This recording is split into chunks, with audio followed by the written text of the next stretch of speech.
Series qualifiers up here at the Tables Club in Tsunami, Tables Snooker Club.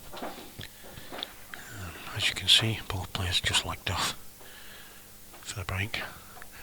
Didn't actually see who won it, I presume it was Gareth. So this is a best of 15 match, and like I said, the winner of this gets an all expenses paid trip to Cyprus, I do believe. And I think there's also a cash prize as well. I think it's around about £2,000. So Gareth Hibbert to break.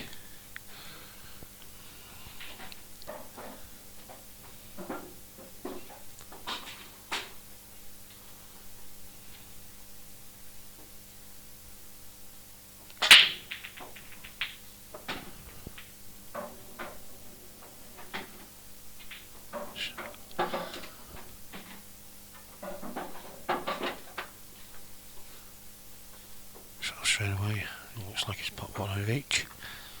So he has a choice. I think he's probably going to be taking yellows here. He's only got one real awkward one, which is just behind the red and yellow on the top cushion.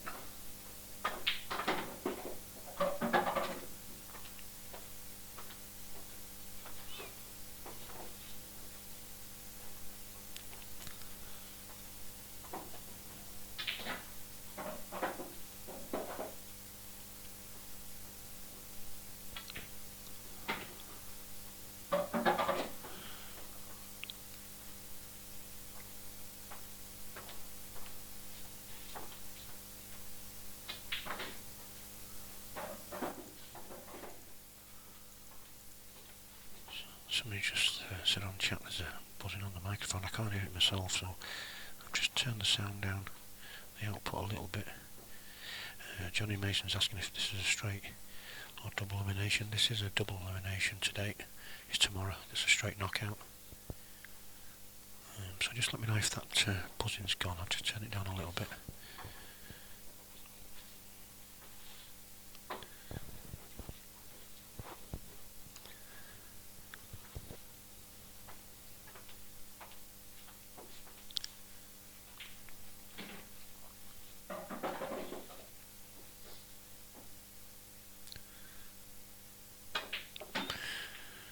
You might just have to turn your sound down on your phone as well. I do know that, obviously.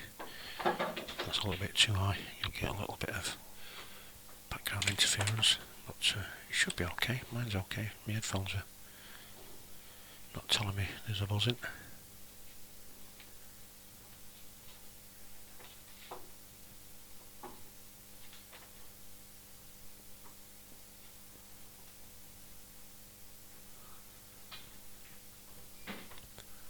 So it looks like there's a plant here for Gareth.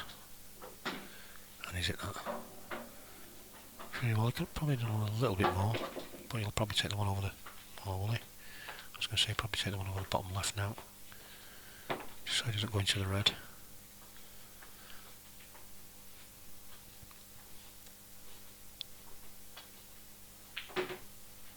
Oh, just under it that slightly.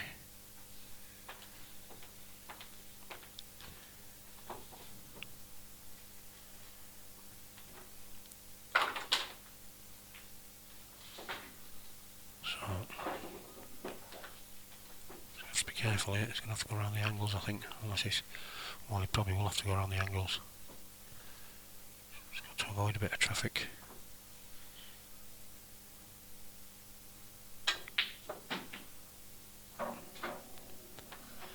Yeah, it wasn't the easiest because all I said was balls in the way. But he's got a chance.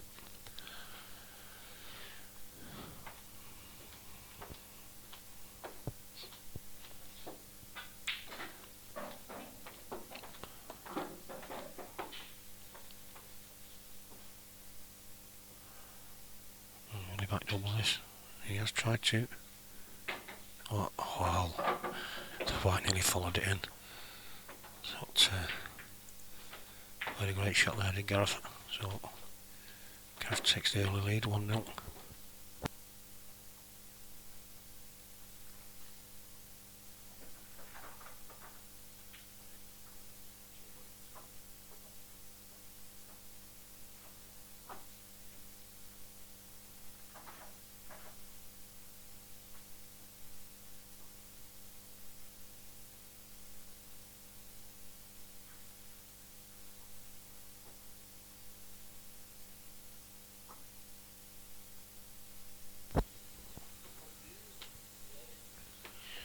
Yeah, Chris is saying it's buzzing like mad. I've actually got a stream on my phone and I've got no buzz in here, so I don't know, maybe it's your end.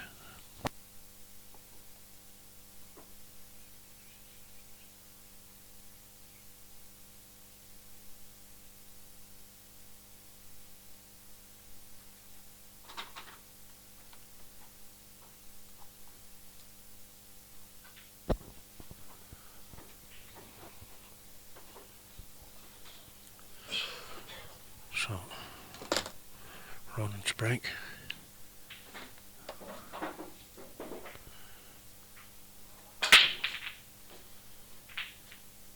First chance at the table. Well, he's dropped a yellow, so he's in control. Now then.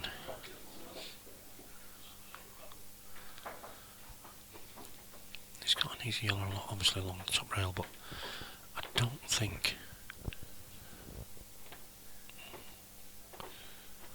the yellow goes past them reds to the top left. So he might have to do a bit of developing there. Have to be very quiet, like I said before, because obviously we're not that far away from the tables. So easy when you've got headphones and not to realise how loud your voice is. Oh, he's looking like he's decided on reds, and that's possible. Whoa! I was going to say that's possible because of that yellow being where it was, but he's missed it, which gives Gareth a chance now, and he can go into this yellow as well and develop. Just nudge that red down towards the bottom of the left hand corner pocket. Now he needs to be on one, and I don't think he is. A bit unfortunate there.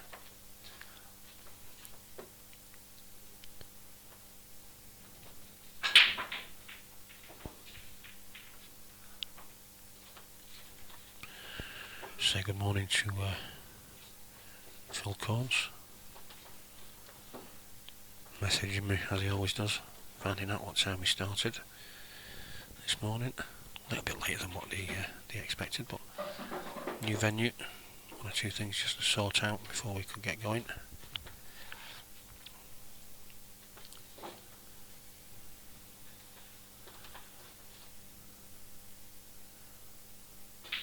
Well, is he looking at playing this off the red?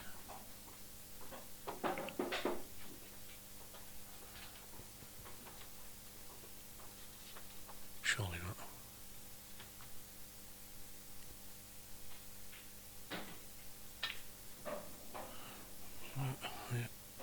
He's nudged it.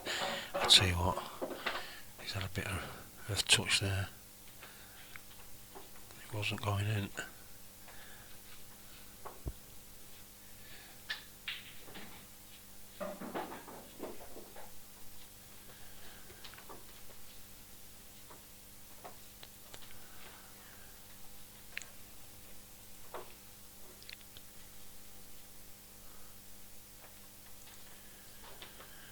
Just been asked by Kevin, and I did have it ready, just to put the Simonese logo on the screen. So just bear with me while I find it.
on this red to the top left, but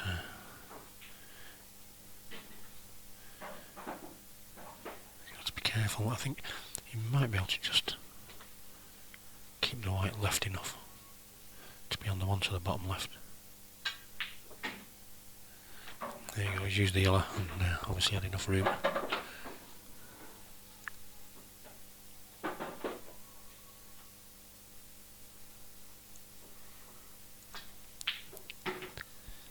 And that's I was going to say a great shot. He's a little bit low, but he should have no problem dispatching this black.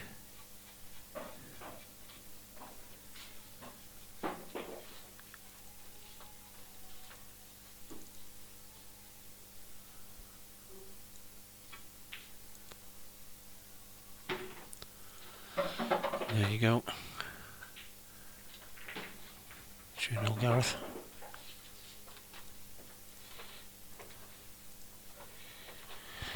Just while he's racking them up, I'll just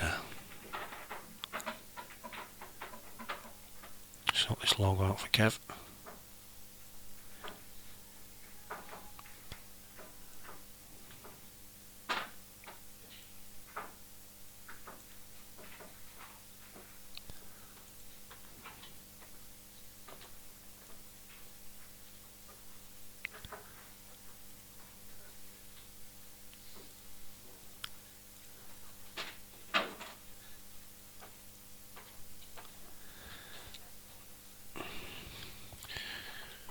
Keep the main man happy.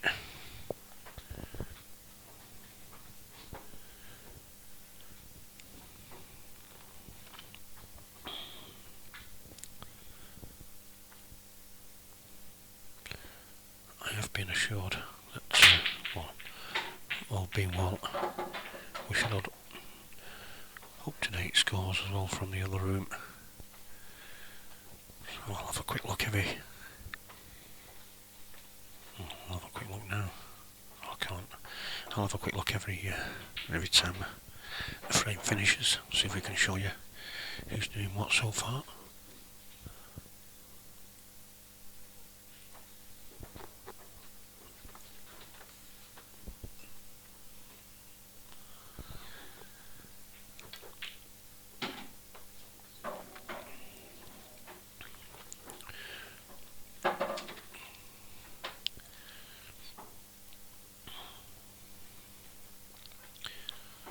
Gareth once again, he's got a bit of work to do here because he's the yellow just below the black. I think he might just sneak into this bottom right, but the one near the bottom left, right hand side cushion needs getting on. He's not got a lot of room to play with there. Now as he tried to get in it now, he might have, and I think he's on it.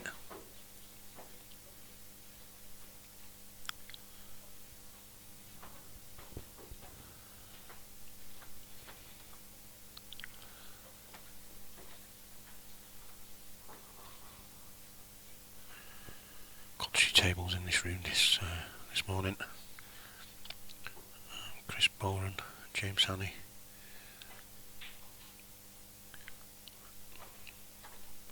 On the 4 table. I'm not too sure if they've got a scoreboard. I don't think they have, so I can't tell you what scores it is.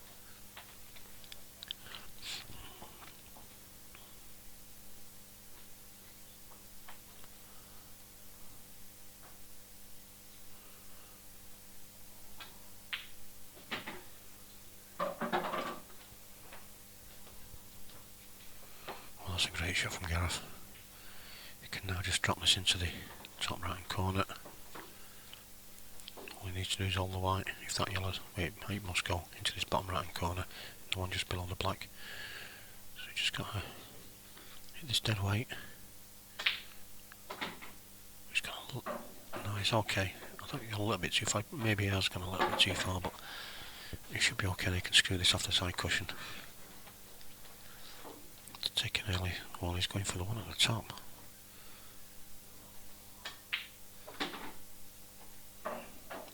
He's played that well. Seems to be on form this morning, does Gareth? Must be 2 breaking dishes.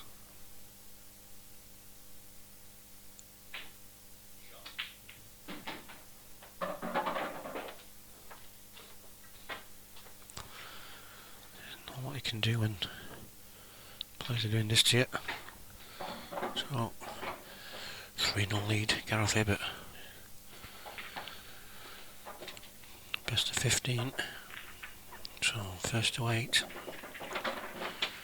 Ronan doesn't want to be going too much further behind.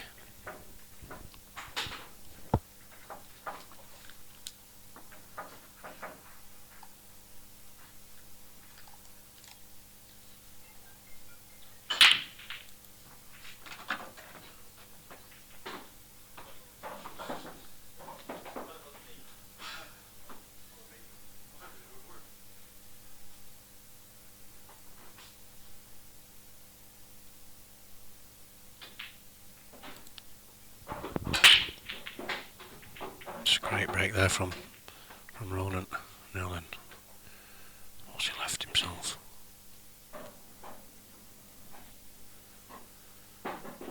Well, if the one goes to the top left, the red, he might be taking reds. If it doesn't, I think for sure he'll be going yellows.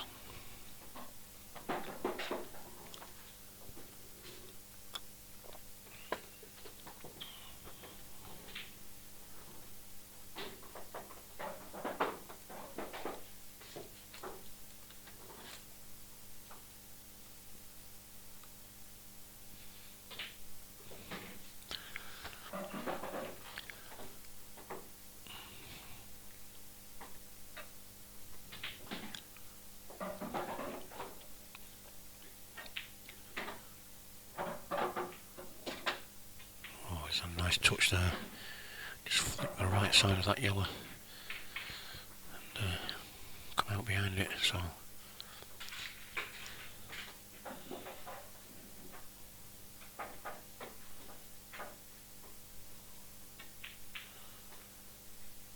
he's overcut it.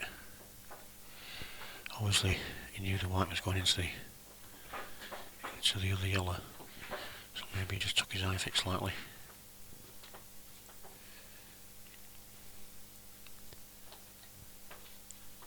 Seems to be, well, he's not had really much chance so far this morning, Ronan. But, not at the races at the moment.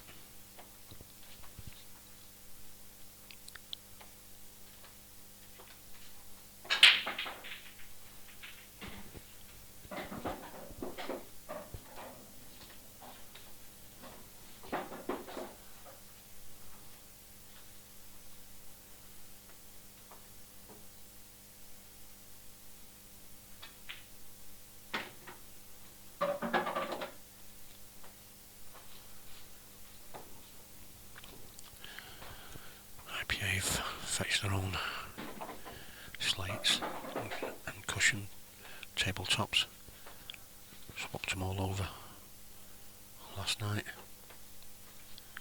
so we're all playing on these. I'm saying we, the players, are all playing on the powder blue 861 Simonis cloths.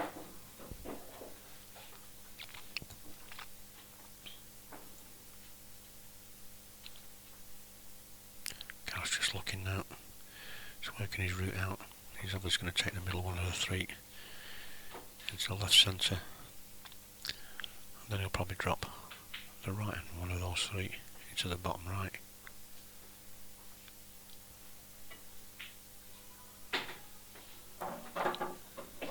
Then left centre, top right maybe, or he might even take top left depending on where he lands. He obviously does go. We'll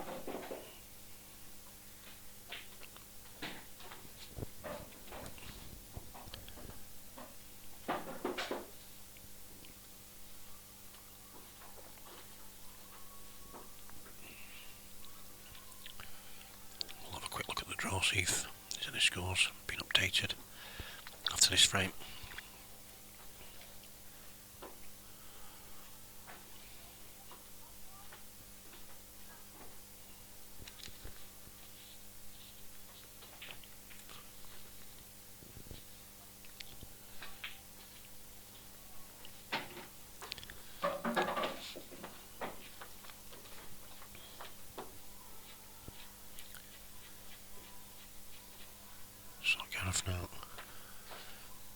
taking his time. Well, it doesn't take that much time, but he's very methodical. He does weigh every shot up, which is why he's as successful as what he is. As you can see, he's looking where he needs to leave that white, and he'll be looking to leave it in an area where he's got a choice of either or. So anywhere near where the brown spot would be ideal. It's not far away. So right centre it is.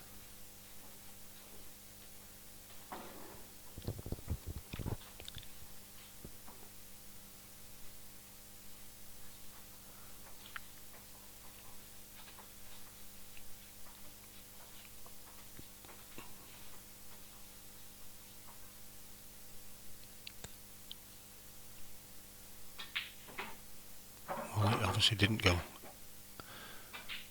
and I think he's fine.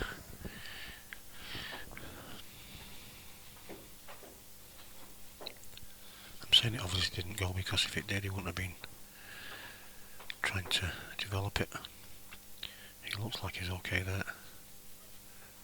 Maybe just a little bit awkward cueing. Should be okay.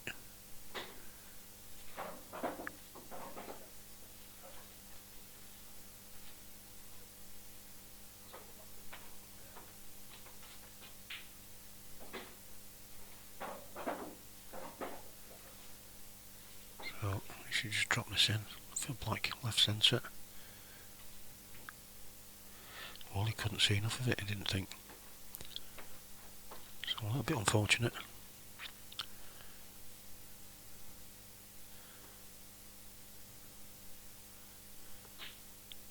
Now, Ronan's going to have to find something here because he's not left any easy safety on it.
I think Ronan's probably going to need to put one. Which, well, he nearly got it. I said that because I didn't think there was an hiding place for him, but a little bit more pace on that and he would have found one. So a bit unfortunate really, but Gareth now has a chance to take this fourth frame and race into a commanding 4-0 lead.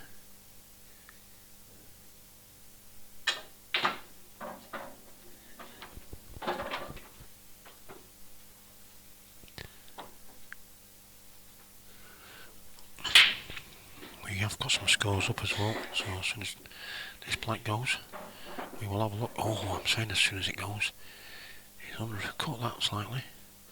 And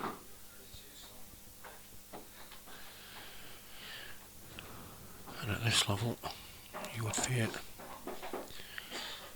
Ronan to steal this frame.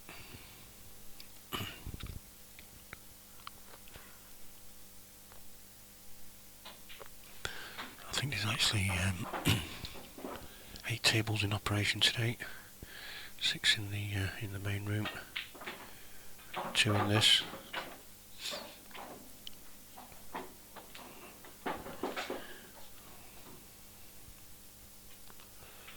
Well, it's not where he wanted the white, but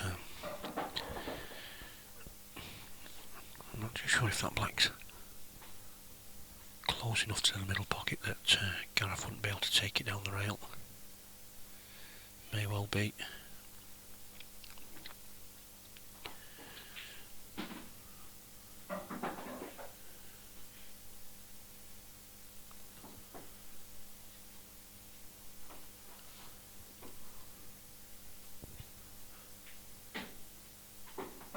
If it is, then Ronan will probably just bump this yellow out on the top rail,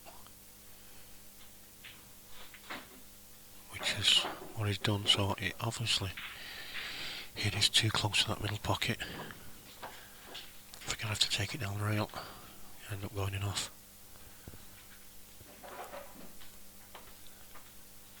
We'll soon find out.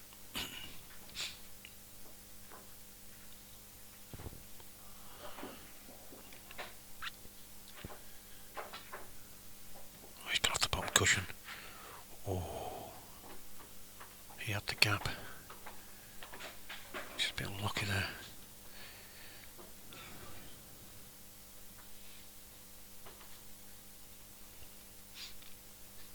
And then Ronan.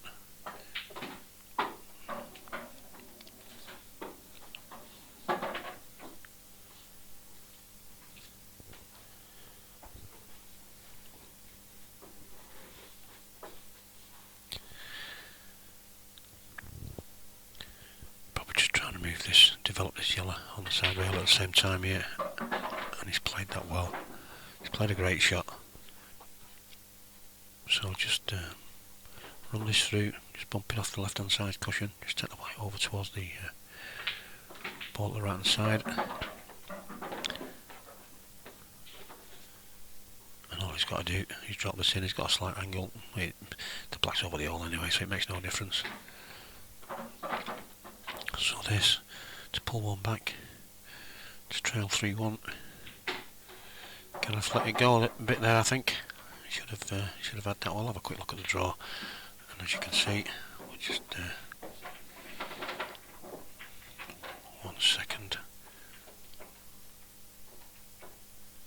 Just get rid of that logo a minute. This is 3-1 this match.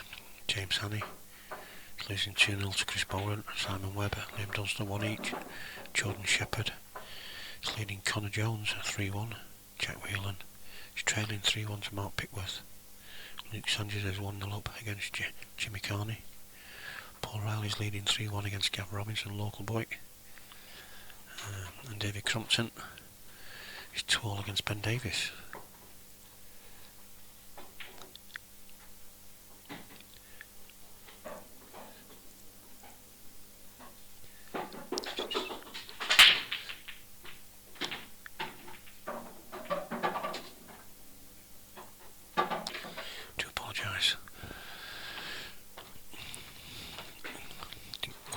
In time. Ronan just breaking off there.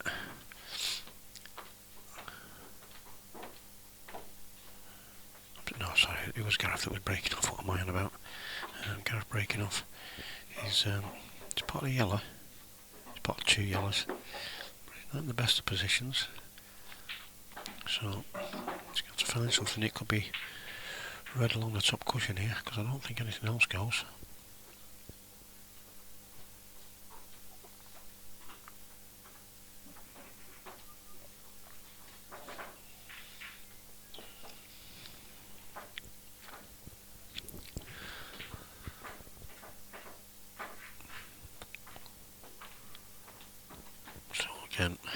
Gareth misses the opening red, his opening ball.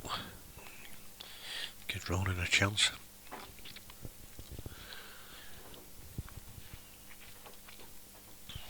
If you want to watch it uninterrupted, like I said before, I am streaming live to YouTube as well. Just go to YouTube, search Tsunami streaming, and you'll see the live link.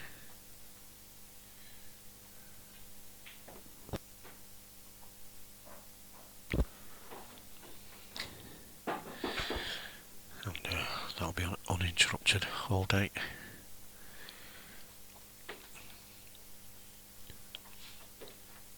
We will be restarting the stream every now and again. least, but probably after every match. So just saves having to research for the new link every time.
Unlucky there, Gareth tried to just kick the yellow out. Maybe tried to go into the red as well at the same time.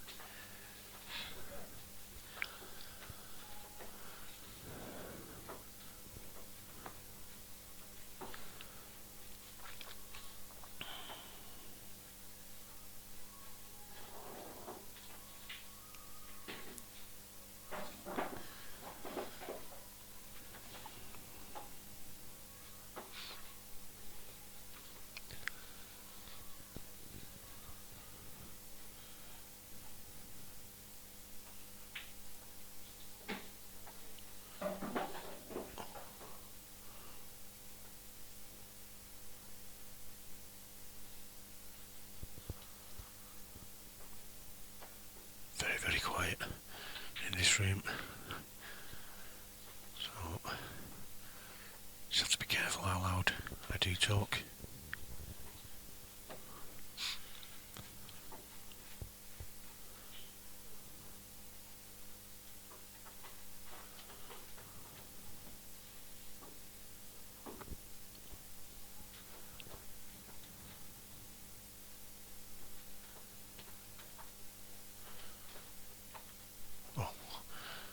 To the other camera just to see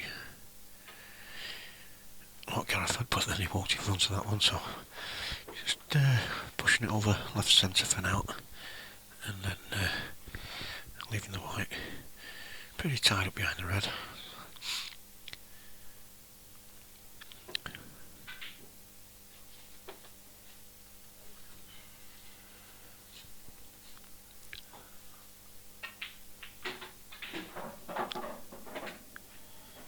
As you can see, it's a little bit close to that red.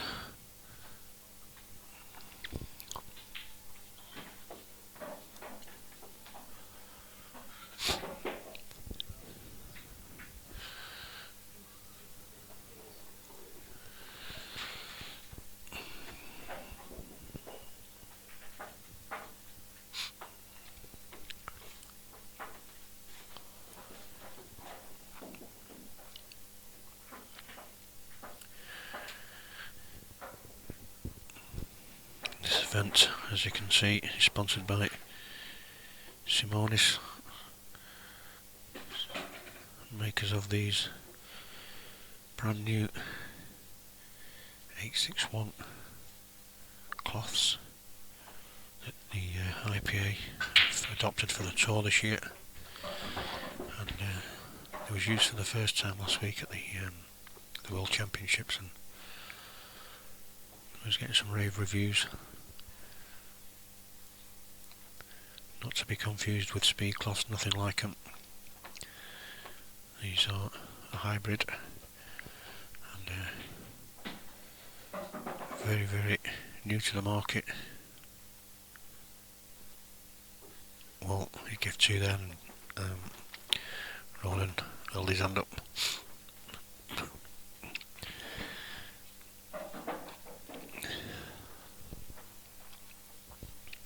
So he would think now that this should be 4-1 to Gareth.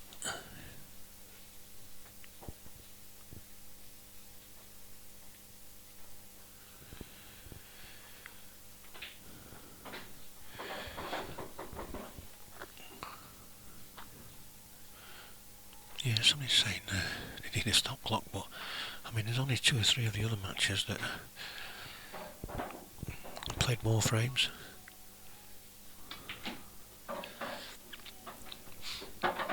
Chris Bowen at the back of the room playing James Haney. He's actually leading 6-0 at the moment.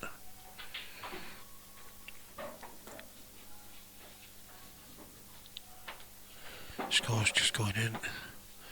Jack Whelan is now trailing 5-3 to Mark Pickworth. Liam Dunster's leading 3-1 against Simon Webb. Jordan Shepherd, maximum man yesterday, is leading 5-4 against Connor Jones. Luke Sanchez has just gone in 3-0 against Jimmy Carney. And Paul Riley is leading 4-2 against Gav Robinson. So they're the latest scores so far.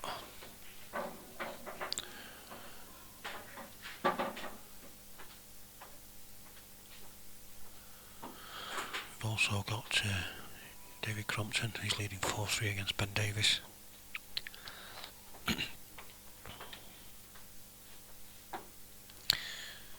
Chris Norton saying shout out to Luke.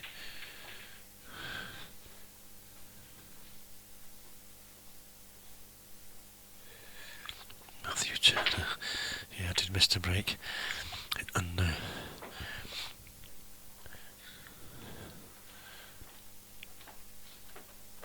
Skillboy error by myself. I'll get used to it.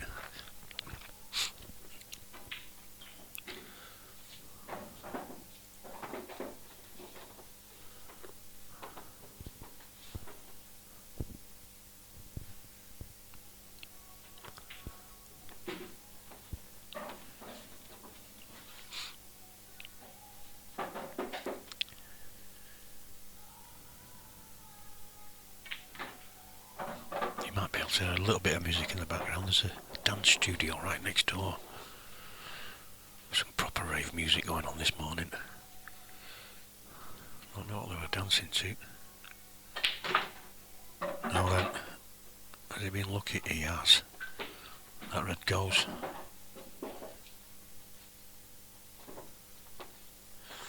As you can see, flies in.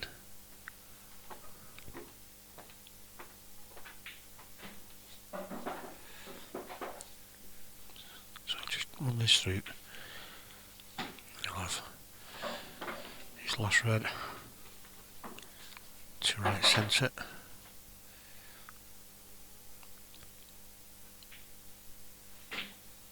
And this to pull another one back. So 3-2 it is.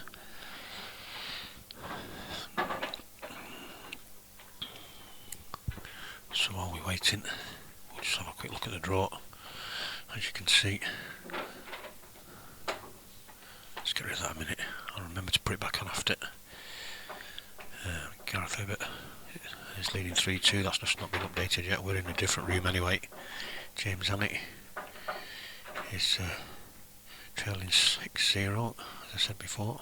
Liam Dunster's leading 3-1. Jordan Shepherd's 5-4 up against Connor Jones. Jack Whelan is trailing 5-3 to Mark Pickworth. And Luke Sanchez is 3-0 up against Jimmy Carney. So back to the action we go. Just in time.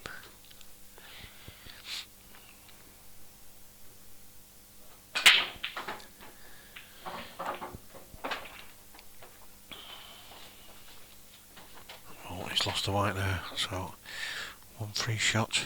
one visit for Gareth.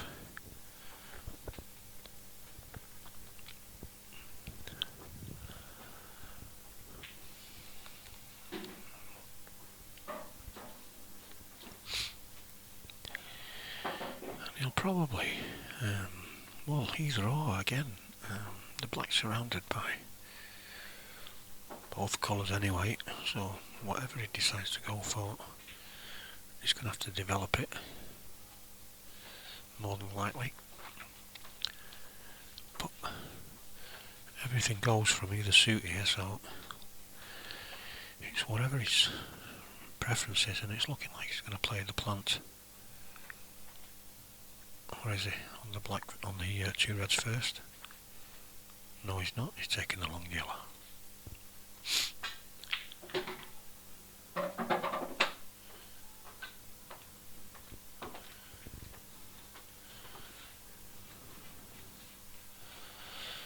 Now then, will he try and just dink this red out of the way slightly? I don't know if he's got the angle to pot this yellow with a little bit of pace, or he decided to go reds. Which is why I said before, either or would have been ideal. It was all about that bit of a cluster around the black, whichever he thought was easiest to negotiate. But he's taken reds, and he's opened the game right up now, taking that one, because I don't think anything needs to be moved out. It's all about position.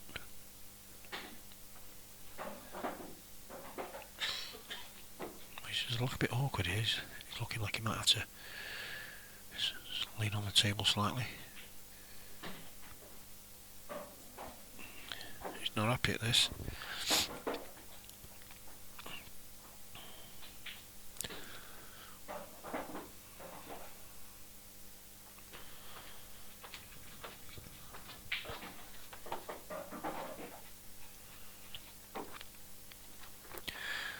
I think he's now looking to see if he can just drop this in dead weight and take the one to the top right. Ideally would have liked to have come top side of that cluster of balls, just to make the finish that little bit easier. He's far too straight on it anyway.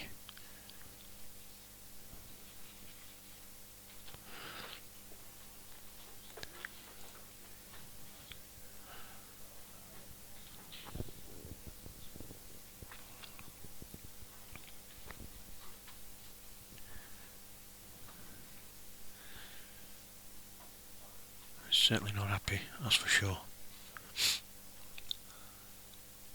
Looks like Chris Boren and James Haney's match is finished.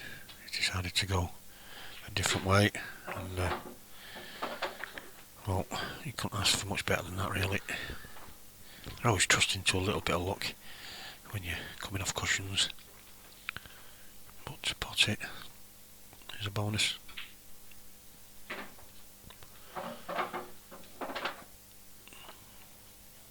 This should be a pretty simple finish for Gareth now.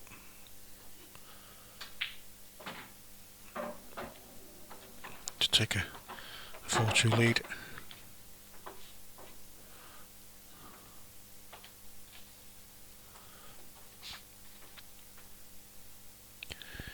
Chris Boren's match ended up 8-1.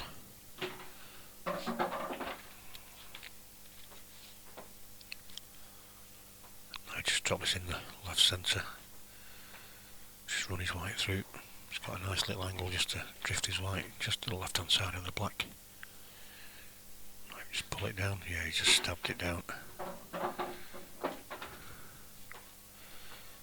then, will he pull his white back and take the black top left? No, will he? Has he got an angle to run round? Right middle it is. So just this for a 4-2 lead. It's definitely quiet in here. Definitely quiet. So we'll just have a quick look at the draw. Gareth a bit, obviously 4-2 up. They're doing the scores in the other room, so they won't have got these scores through yet. But as we can see, Chris Boren through to the next round. beating James Haney 8-1. So that's James in the losers section. Liam Dunster beating Simon Webb 3-1. Jordan Shepherd still 5-4 against Connor Jones. Jack Whelan still trailing 5-3 against Mark Pickworth. So we'll get back to this. I'll just read out the scores for you.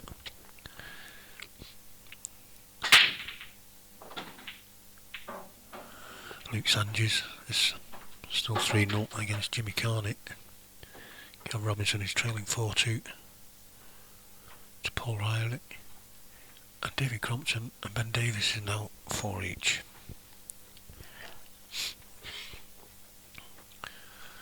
So Gareth breaking there.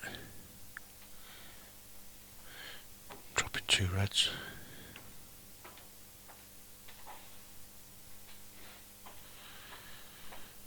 So that's a choice.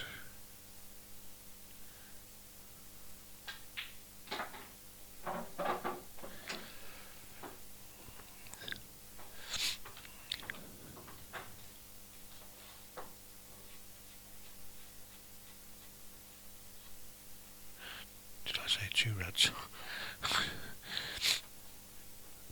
It was a long drive up here yesterday.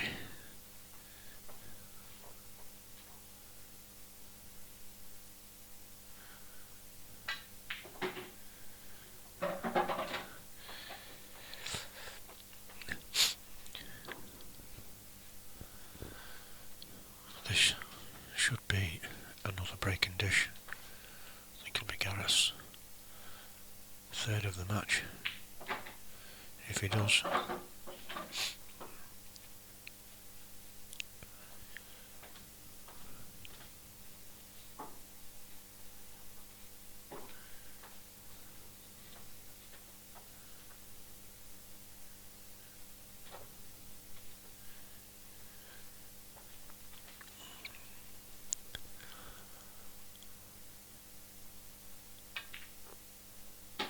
It's a nice little shot there, just stunning the white into the red, just to hold it for the yellow in the centre of the table to the top left hand corner. He'll take that one first because it's coming a little bit awkward to take the one down to the bottom right. So he'll take the one to the top left first. He might even take, obviously, left centre after that, so he'll run this through and use that last yellow down the bottom right hand side for the black.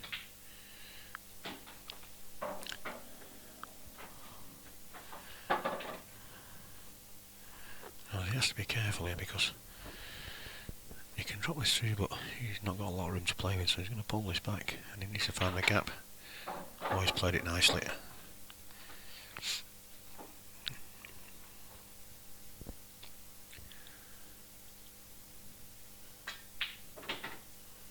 And that should be 5-2 to Gareth, which it is.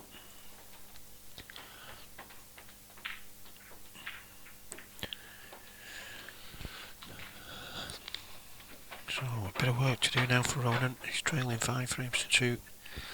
First to 8. It's a long road back.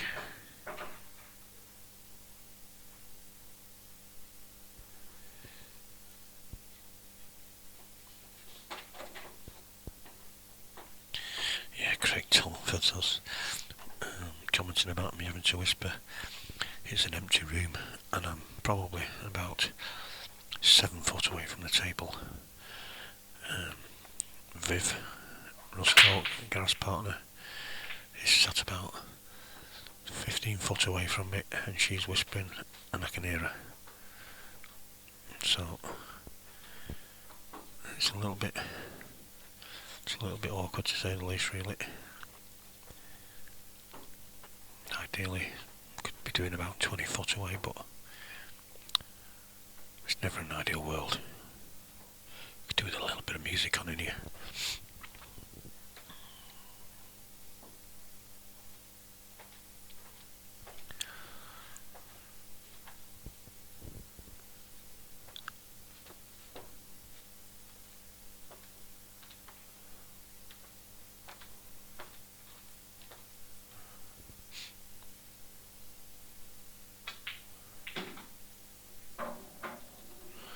he's okay there.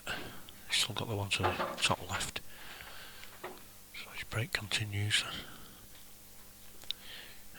I think it's all going to be about the two yellows nearest to the black.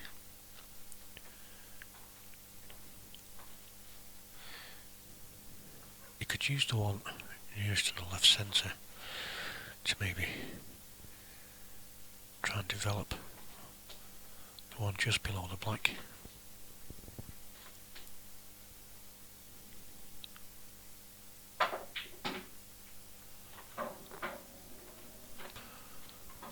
Well, I think he was trying to get around the back of that red there, so he could do that. It's maybe too much of an angle on this now, so he'll probably take the one to right centre.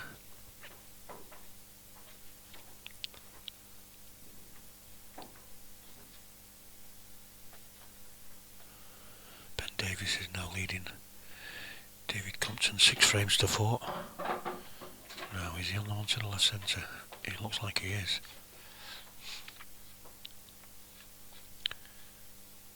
And maybe, we'll have a quick look, maybe the one just below the black might just sneak into the bottom left. I wonder. I think it does, you know. So Gareth will just stun this in. Well, maybe it doesn't, I don't know. Unless he's going to come around the back of it again after he's taken this one. Maybe he might even take it into the left centre. These top peel players these days don't think anything about taking pots into middle pockets. He's got the angle now to just come around the back of it, so it will go bottom left. And then more than likely black, left centre.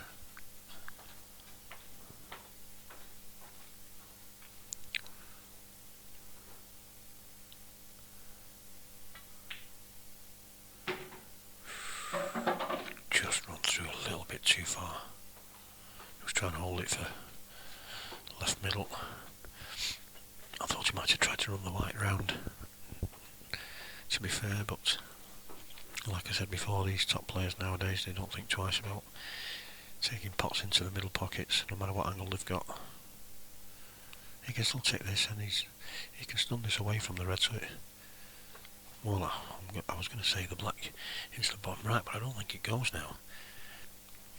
I don't think it goes past the red, so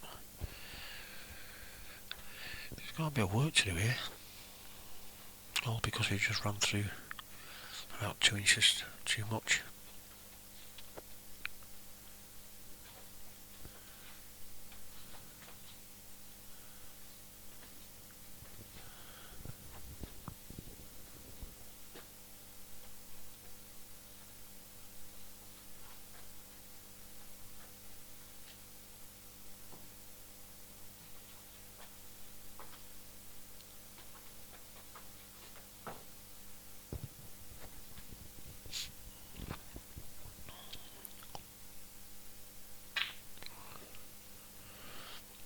No, it was never easy, and he was screwing the white back to get bottom side of this black. So Ronan now with a chance to close the gap. Not the easiest of chances though. You might see him playing safe here. I think he can get safe at the top of the table. Well, he can get safe at the bottom of the table as well, but it's probably obviously his better shot. No, then he doesn't want it to drop. That's fine. And he stops to kick off the side cushion as well, like Gareth got before. So you would say that Ronan is has gone favourite now in this frame.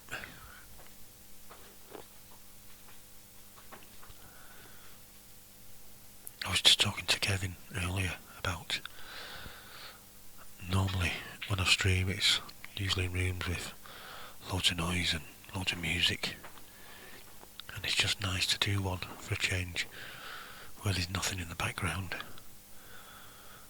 but this is too quiet.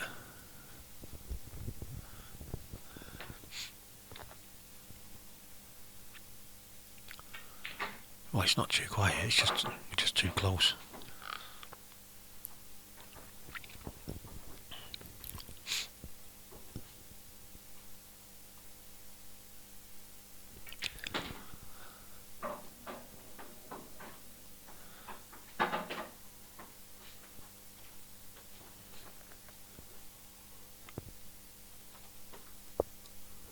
I think the next session is due to start at 1 o'clock. I think they're every 2 hours. I will confirm that with you in a minute or two.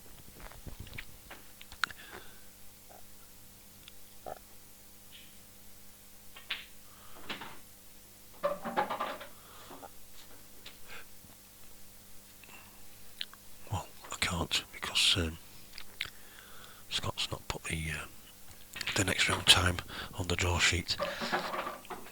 So, but I'm sure it's 1 o'clock start on the next one.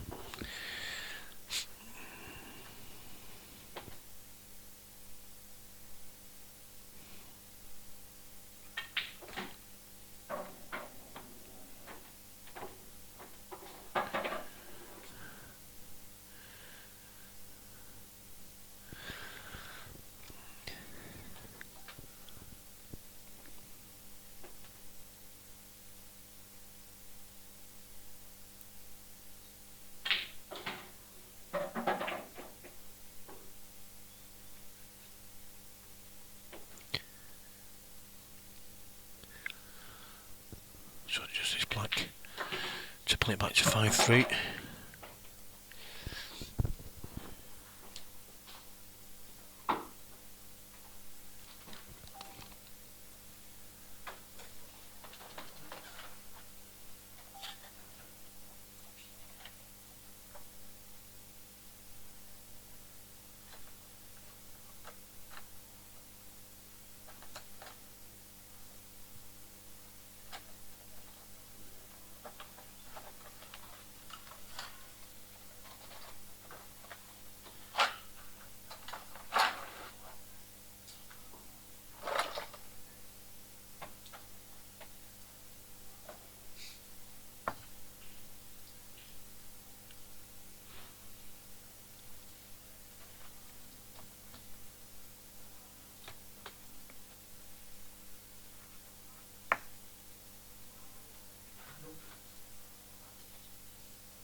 So Gareth leading 5 frames to 3.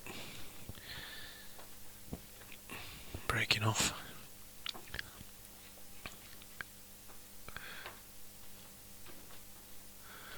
Just put in a red.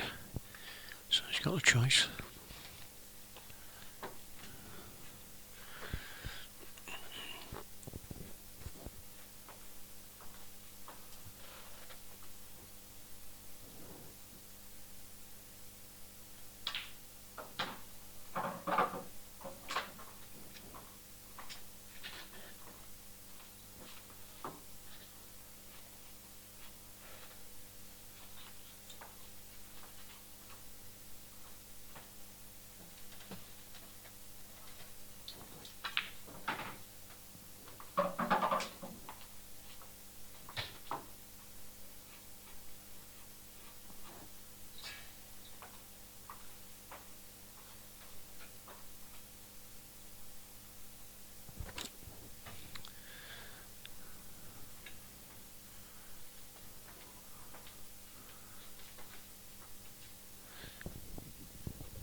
near to where the red, well, it's gone a bit further than that, but that'll do it. Anywhere in that gap would have done him.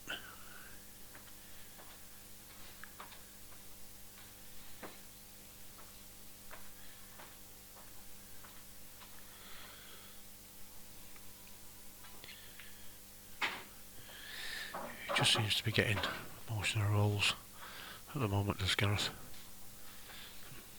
First opportunities as well. So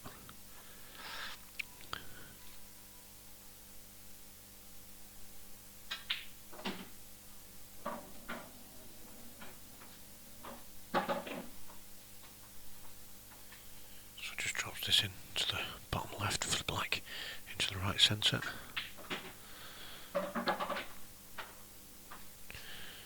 For a 6-3 lead.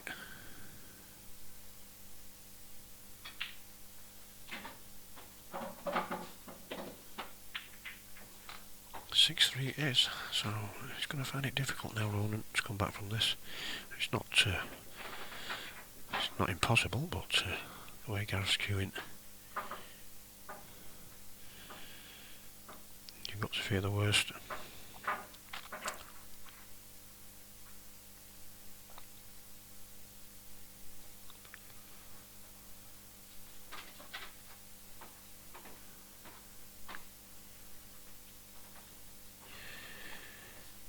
All those of you that are watching on Facebook, as I've said before, we are streaming live to YouTube as well. That will be uninterrupted throughout the day. So if you want to watch it there, by all means, just go to YouTube, search Tsunami Streaming.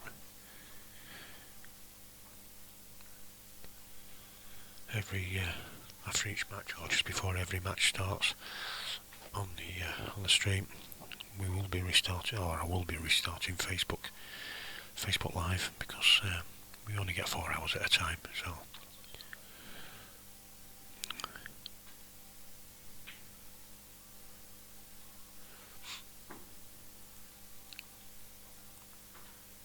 So it just makes more sense to do a fresh stream every match on Facebook. And all those of you that are tuned in, if you don't mind, certainly on YouTube as well, sharing the links, or even Facebook, just share. If you're on the chat, just click the little share button at the bottom. Let's get a few people watching this great game of ours. Should have some cracking matches coming your way today.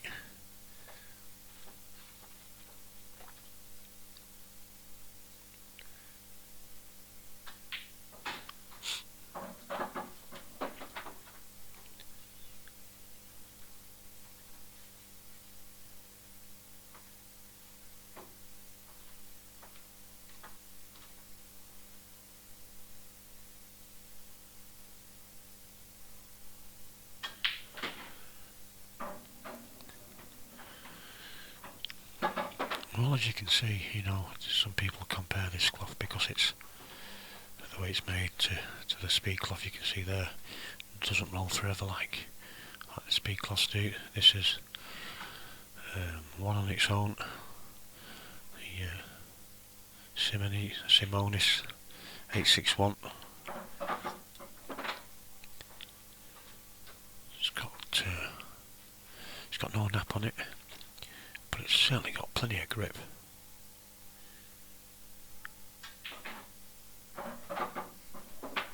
Now then, so he's going to take the one to the top right here,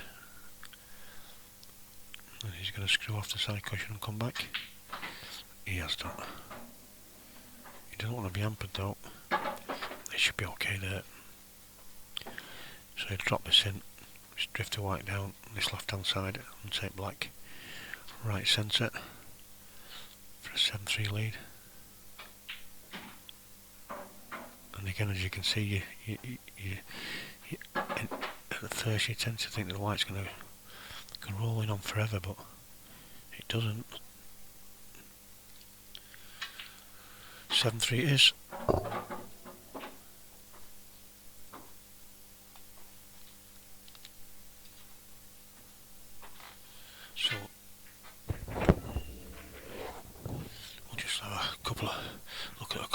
scores. As you can see, Chris Bowen 8-1.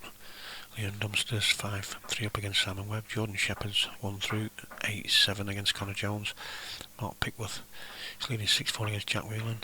Luke Sanders is 6-0 up against Jimmy Carney. Paul Riley is 6-4 up against Gav Robinson. And Ben Davis is 1-through 8-5 against David Compton.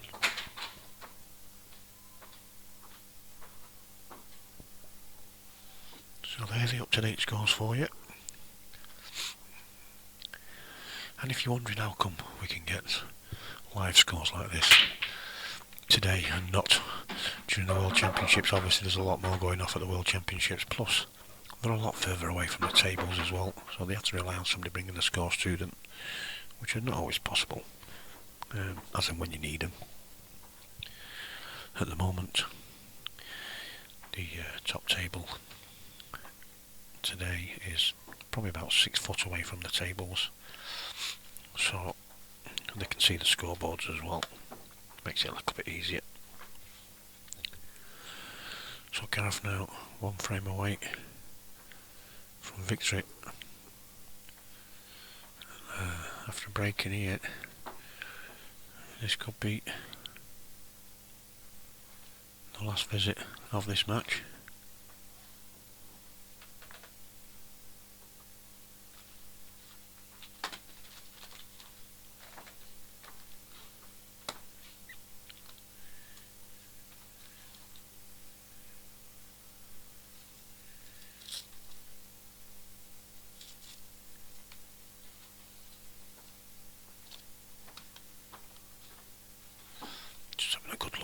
I feel sure he's going to be taking reds.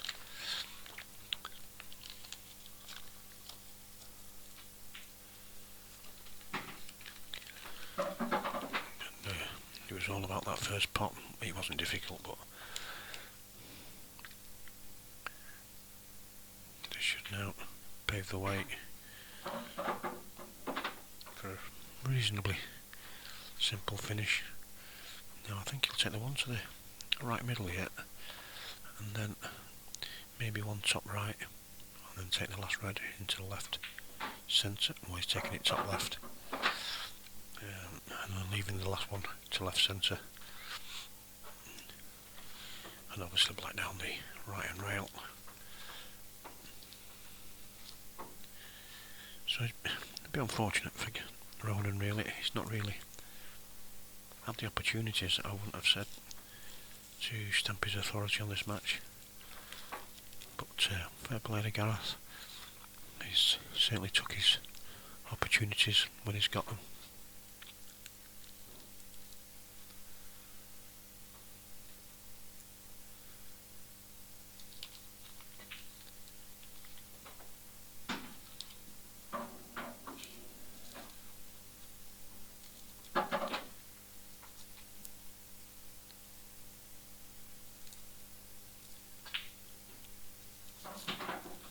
So Justice Black for an 8-3 victory. It's Gareth a bit.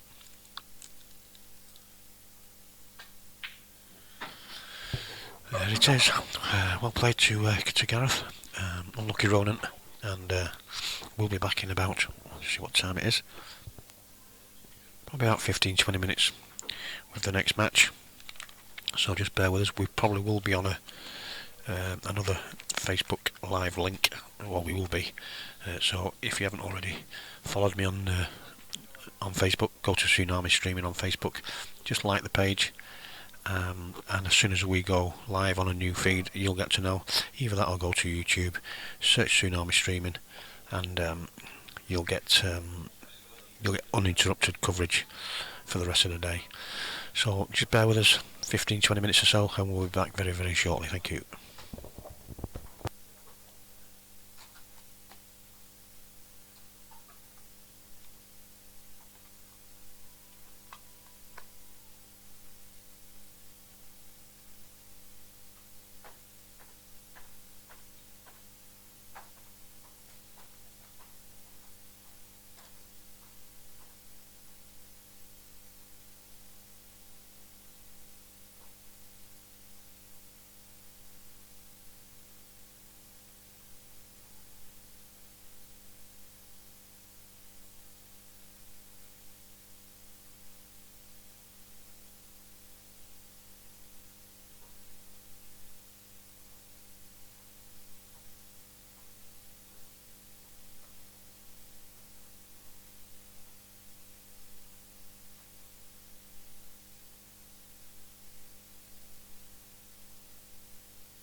So I'm back again.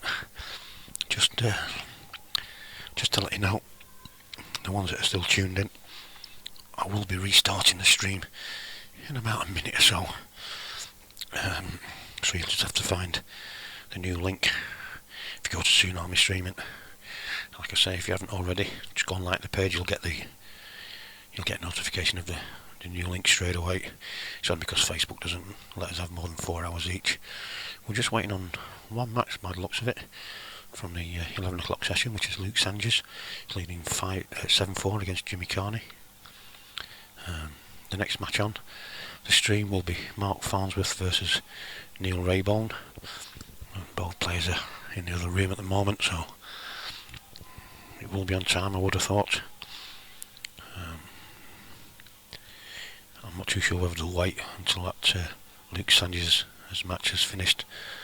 So they've got 8 tables and stick them all in one go. I can't see them doing that. I think they will start bang on 1 o'clock. So, like I say, if you haven't already liked Tsunami Streaming Facebook page, go and like it now, and you'll get the link as soon as I restart it. Either that or go to YouTube, search Tsunami Streaming on YouTube. The links, I think Kev shared it anyway on YouTube, but yeah, search Tsunami Streaming on YouTube and you'll get the live link there, and that'll be uninterrupted all the way through the day. So just bear with me for a couple of minutes. Like I say, you will lose the live link any second now, and I'll just put the names in for the next match, and then I'll be going live again. So a couple of minutes time.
Welcome back to those that have joined us already. If you don't mind just clicking share, let's get it out there.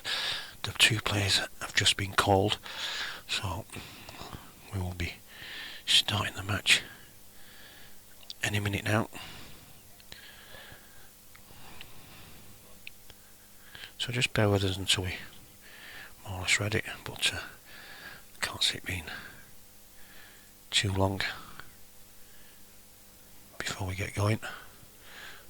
1 minute, just see if that. No, the Luke Sanchez is still 7-4.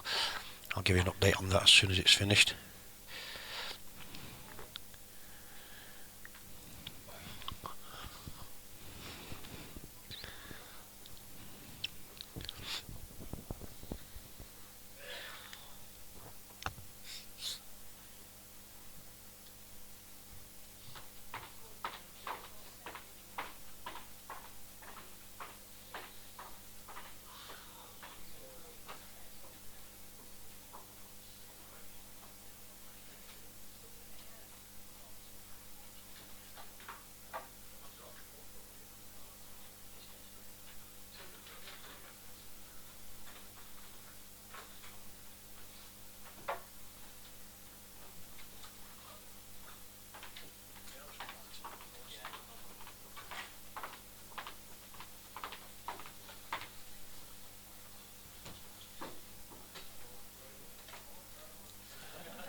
Rangers did win that match 8-4 against Jimmy Carney.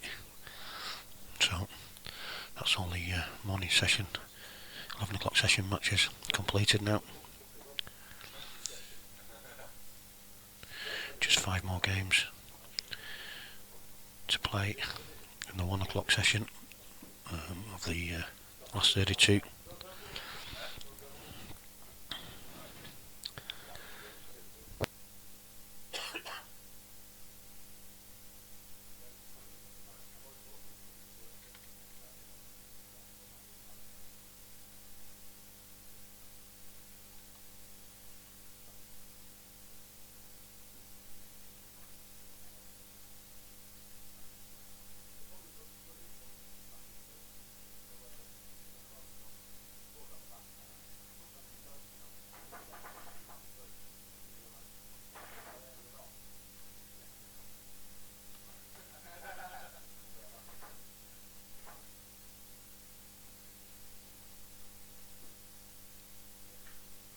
Chris Barton. Cheers, Chris. Just tickle me. Same about watching this blank screen as well. Fair play to you. I'm sure there'll be 1 or 2 more joining us shortly. Just remember to turn my phone volume down while I'm talking. Yeah, I'm sure there'll be 1 or 2 more joining us very shortly once this match does get started. Both players are in the room.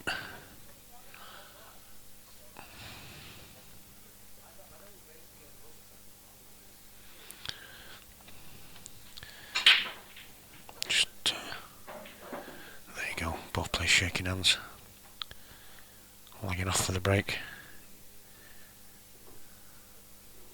It's looking like it could be near this, and it is. So, Neil Rayborn to break. Again, I do apologise, I'm having to whisper. We are very, very close to the table, so I wouldn't want any of the players to hear what I'm saying.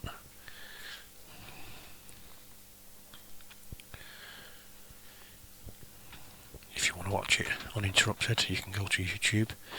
Just search Tsunami Streaming on YouTube. Don't forget to like either Facebook Tsunami Streaming or YouTube Tsunami Streaming, and you'll get to know when we go live straight away. So Neil Rayborn to break. Another best of 15 match. Just come up dry there. So it looks like it's going to be Mark with the first chance in this match.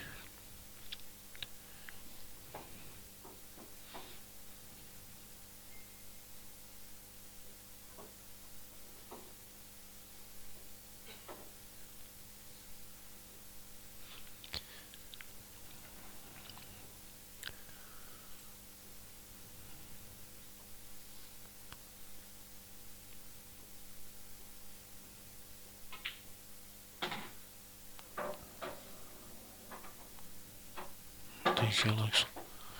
Well, is he going to go reds? I think he is. Maybe not. He's sticking to yellows. It's not a foul, so he has to stick to yellows. That's a bit unlucky. Just try to develop that yellow on the side cushion. I'm not too sure if the one to the top right corner, if that actually goes. He might have to develop that.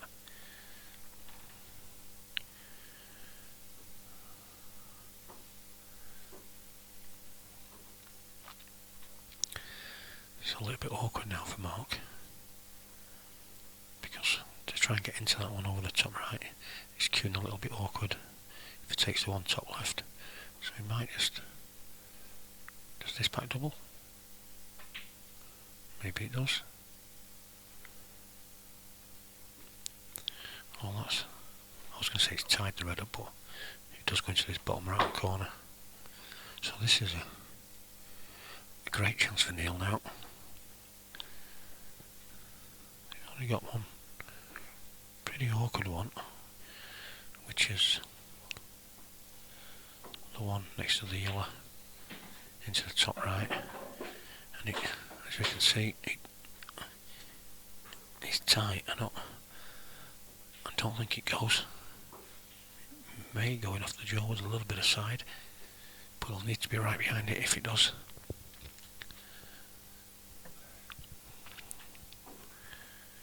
But he's always got the one just on the right hand side of the yellow to try and disturb it slightly. And he's going to take that now. Well, he is. That's what I was going to say. Well, it is a great shot, just nudging the red into a pot-up position straight away. So now it's all about his next shot.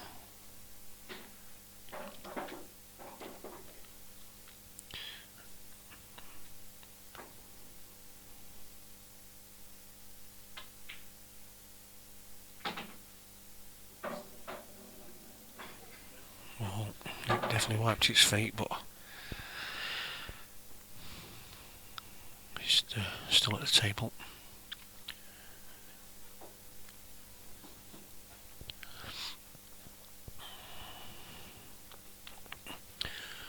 On the far table,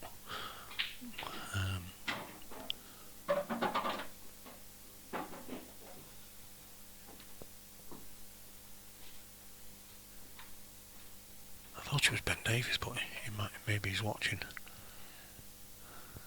Here's Clint Hansen. So maybe it is Ben Davies. I think it is Ben Davies and Clint Hansen are playing on the other one. That's one of the second round matches started.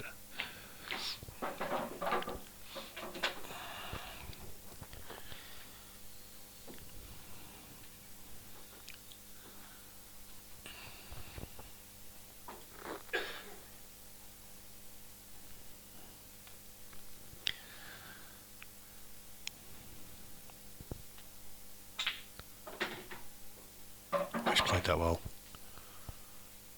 Played that very well. It's nice pace. It's all red, left centre.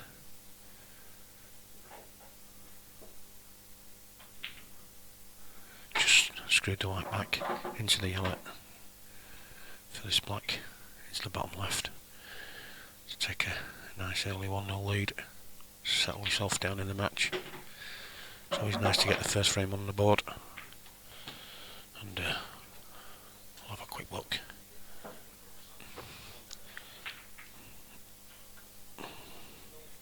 Can't really say what I was going to say. We'll have a quick look at the far table. Ben Davies at the table. Can't really see too much. But it's looking good for a finish there.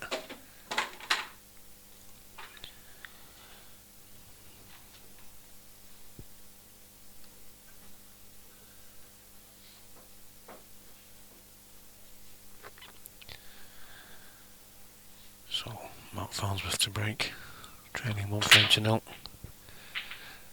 Oh, he nearly got kicked in off, but he's gone dry.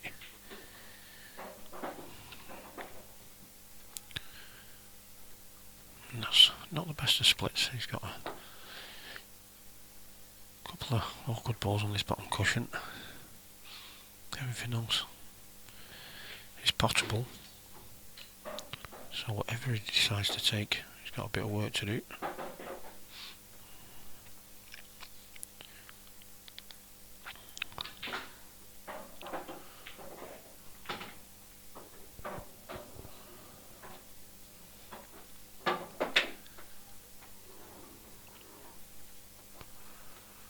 So reds it is.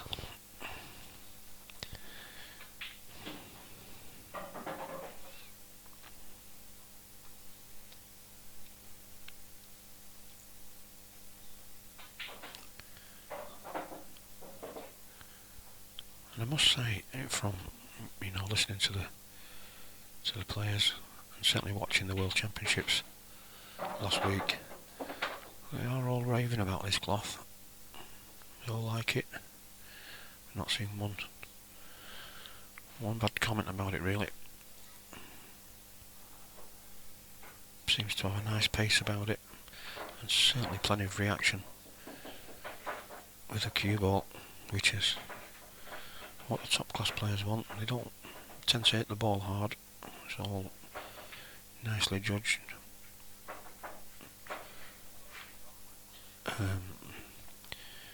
Slowly paced shots with, and they get the reaction from obviously the side they put on the ball, so they don't tend to force anything at all. So cloths like this are a big help to the top level players.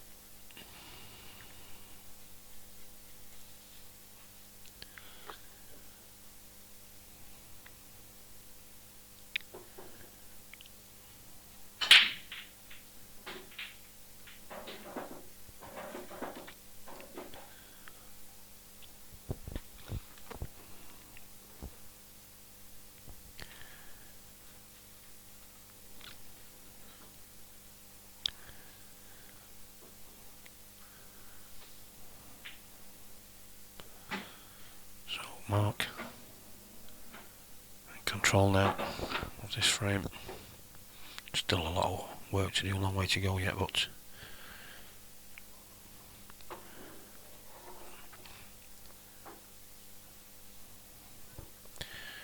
this is his first real chance really to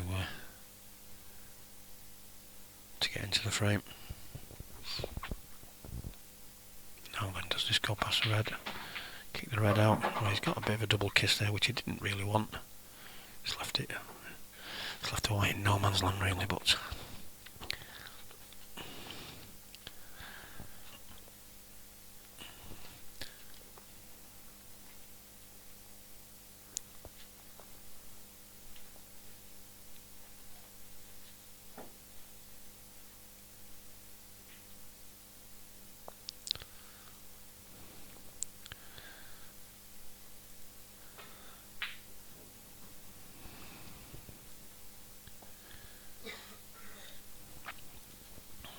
wasn't easy.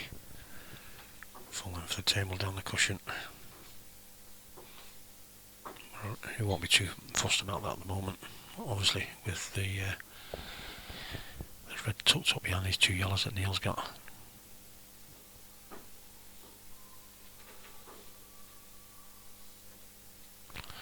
So both players will be looking to just jockey for position here.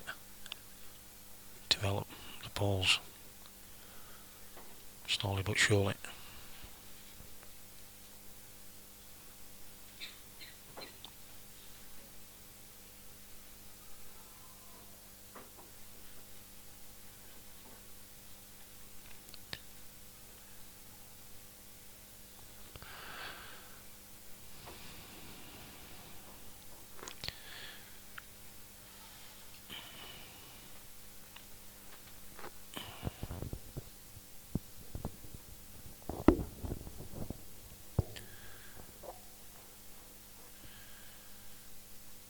Once again, Neil having a good think here.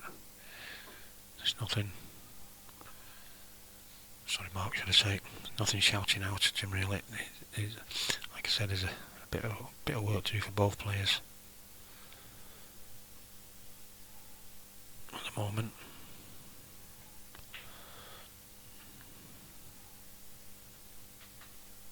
It's not a bad shot.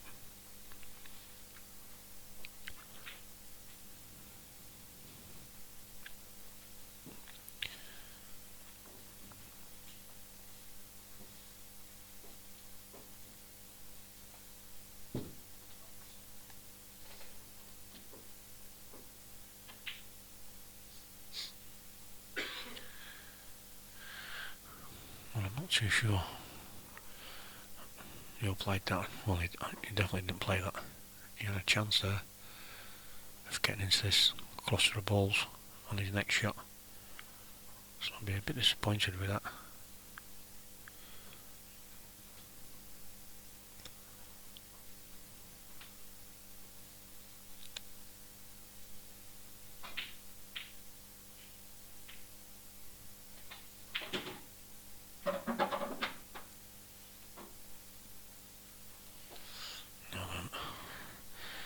That yellow does go into the bottom right, so Mark's only really bad ball is the one just to the left of that little cluster of 4 balls, and he can actually bump into it here. And he'll probably, well, he will do it this shot. Just in case it goes slightly wrong, he's always got the one over the bottom left. So he could do with catching this yellow about half ball, just to bump it out. He has done. Now then, maybe a little bit low on the white.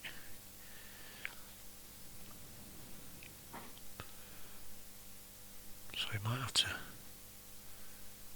go into it again here, unless he can screw this out. Well, he did have to go into it again, and he's okay there. He's still at the table, that's the main thing. I'm saying he's okay. I'm not too sure if you can see the one to the bottom left now. By the looks of that, he can't, so he might have to take the one into the left centre now.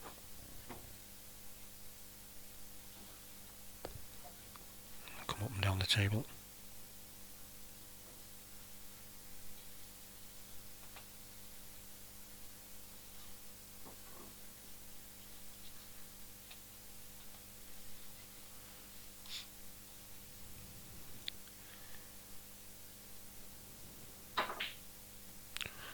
He just didn't quite catch it thin enough, and he would have been alright had he done so.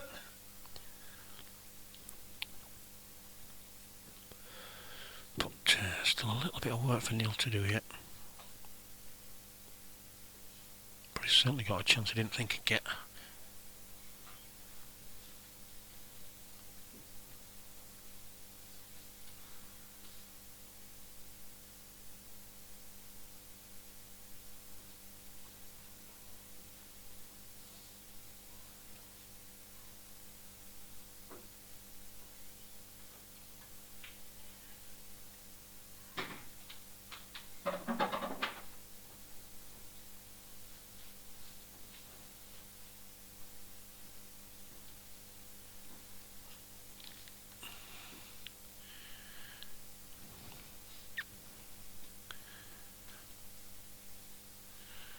If you're joining us now, if you don't mind sharing, make sure you do like the page at Tsunami Streaming.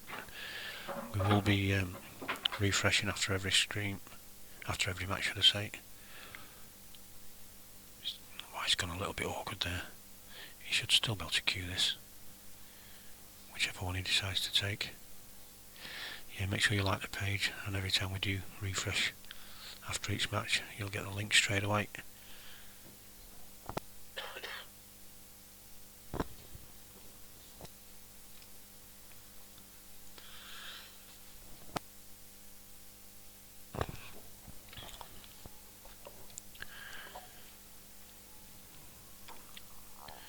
So Neil, where's the white? It's going to be okay.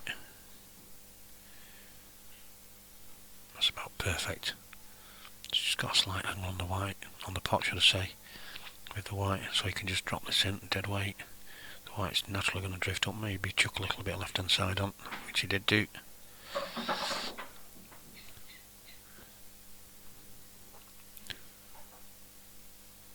So just this red and the black for an early 2-0 lead.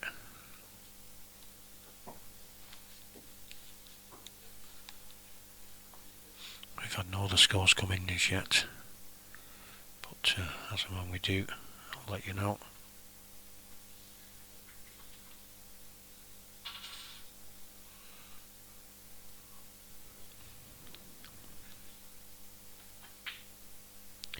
Well, he took it long and he's played a good shot there.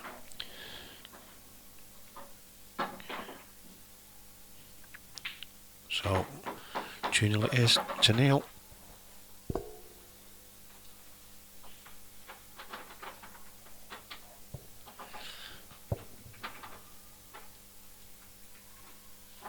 Just have a quick look at the draw. As you can see, Steve Thompson is playing Alex O'Donoghue now. Mark Farnsworth and Neil on the stream. Craig Marsh is playing Christian Phillips. Jimmy Croxton is playing Sean Stebbins.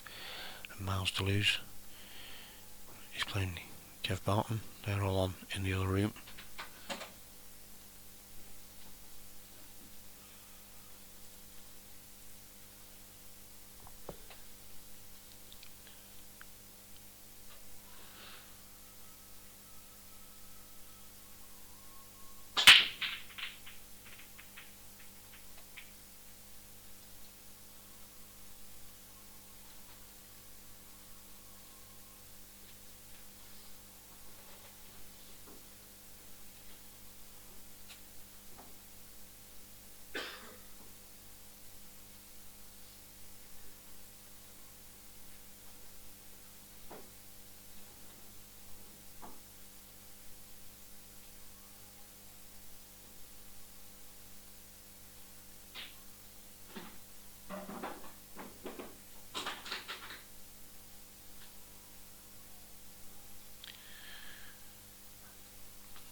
Well, I think it just bumped out enough, but it's a little bit awkward. He's obviously not going to go anywhere near the plant. He's taking the one to the bottom right hand corner first. He might have to try and develop them, because I don't know if he can. Oh, he can. If I look on the other camera, I can see that he can actually get through to that red. Oh, is he playing the plant? Whoa! He tried it. I thought he might have took the one to the bottom left there, because he could have actually got through to that, the red over the alt.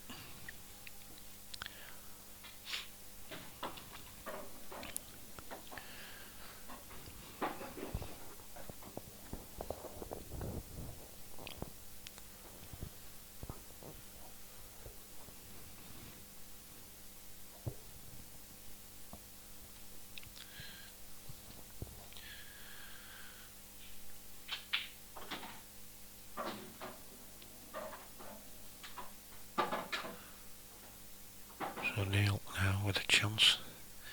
I think this yellow, just to the right of the white, it does go into that centre pocket.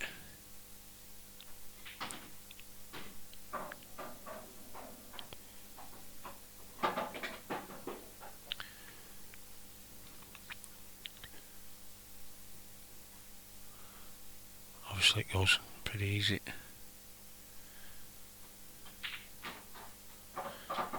Well, that's a great shot. He's played it off the other red, and then developed his yellow that was on the side cushion. Great shot there from Neil Raybone.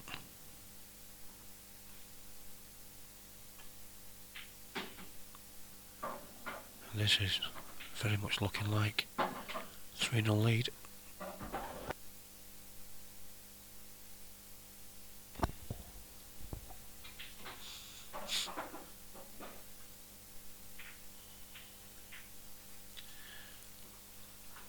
Like I say, all those of you that are watching at the moment, if you don't mind just clicking that share button, let's get people watching this great game of black ball.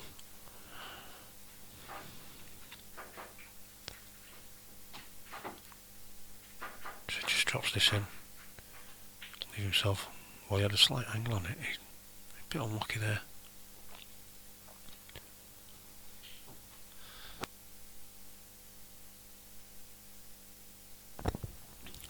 I've got a slight tickly cough now.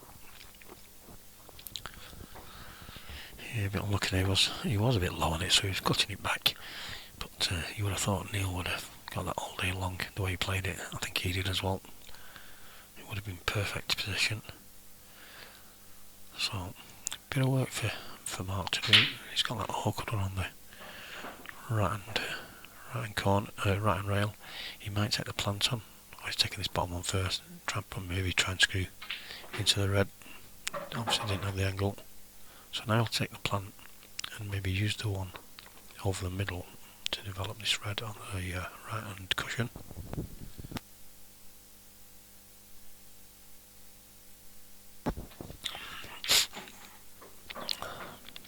And it looks to have a perfect angle to do that.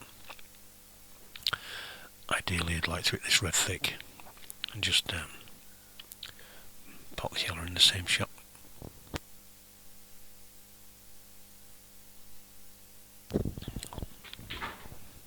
Well, just looking at the double.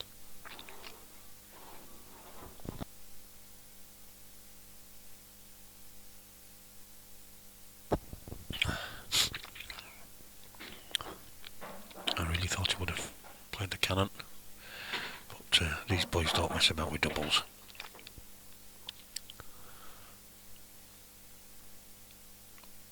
So just a bit of right hand side on this, just to bring this white over to the right hand side of the table, black bottom left, to what you could say is probably stall it really, because Neil should have had that frame.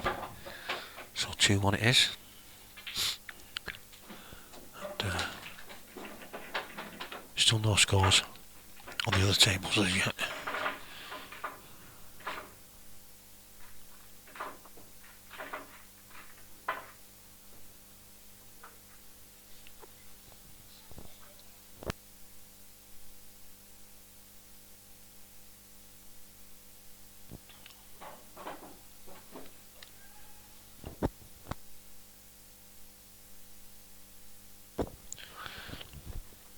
So Mark Farnsworth to break, trailing 2 frames to 1.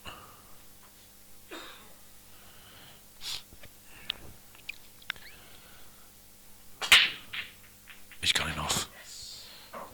I don't know if you probably heard in the background somebody cheering. Yes, that was Mark after going in off with a white.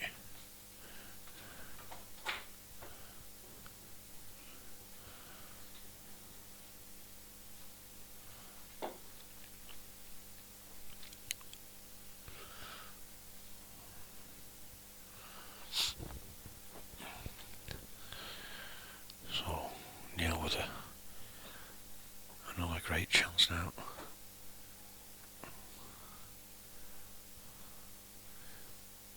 He's going to move the yellow that's nearest to the black spot, and he's obviously taking reds,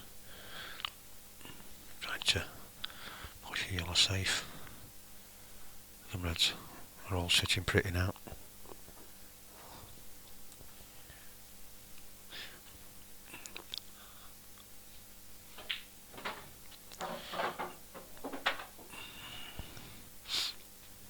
Ronan, who was on in the last matches, just sat next to Mark Farnsworth watching this match.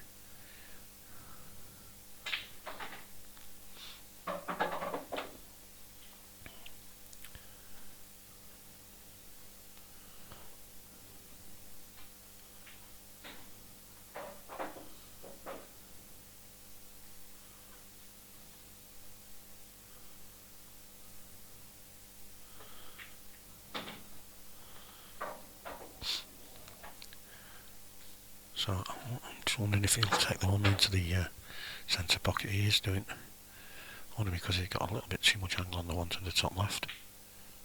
Plus it was in the way of the other one as well, but that one was a frame up nicely now.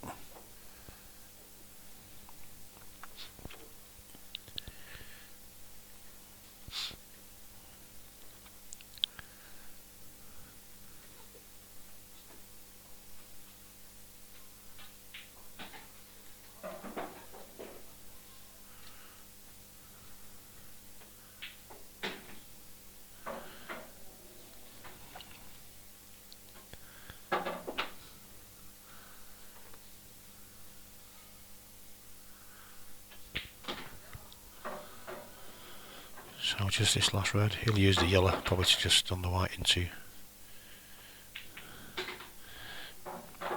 just to hold the white, and that's 3-1 to Neil Rayborn.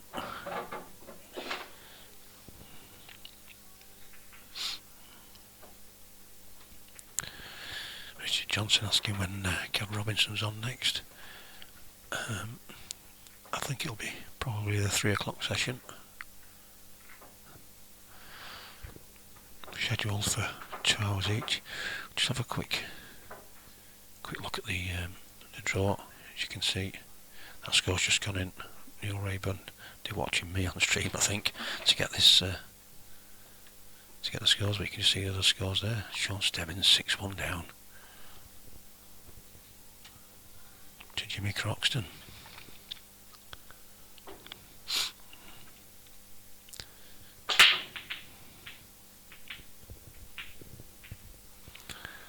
Is that dry? I think it is. Mark Falls just jumps out of his seat.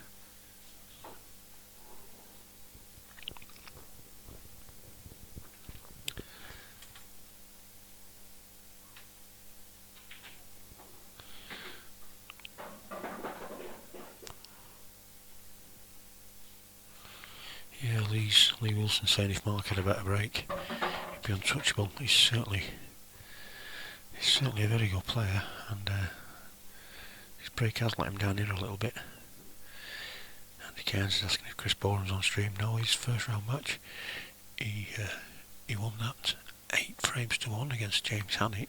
He was on the far table in this room actually, but he's not on stream at the moment.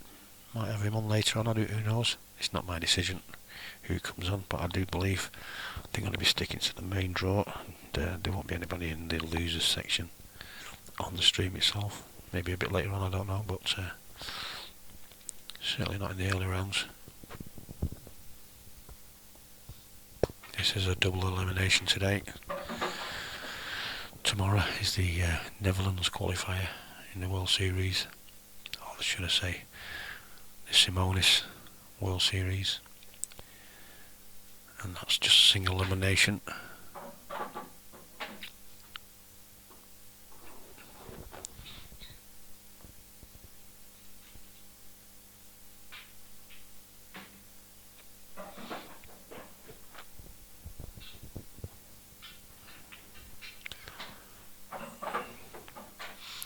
This is a little bit better from Mark.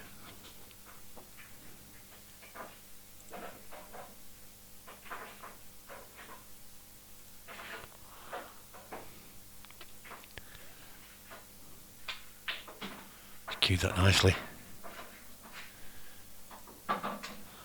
So again, top left. Now let's be careful. He's looking like he's going pretty close to them reds.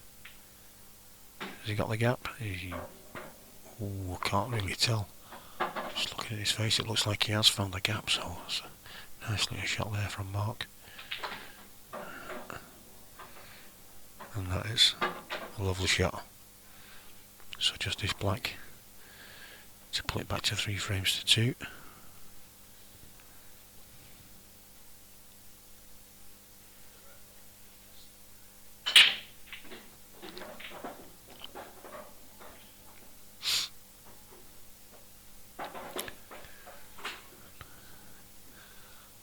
I think Mark's gone looking for a rest. He might have to go and get one out of the other room.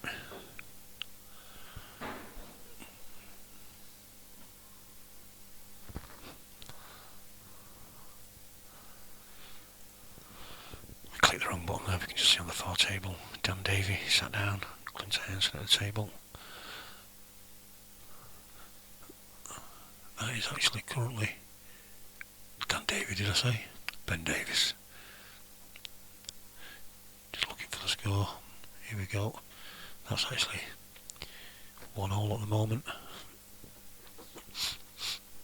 We'll see Mark coming back in a moment with the rest. Nice little room here at the Tables Snooker Centre in Thornaby. There's the main games room. It's just behind that far wall, down a little corridor, where I think there's 7 more Supreme tables, only 6 being used. And then there's a cordoned off section with some 9 more pool tables and about 9 or so full-size snooker tables. It's a lovely little club up here in the northeast. Just a shame it's a bit cold this weekend, but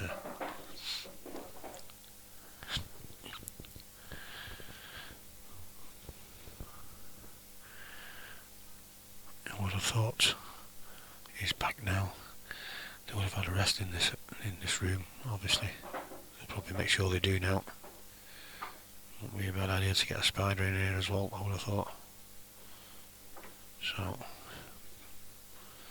back to the table.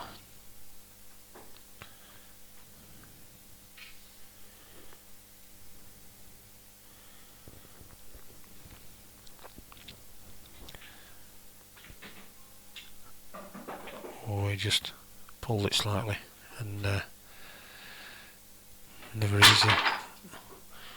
easy when you're using the rest marks. A little bit annoyed with himself. He didn't throw the rest on the floor, he actually put it on the seat and at the side, but it bounced off. Richard's asking his favourite for the tournament and what's the odds. Well, it can be won by any of the players. They're all capable. Let's see this weekend.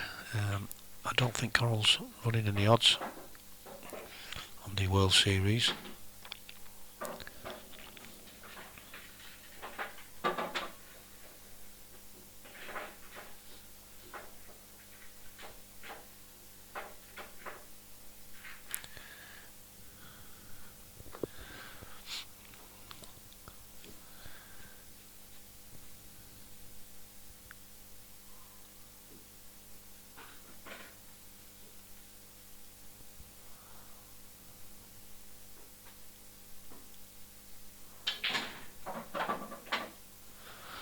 Tried to develop the red, but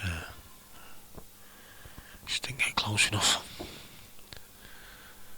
So he's left himself now. I mean, it should be easy enough for Neil, but a more difficult red into the bottom left-hand corner. He might try and get into it again from this. He has a slight angle on it, so he might have to just put a bit of left-hand side on maybe to get across. Oh, again he's been a little bit unfortunate.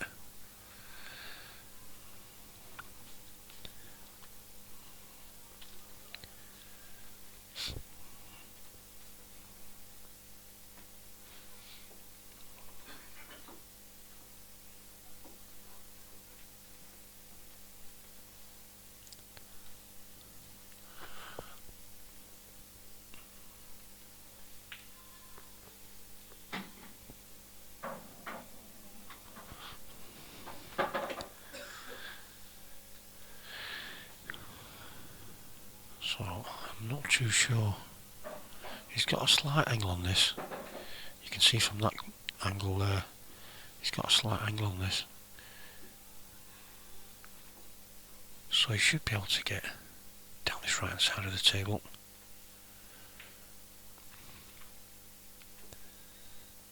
He's just got to be careful if he does. That he doesn't go into the black. Now then, oh, he's left that a little bit awkward. So this could be, he might try and double this, not a lot else he can do really. He's in a bit of trouble yet. I don't think it nips. Doesn't matter if he knocks the black in obviously, as long as he gets to the pot. Maybe he's just looking to just push the white right into that gap. There's no better player on the circuit than this fella, Neil Raybunt, for playing these delicate shots. If he can get that white nestled onto the black and side cushion, he's going to leave Mark with nothing, but it's not easy. Whatever he does, it's not easy.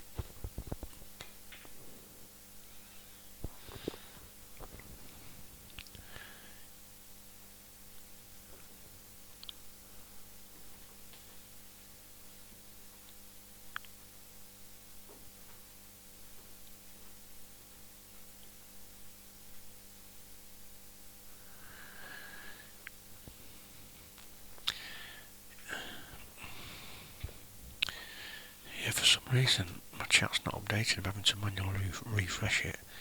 So for now, You'll have to bear with me because I don't know if they're recent messages or because there's no time on them.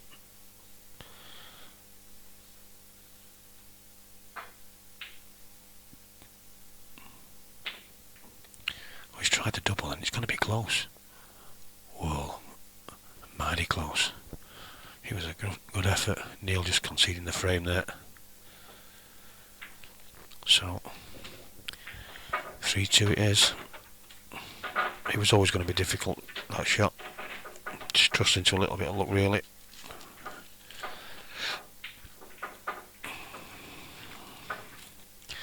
Maybe it might have been better bringing the white down the left hand side of that last ball and playing the back double or something.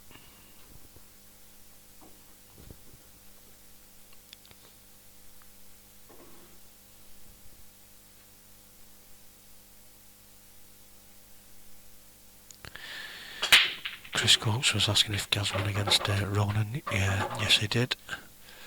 He won 8-3 to 3. Doesn't tell the whole story. Ronan really didn't get any rub of the green really. He wasn't breaking too well. And I think Gaz ended up with 3 breaking finishes in the match, so playing pretty well is Gaz at the moment.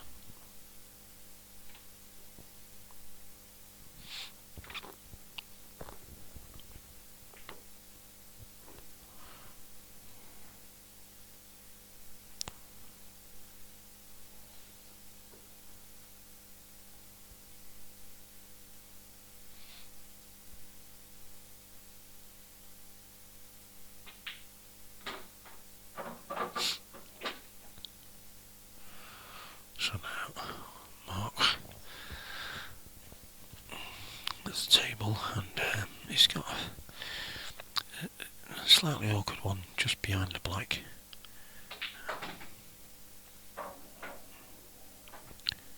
We're taking, I would think, the one to the top left next, and then you might see him taking the one over the bottom left hand corner and trying just flicking the black out.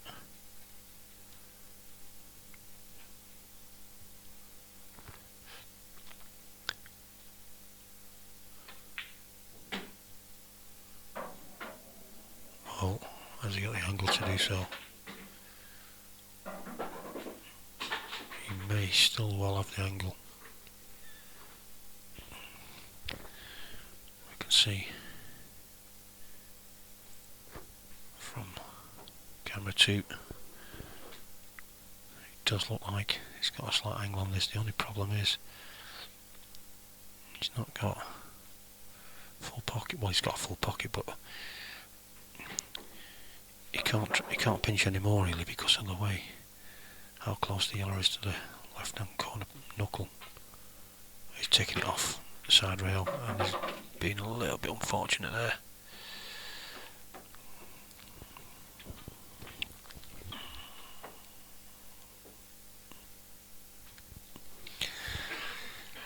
Tapping the table, congratulating himself because he knew he could have and should have got a little bit better outcome than what he did.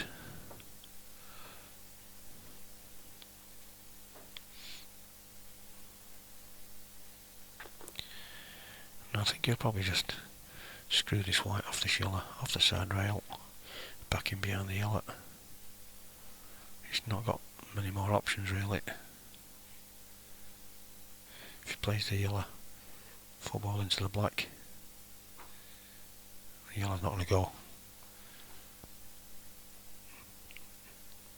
too far away from where it is now, so this could be an option for him.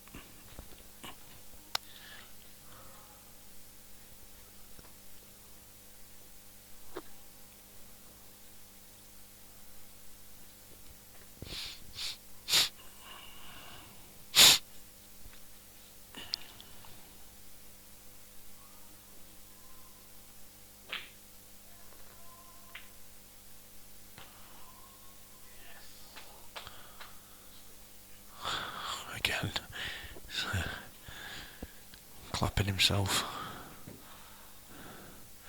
And that's not because he's got the snooker, it's because he's left the black safe. Where he's left the snooker is after Neil's shot here. Obviously you're thinking, well, he's going to have a good chance to win the frame, but now the black's gone safe, he's not. He's going to have to, again, develop something.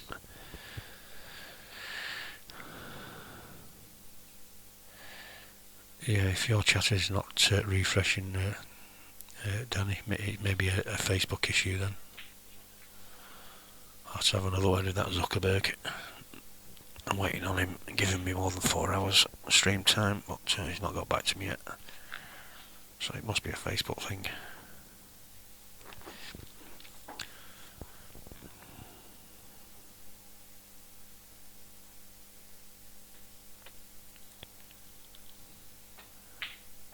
It's a great shot there from Mark, and he's got a slight angle.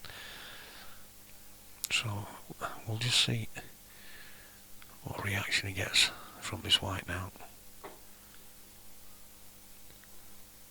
because we're going to be chucking a bit aside on this. Has he not? Well, he didn't really put that much on it, I don't think.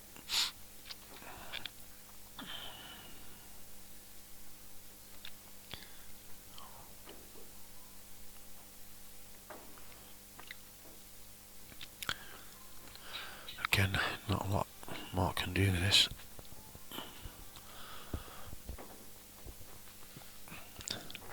Doesn't bite double,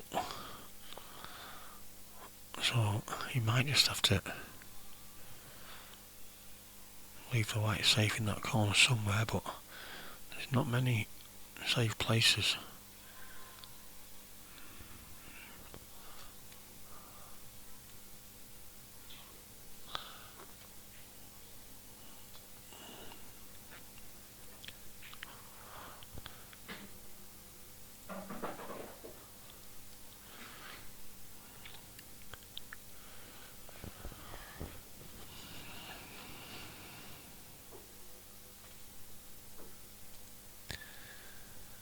So we'll see what Mark does with this.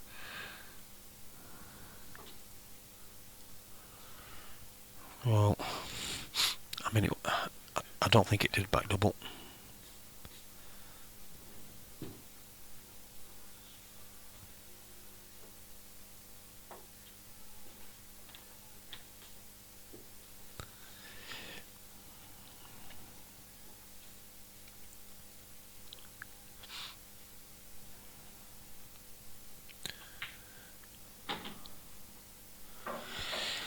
I don't want to have mentioned the shot clock, but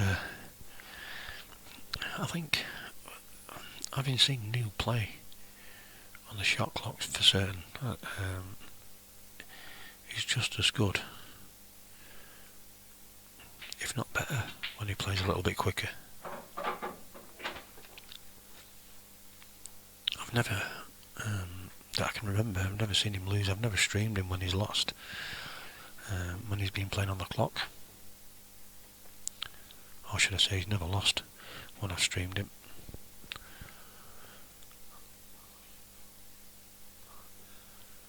And to be fair, there's only one frame behind Chris Boren and Liam Dumpster. Man, they did start about 20 minutes later. So yeah, maybe they are a little bit less into the match than what a couple of the others matches are, but a lot of it is down to the split of the balls as well. If they don't split nicely, which I don't really think they have done, to be fair, so far. If they don't split nicely, then it's never always going to be a finish there. Well, a bit of a loose one there from Neil.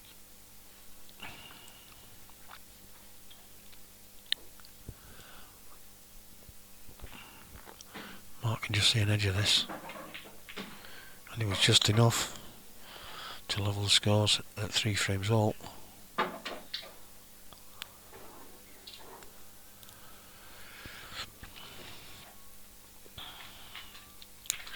So Neil to break with his Jason Owen break key more than likely.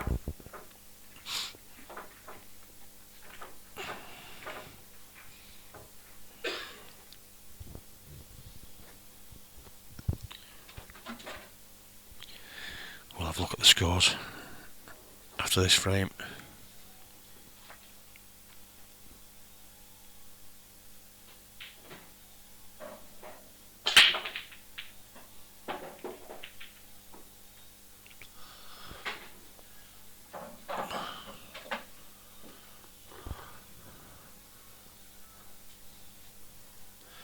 So 1 red down.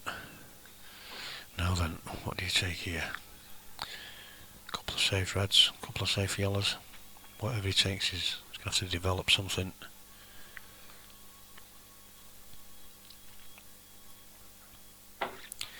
He may take reds, take the one into the right centre, develop the one on the right hand rail next to the yellow. Oh, he's gone yellows. So he's got a couple of balls to develop. One on the left hand side cushion and the one on the right hand side cushion is going to double this.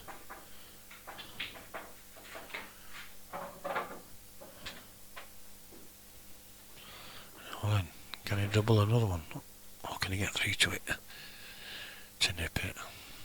I'm not too sure, we can't really tell from the other angle how much room he's got. As you can see, he may well have enough room, but he might be a bit straight, so we'll see. Could be doubling this, looking like he's screwing it out. No, he's playing safe.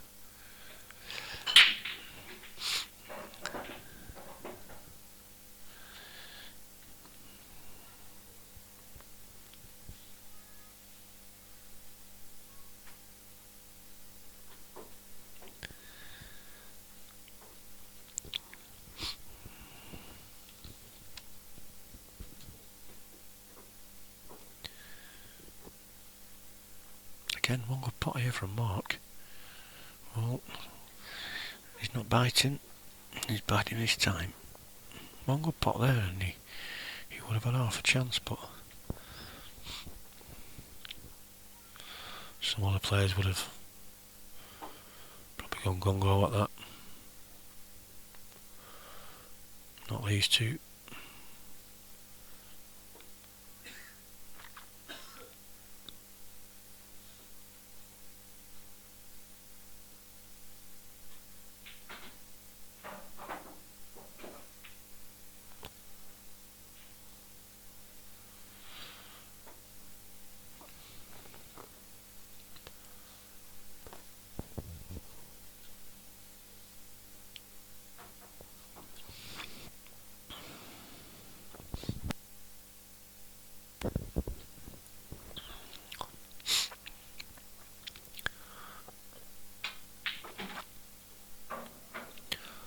So now then, again, Mark has the chance of dropping this red in to the right hand centre.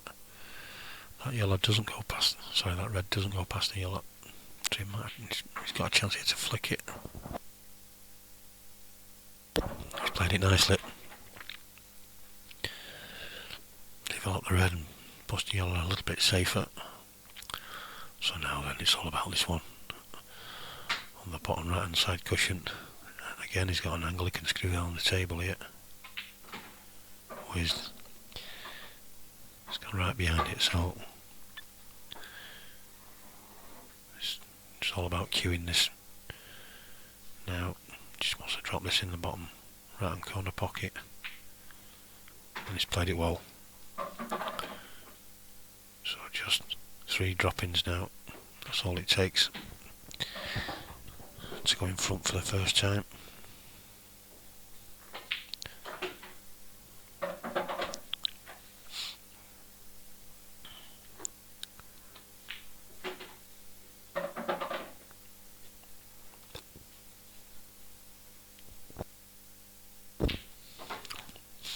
So 4-3 lead it is to Mark Farnsworth. Breathes a sigh of relief.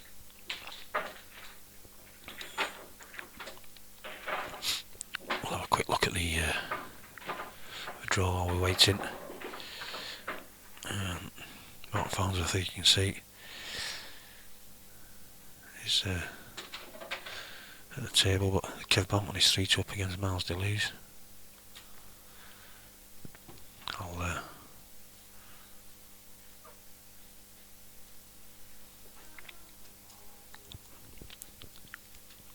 I'll just have to tell you the scores further down the draw.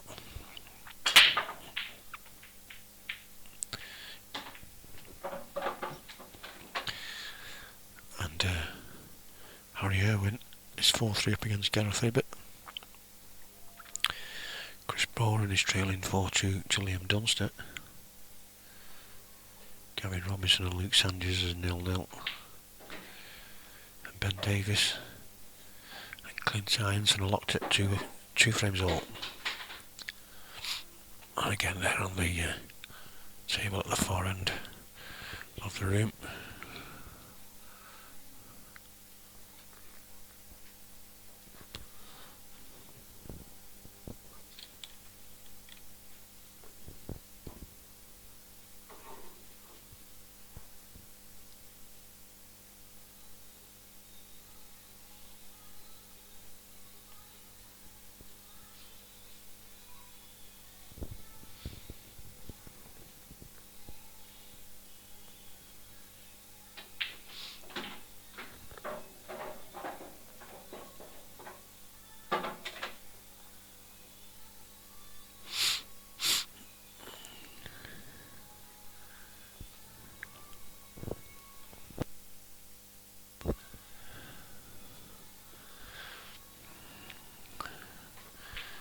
Those of you that are watching on Facebook, we are also streaming live to YouTube at the same time.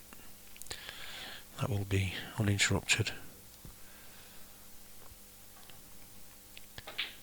right the way through to the end of the day. If you wanted to go and watch it from there.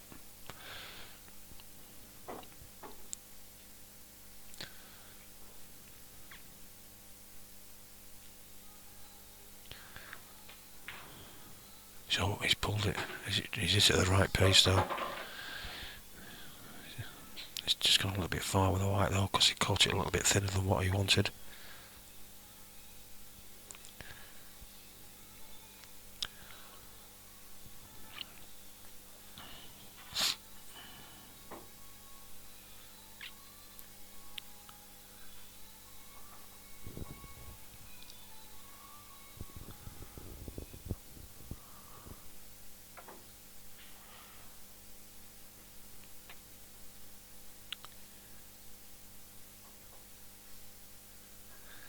So it's just queuing a little bit awkward now. Well, what a shot. He was stretching. He was queuing over the black. And he's played that well. A little bit fortunate not to going off, but the shot itself, he played it well.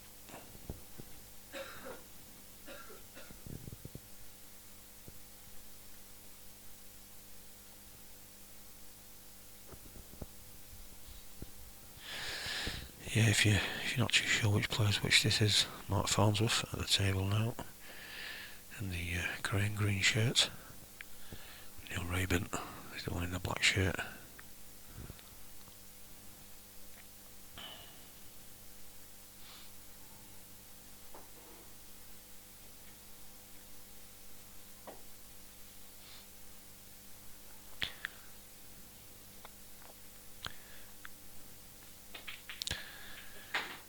It's a nice little shot there from Mark. So I would think he's going to take this long. Could just stun the white.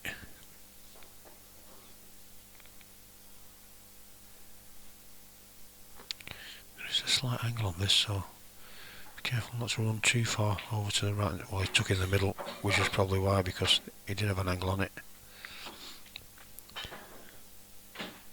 So just this black for a 5-3 lead. And he does.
Looking at the comments on the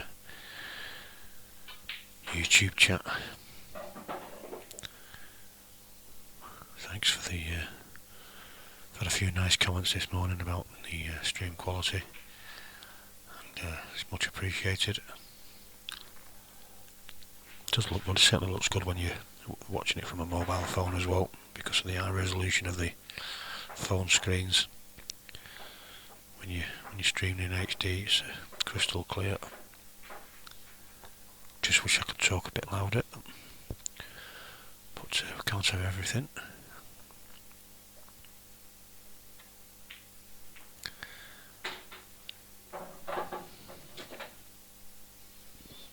So I can see, obviously, Phil Corns has tuned in on the YouTube stream. So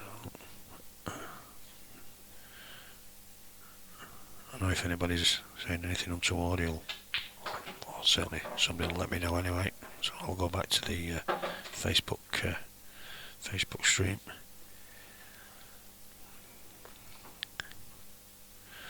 Although for some reason it's happening to one or two people, the Facebook chat itself is not auto-updating for some reason. I don't know why.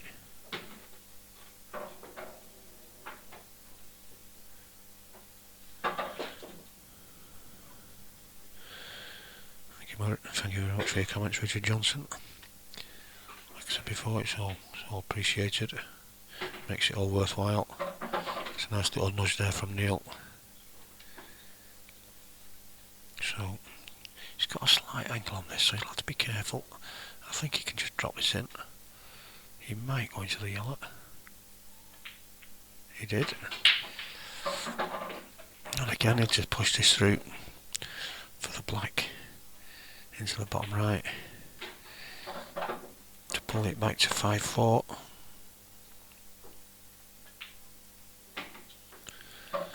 5-4 it is.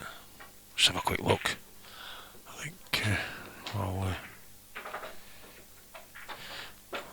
again, I can't just scroll down at the minute. We'll have a look at I'll sort that out after this match is finished now.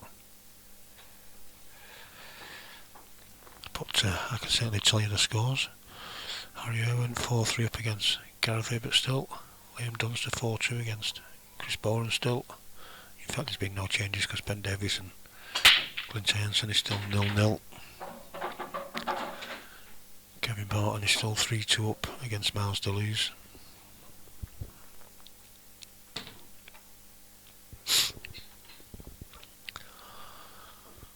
So that's a half decent break from Mark, as long as he can. I'm not sure if he can get through to the one, or if the one nearest to the white goes into the right hand centre, so maybe it does, or maybe he can get through to the one nearest to the pocket, or he could.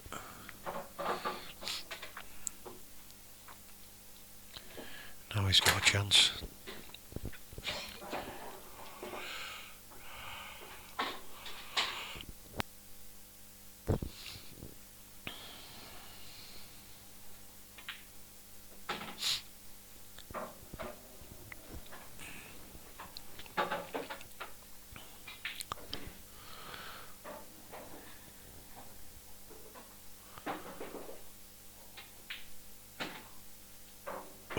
can see there, in such short distance, the amount of right hand side he put on that white then, and how it come back.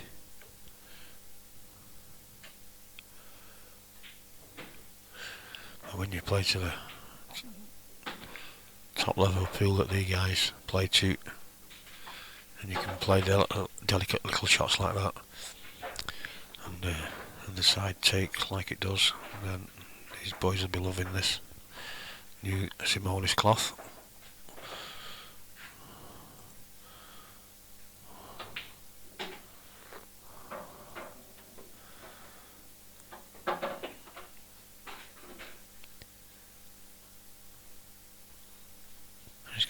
It's got a slight angle on this, so if he takes the left hand side one of the two now into the bottom left, he's watching it drift over slightly unless he screws it back, but I don't think he will.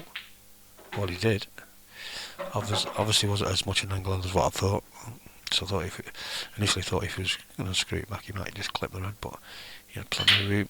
So this is just a bit of a stun shot, and that black does go into this bottom right hand corner.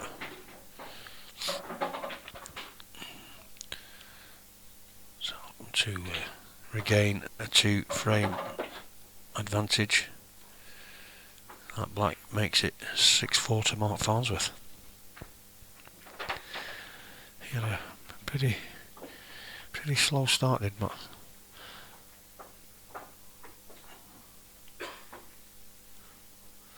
He had a pretty slow start, did Mark, but he seems to have found his rhythm now.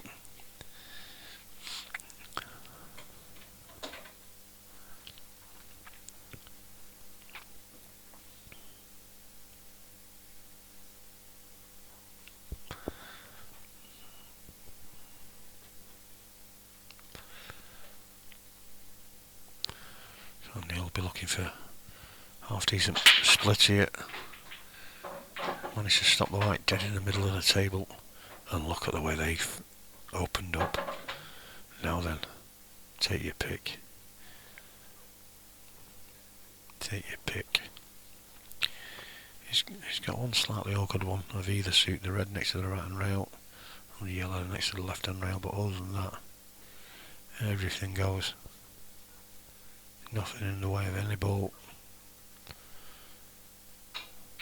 So it's whatever makes you feel comfortable. And Neil will be looking at each ball in turn and what route he's going to take now. One ball after the other, and when he's worked it out, he'll execute it, and you can't see him missing any of these. This is going 6-5.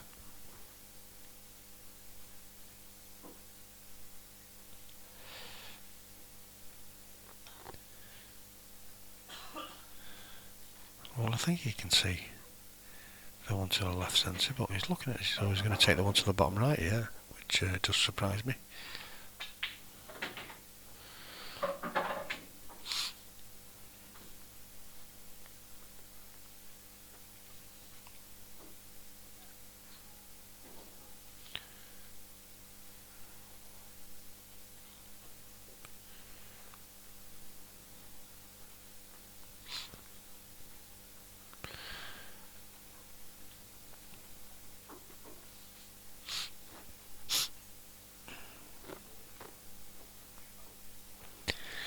Yeah, he's not happy about this, and which is why I thought he might have took this one into the left centre first time, because of,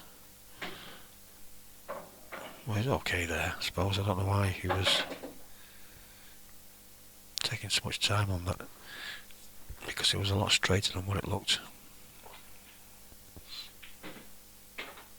Now then, has he gone too far? Oh dear. So he's going to have to play a double here.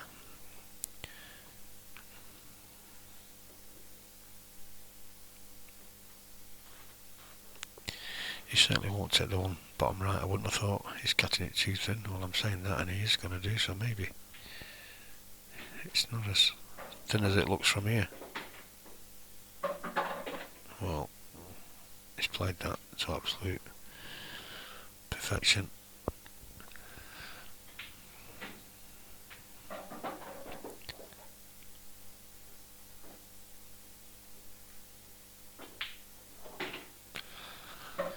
So just this black to pull within one again. 6-5.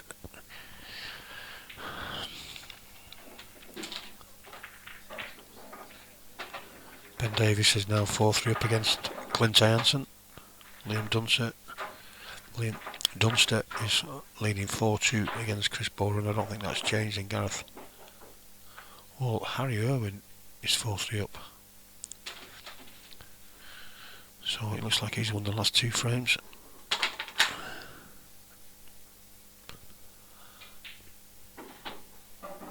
Kev Barton is still 3-2, so he's obviously deep fudging now. Loves his fudging, does that Kev?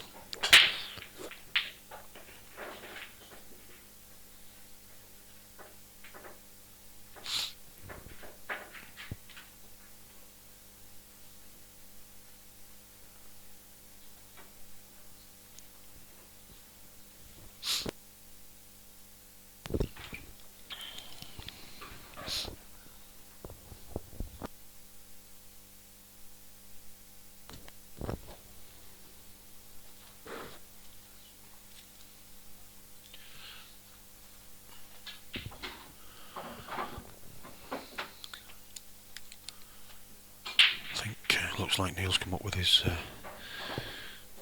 wife as well this weekend.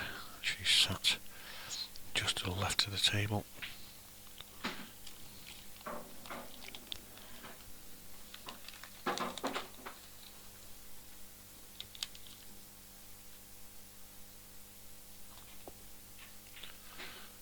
I do apologise, that was me kicking the table. So, nice delicate little shot here from Neil. Now then, I presume that yellow goes between them 2 reds into the right centre.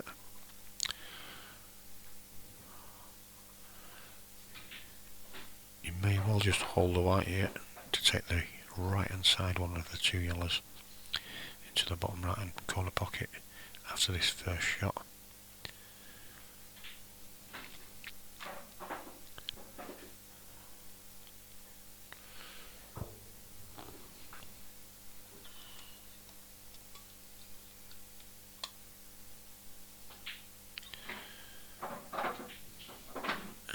By the looks of it, that's exactly what he's doing. And then he'll go bottom left. Oh, will he?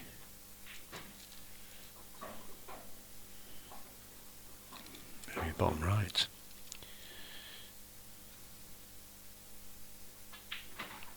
Bit of bottom right hand side on that just to pull the white out. Now just stun this in, black, right centre. Drop it in, whichever takes your fancy. And this to level the match at 6 frames all.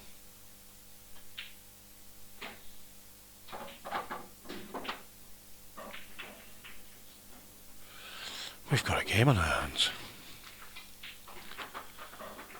So this is basically now a best of 3.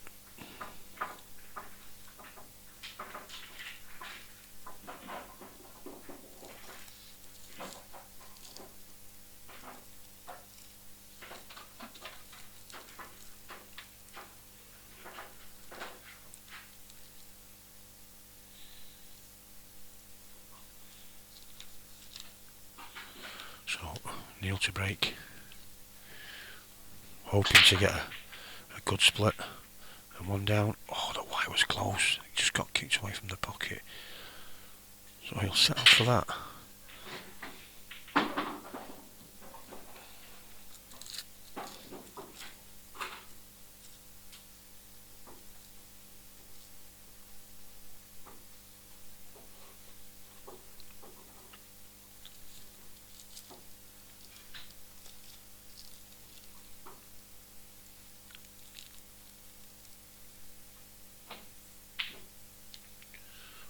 That was a bit of a loose one from Mark.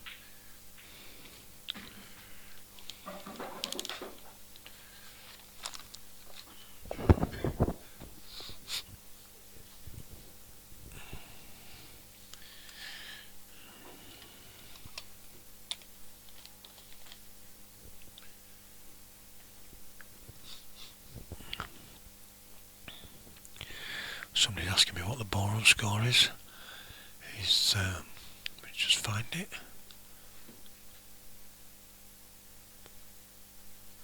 He's trailing 6-4 to Liam Dunster at the moment.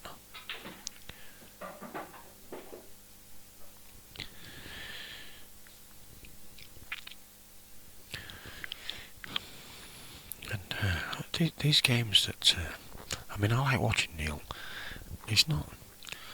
He does take his time. He's very methodical, is Neil. He's certainly not the slowest player I've ever seen play.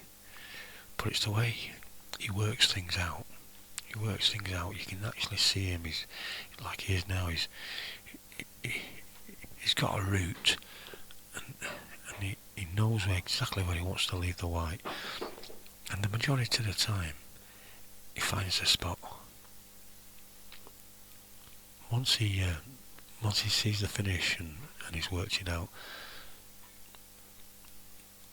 he's I won't say a quick player, but he certainly speeds up because he, unless he runs out of position or gets a back rub or a kiss or something, that once he's worked his route out, that's him. But it's just the way that he works. 3, 4, 5 shots in front. Sometimes all of them.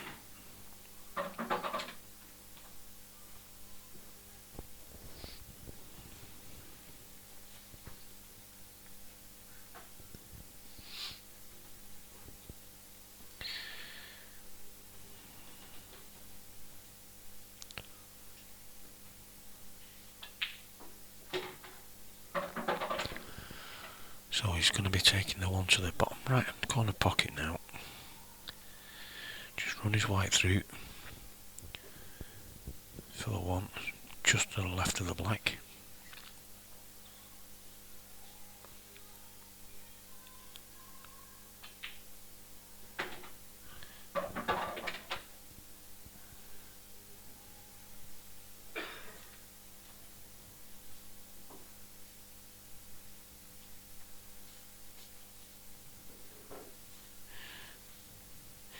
Just looking at the chat on YouTube, and Dave Greenhalgh is asking if the chat's froze, but it should be okay, Dave. Maybe nobody wants to talk. So engrossed in watching this match.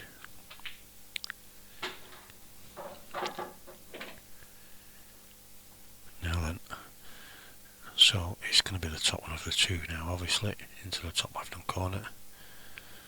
You'll just still not in your screws right back an inch or so.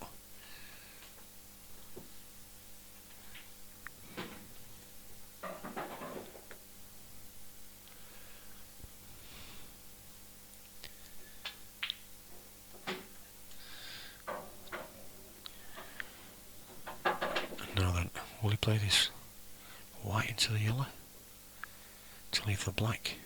I don't think it goes. Looking at the other camera angle, I don't think it goes into this bottom left hand corner. It looks very, very tight. So I think he's going to be looking at dropping this white onto the yellow. That's just to the left hand side of the black. So he can take the black into the right centre.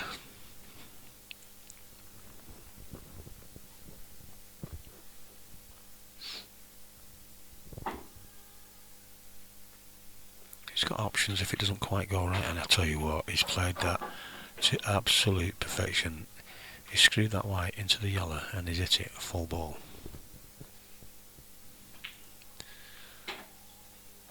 Beautiful.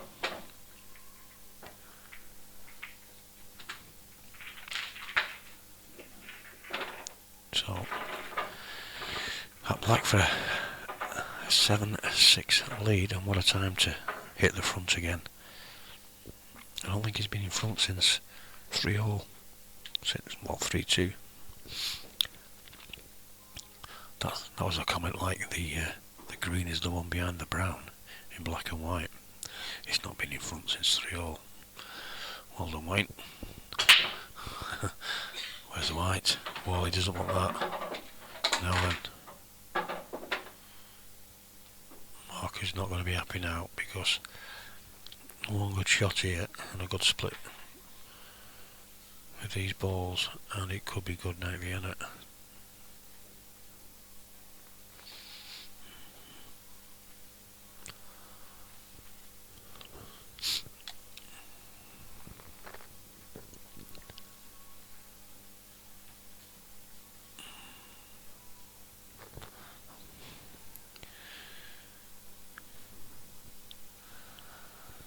Just have a look on the other table as well. Clint and Ben Davis. 5-4 to Clint Hansen. He's actually taking the lead. I think that maybe for the first time in their match as well. I'm not too sure. As we watch Neil weigh this shot up.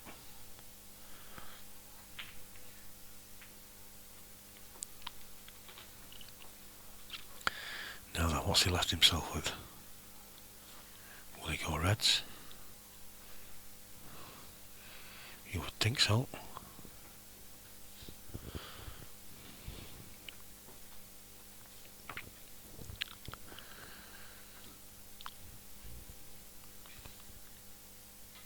Alice Boyer, thank you very much for your comments.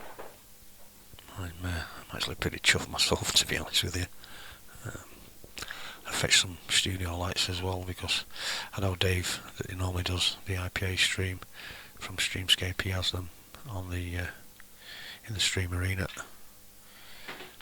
and it's basically just that extra natural light, or it replicates natural light, just adds to a little bit more clarity to the balls, just brightens it up. But I'm always fearful that if the players look up into the big studio lights, it'll affect their eyes, and I've never liked using them. But once I set up last night and I've looked at the lighting and the pictures, I thought, I'm not using them, I'm not getting them out, back in the box. So if anybody wants to buy some studio lights, I've not used them, I've only tried them a couple of times just to set them up, see how they set up and what have you, so you can have them. I'll get rid of them, I'll sell them.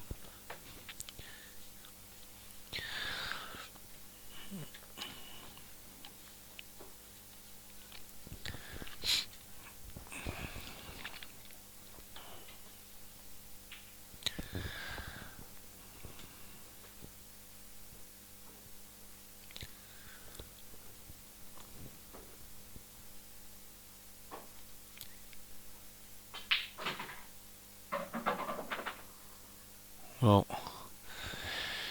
I don't think he wanted to come across as quite as much as what he did. Unless he was hoping to come across a lot more, which I doubt that was the case. I think he was wanting to be a little bit straighter on this second one from the right hand side, the one he's taking now, just so he could drop it in, drop the one in the left middle, and then come back to take the one just above the black into the right corner pocket. But obviously he came across a little bit too much. Now he can actually take this red is nearest to into the bottom right, and I think he's got options here. He can screw the white back, maybe just flick the yellow. I mean, he needs to hit it, the yellow pretty thick and firm if he does that. Or if he's straight enough, just screw it past without touching the yellow.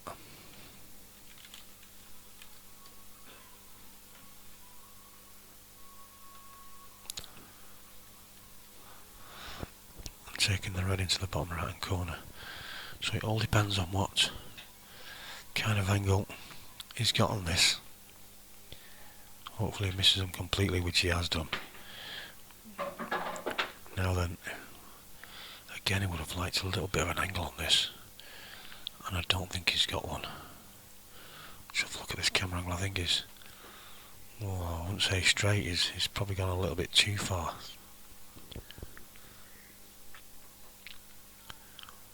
So maybe he might have to just run this through.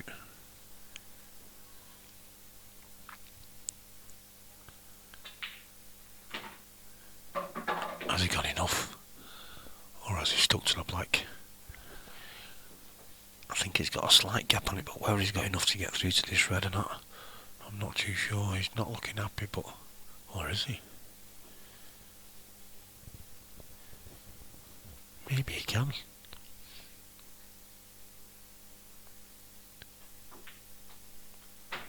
Oh, great shot. So just this black for an 8-6 victory, and he's come out with some 2 nice finishes the last 2 frames.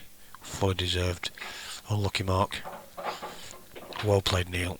We'll be back in about 30 minutes time, I think. I think the next one's scheduled for 3 o'clock. Any difference I'll come back and let you know in the next minute or two, but don't go too far away. If you've not already liked Tsunami streaming Facebook page, get it liked now, and then as soon as we do go live, I will be restarting the stream anyway. As soon as we go live, you will get to know where we are. Thank you very much for watching, and we'll see you in a few minutes.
bike a little bit quicker than what I thought. I just nipped it shop.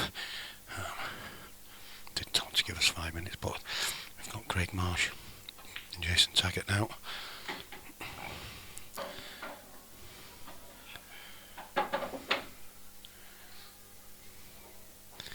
Did I say Jason Taggart? I'm going bananas. It's Jimmy Croxton. They do look similar. So just give me a minute or two while I sort the scoreboard out.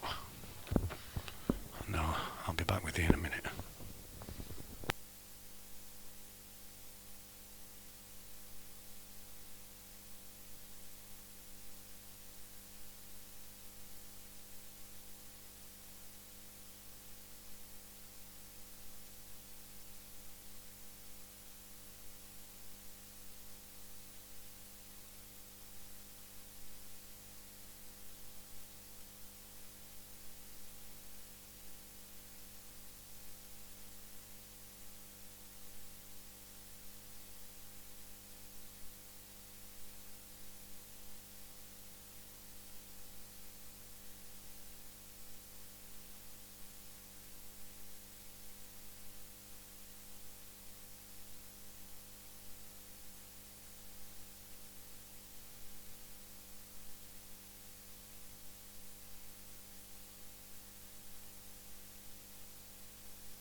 So, I'm back. For all those of you that have been asleep for the last week, breaking now is a newly crowned IPA Black Bolt World Champion Craig Marsh. Took the first frame, leading 1-0 against Jimmy Croxton.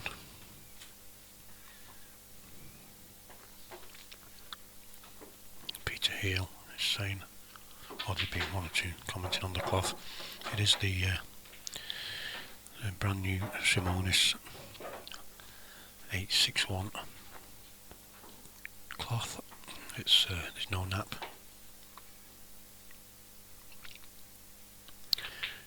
They just use a specially made pad, and it works. I've been told it's like a static. It just lifts all the chalk off the table.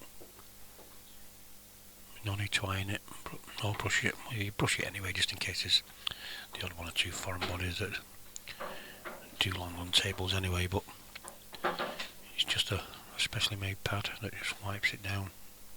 Doesn't matter if it's done in circles or anything, because there's no nap.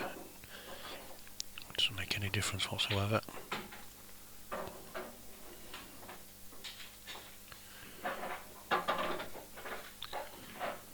So jimming out. Just drift this white down for the one over the left centre. And he's got a nice little angle on this, again, to just run his white down to the bottom of the table.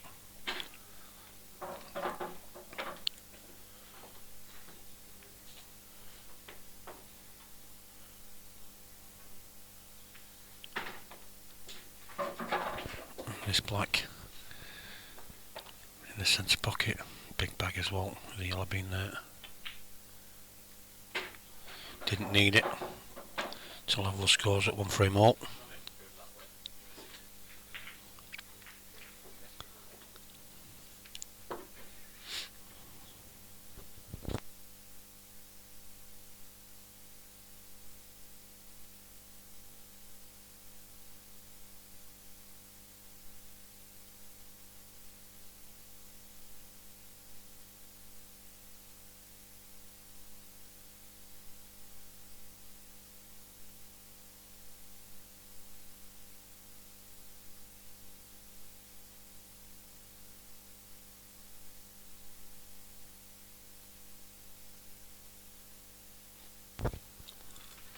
Jimmy breaking, and he's come up dry.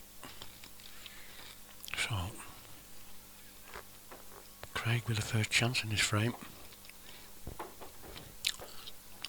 And although the yellow's over this bottom corner here, I think he's going to be taking reds. It is a skill shot opportunity by the looks of it. So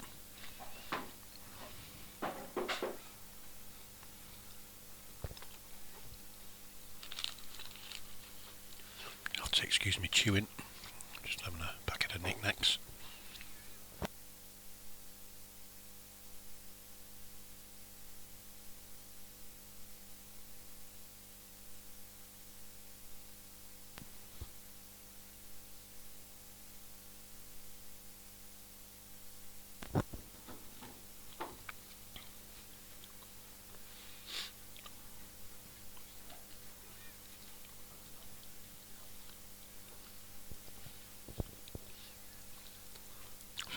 Craig just having a good think about this.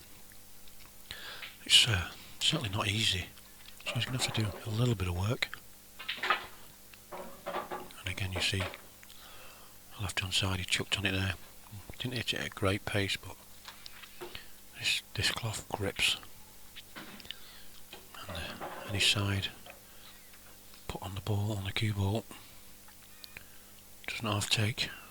This is the skill shot, and he's got it. Now,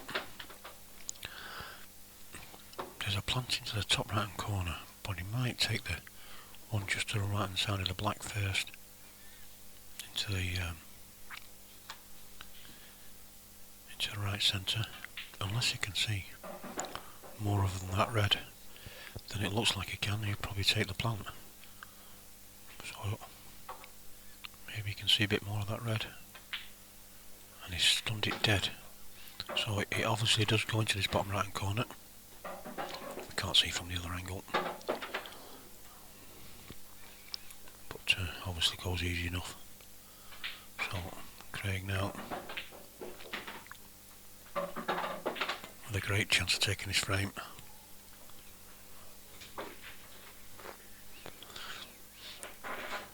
Now he can play this two ways. He can play to just drop the red in and take that one over the left hand corner, just drift the white between the yellows for the red nearest to the white into the same pocket as he's playing now.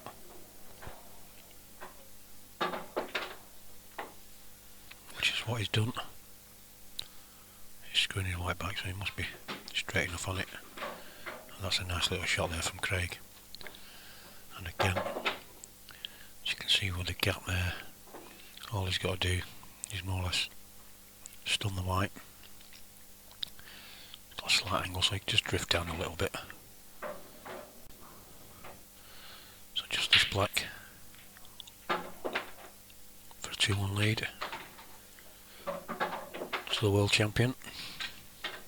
I'll say that a few times because it's certainly an accolade to have, being world champion of your chosen sport.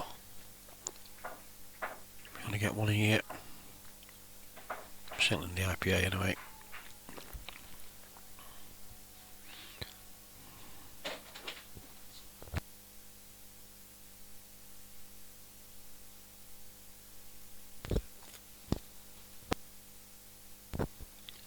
And he's a very nice chap as well, is Craig.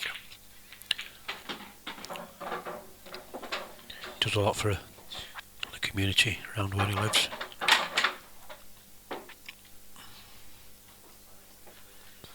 So he deserves everything that's coming to him.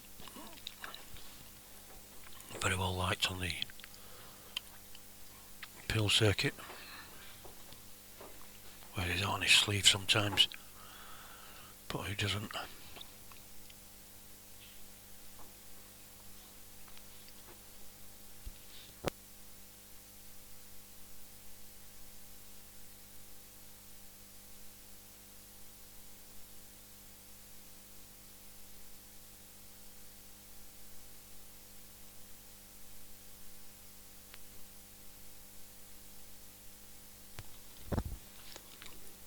David Taggart saying the champ is here. Good evening. Good afternoon, David. Peter saying he's got the white on a string, and that's the way these top players play. Certainly when they're on form, you would think the white ball is on a string. And I think, obviously because it's new to everybody, this cloth, once they do get used to playing on it, and the local clubs where they practice, or the home tables in the case of some of them, once they start getting used to this cloth, we're going to see some really exciting pool, if we haven't already.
See Craig, well, just get rid of that a minute.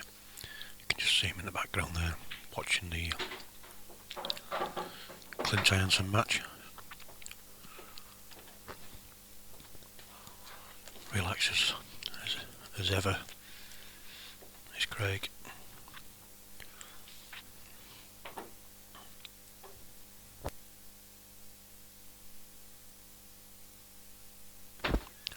Taking nothing away from the lad at the table now, Jimmy Croxton.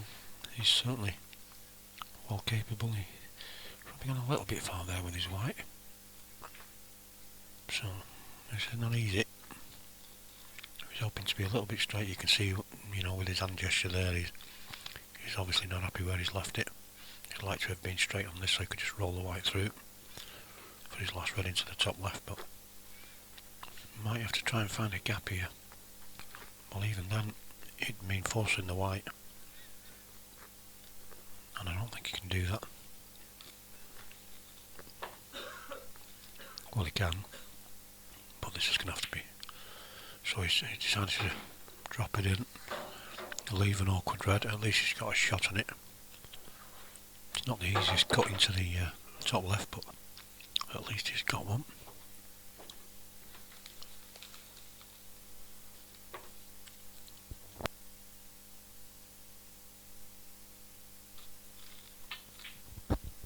He's played that well. Now then, where's this white going to finish? Is he going to have a shot on the black? I don't think he has, you know.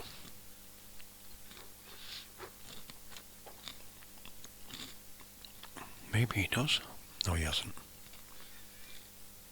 Surely not. He's tried to play off the yellow. Just didn't quite. Wasn't able to catch it thin enough. So, great chance again for Craig to extend his lead to 3-1.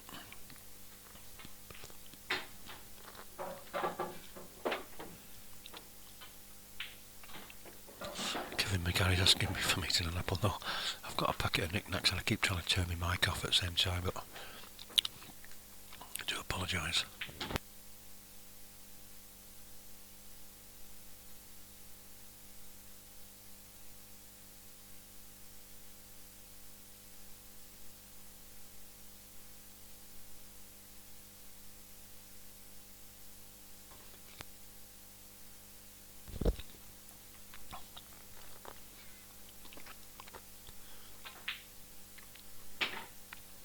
So, just these last few yellows shouldn't pose any problem whatsoever to this fella.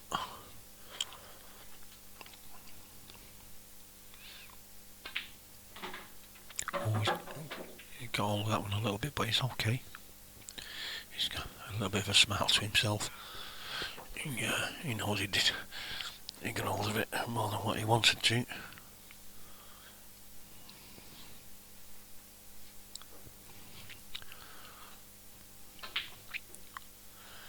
And that was the result of it, because he's had to send his white round the table and took his eye off the pot. Left Jimmy with a bit of a gift, really,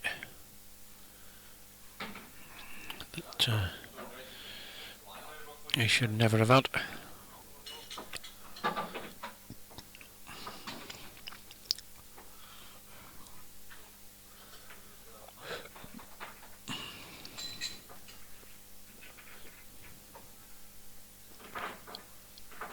So, 2 frames all. Let's have a look. Far table. Clint and Ben Davies. 6-5 at the moment to Clint Hansen. Jimmy Croxton to break.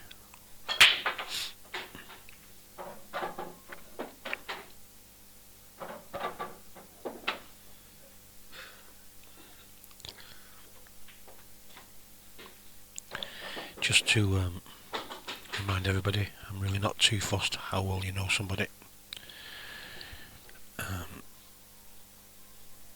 because other people don't, and it starts everybody else off. I won't say it more than once. Just be careful of your comments in the chat, because I will block.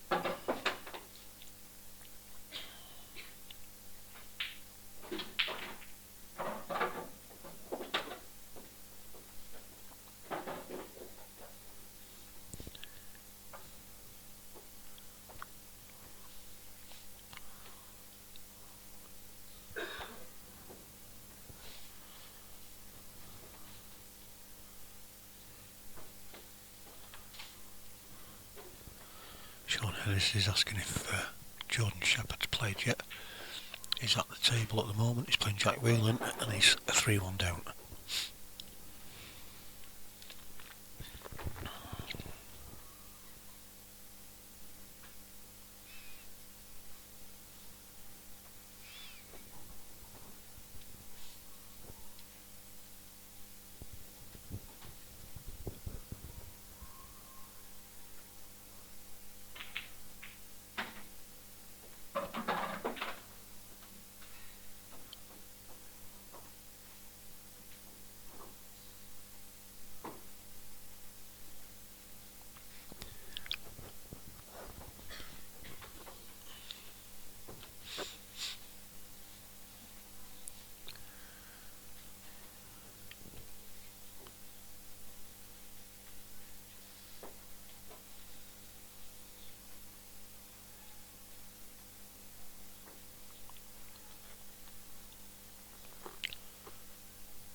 work for Jimmy to do it, which is why he decided to play safe. I don't think there was any way he was potting that and getting round the back end of these two reds.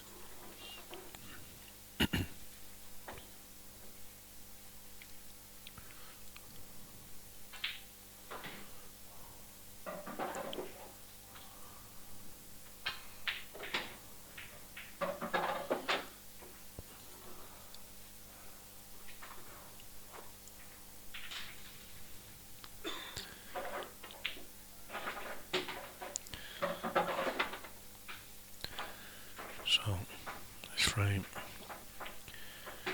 is all but over now.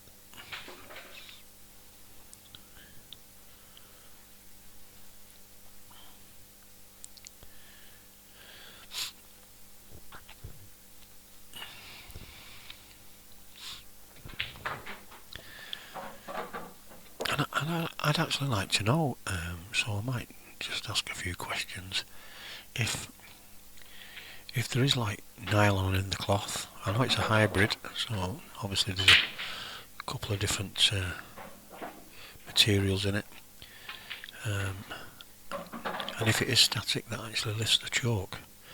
Because that being the case, that will dispel all theories about static causing kicks.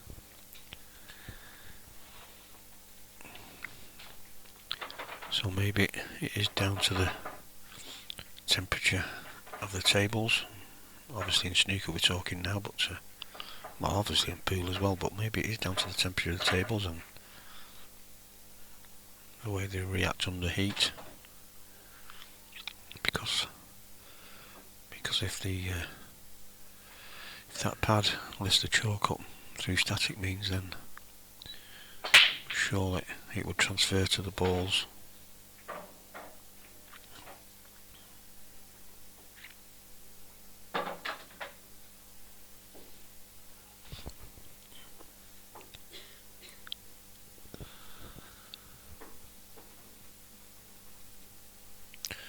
Yeah, Sean's saying that Jordan made a 147 last night. I think he made 3 century breaks, might have been 4, and 80 odd as well. It was in practice, but it wasn't lineups. He was playing proper games.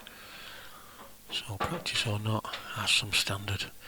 Is that certainly even a century break is some standard, but 147, different class.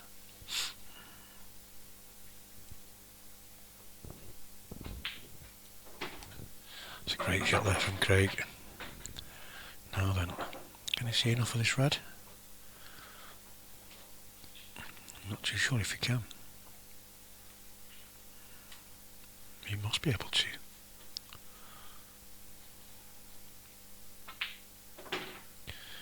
Well, he obviously could, and he found a way of getting the white to this side of the table as well. So, one in the centre it will be, I would have thought, but obviously the world champion has other ideas. That's lovely. I would think he'd take this, well, he's taking it to the middle, so he's going to use the yellow probably, and he has done.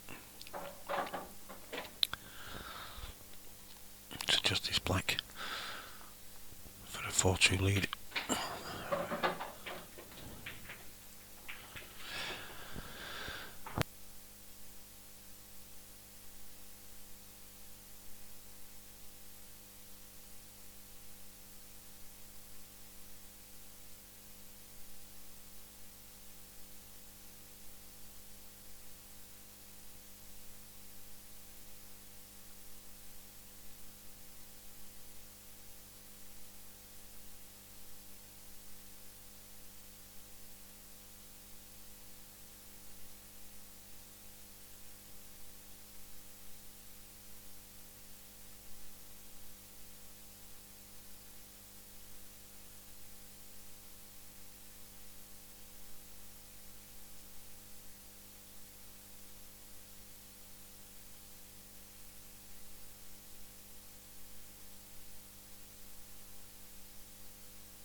tidy little clearance so far by Jimmy.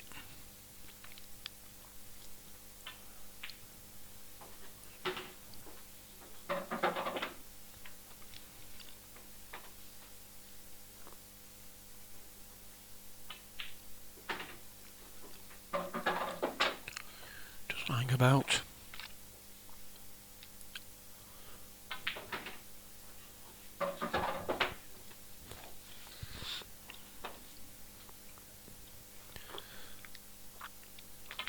So just this black to pull it back to 4-3.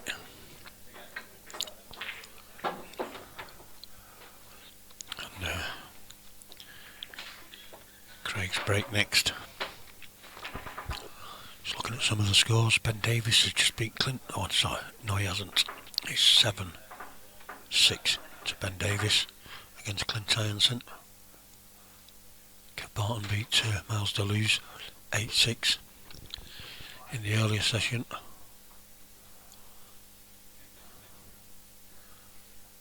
Gareth came through 8-6 against Harry Irwin.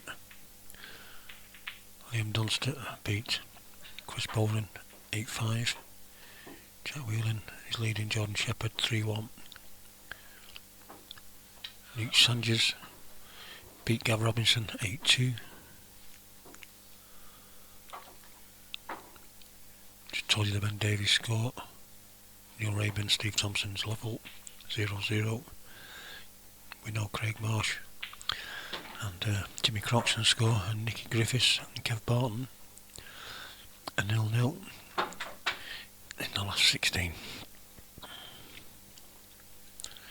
Back to this game, and Jimmy again with a chance to level this match.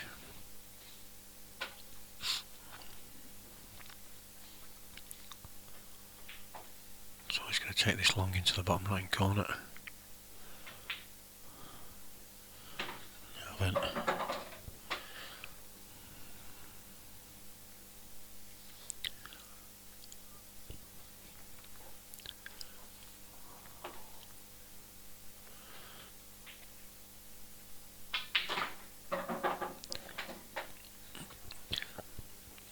well, he obviously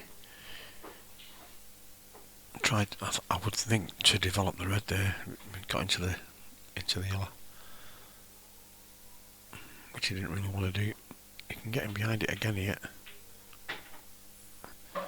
Again, he's been a bit unfortunate, and he's not even got a back double on now.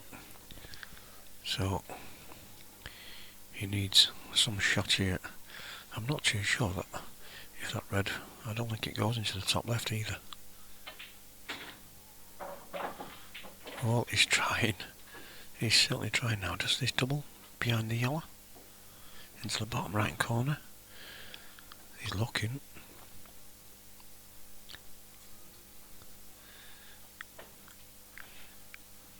It doesn't back double. It certainly back treble, but it doesn't back double.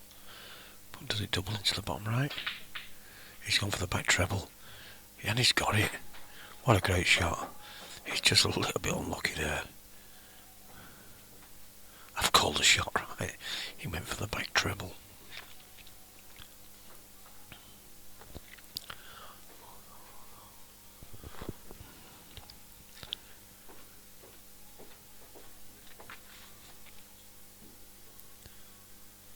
Sean Hennis is asking if there's a lot of fuzzing on the stream. There's the sound gone. The sound's fine as far as I know. And the only reason why the sound went before was because I turned the microphone off while I was eating my knickknacks, because obviously you don't like to listen to me eating my knickknacks. But that's the only reason the sound went off. But I can't hear any fuzzing. Can anybody else? Maybe it sounds up too loud. Oh, he's gone for the double, and he's kissed it in off the black, kissed it in off the white. Wow.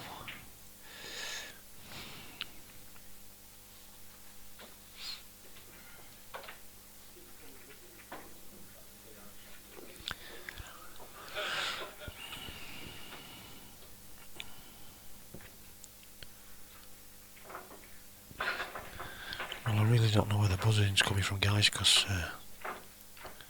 it's not buzzing at this end. And if somebody else has got the stream on and it's not buzzing with them, then it can't be coming out of here. I will have a look at it after this match is finished and put my sound on my phone.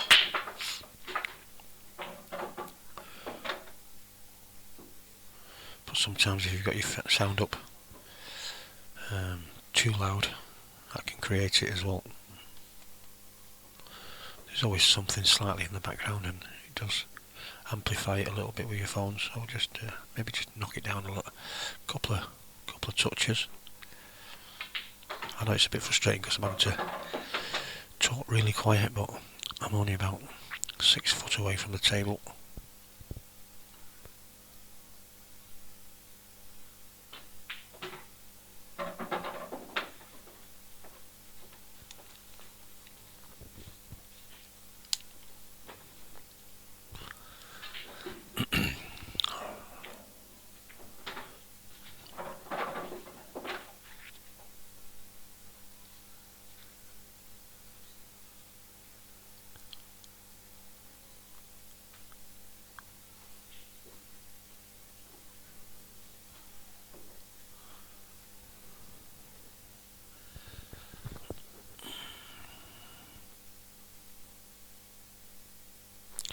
Yeah, Sean says it's better now to turn it down a bit. Yeah, I think you've only got to knock it down just a notch or two. It does, when your phone's on full blast, it does pick up a little bit of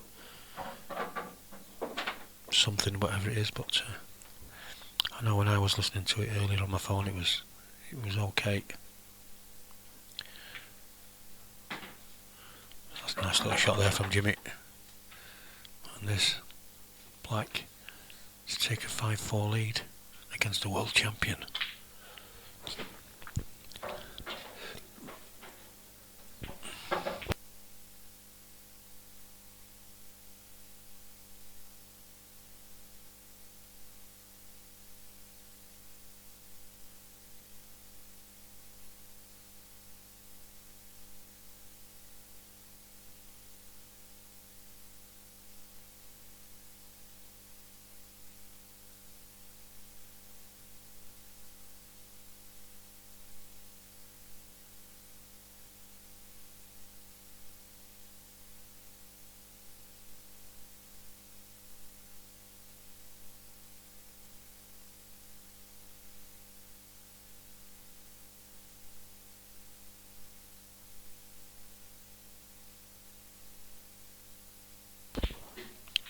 So Craig breaking there, nothing down.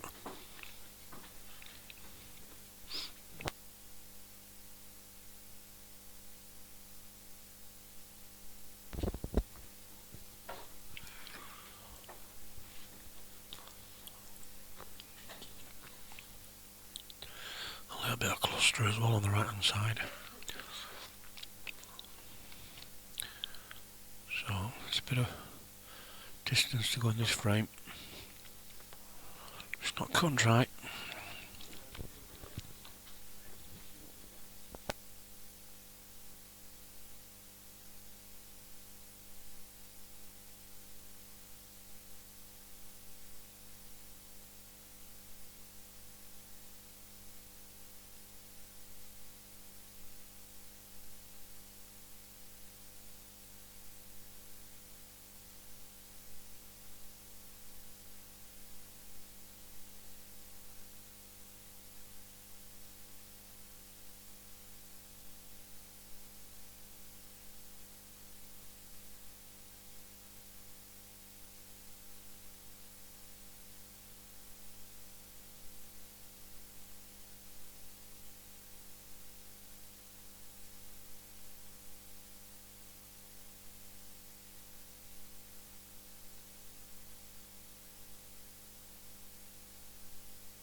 Jimmy breaking there. Nothing down. And then Reds are looking nice.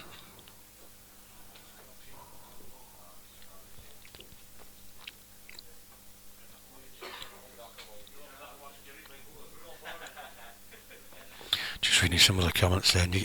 Sometimes you can't win with some people.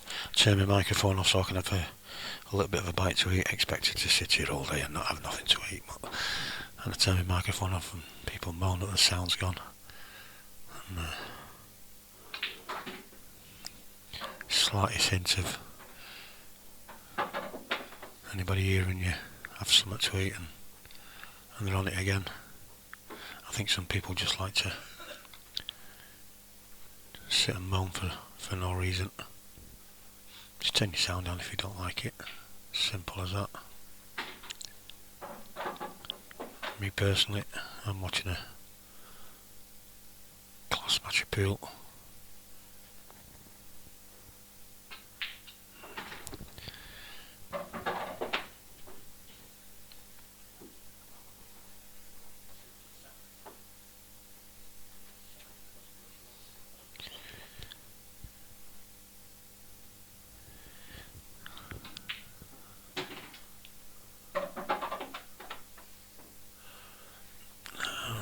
Armstrong's asking if Mark Farnes was won. No, he got beat 8-6 by Neil Rayborn.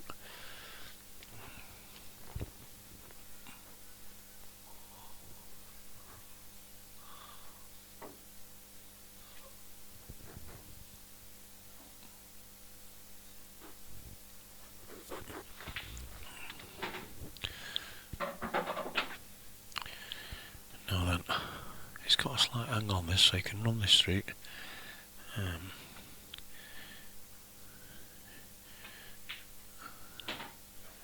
And I think he's played it to absolute perfection. Nice little finish there from Craig. He did this, trailing 6-5.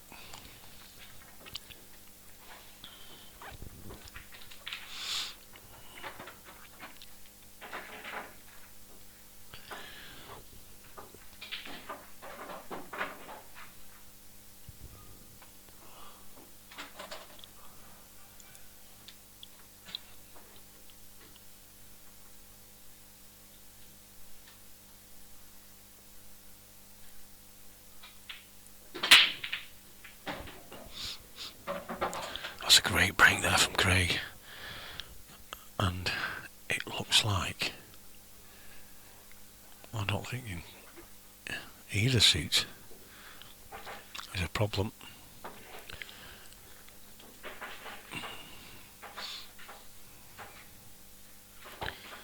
His only problem is if he fancies reds, there's not an easy opener, I don't think. Even yellows is going to have to play a plant, apart from the one over the right hand centre.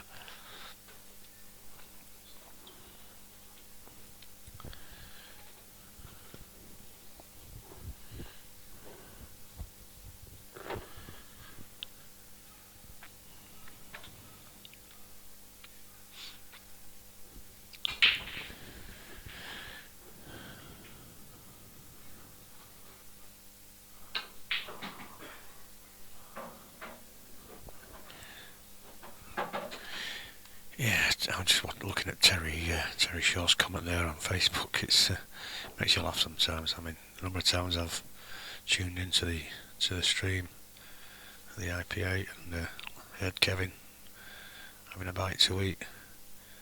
It's just you just don't think about it.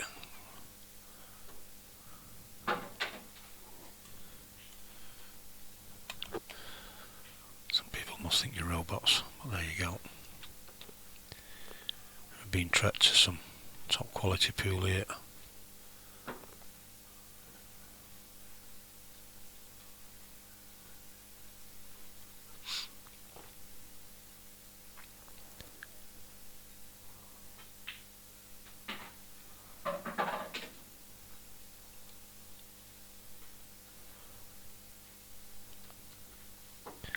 So I would think Craig will go right centre here. Well, he's going top bag first, top right.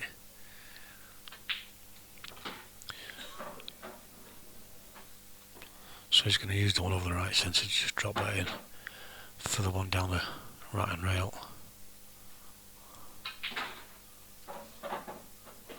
It's a nice little shot. So he just drops this in. A little bit of left hand side. Just leave himself a slight angle so he can just plop this in, automatically come out a couple of inches for the black. And that is all but a level match. 6-all. Again, this is basically another best of 3 finish.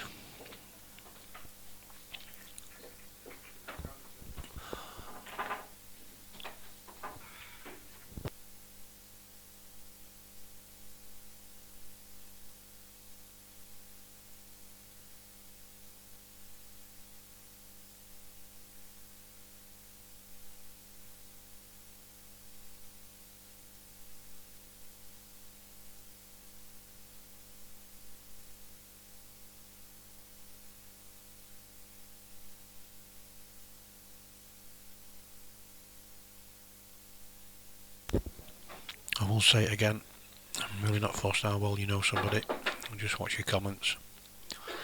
I will only tell you once.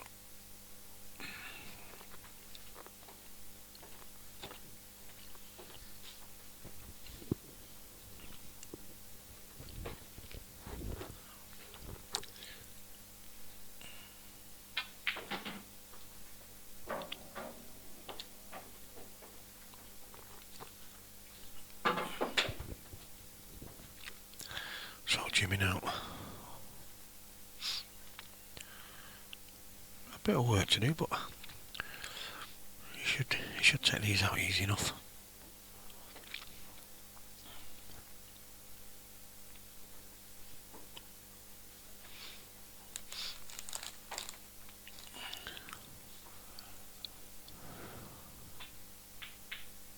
Well, did he play the cannon?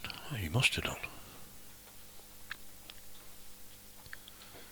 What a great shot if he did. I presume he did. He wouldn't have been that far off of the pot on the one to the right corner, would he? Great shot. Well, he's going to need another one now because he's overrun that slightly.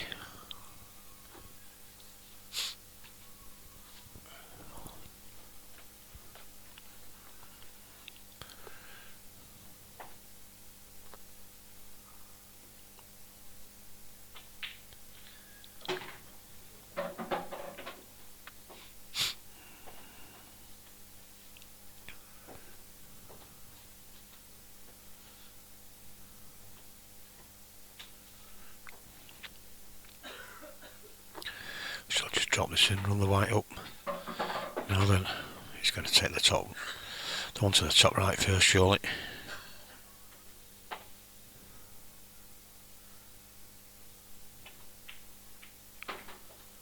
Oh.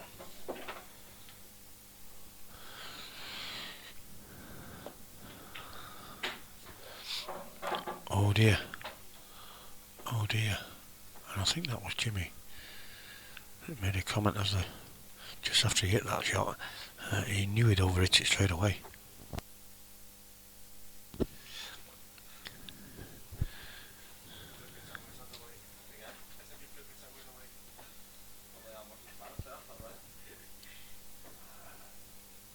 So it all but looked 7-6 to Jimmy, and now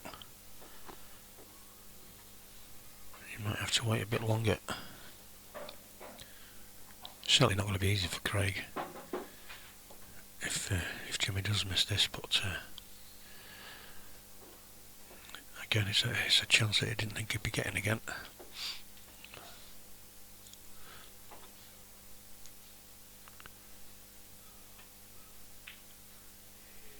Whoa, what a great shot.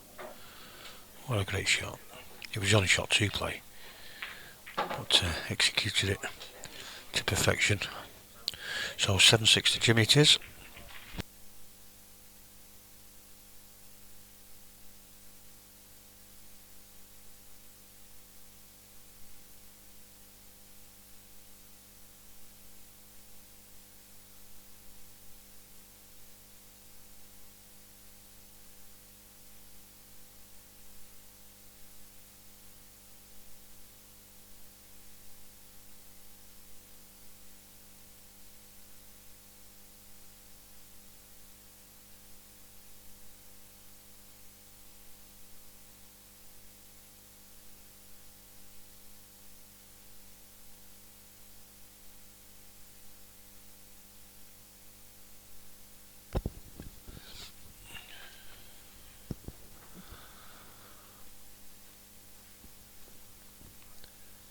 So Craig Marsh now.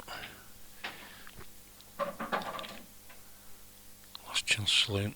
Well, it's not his last chance. There's obviously, with it being double elimination, there's the losers section to go at, but as far as this match is concerned, he's got to win the next 2.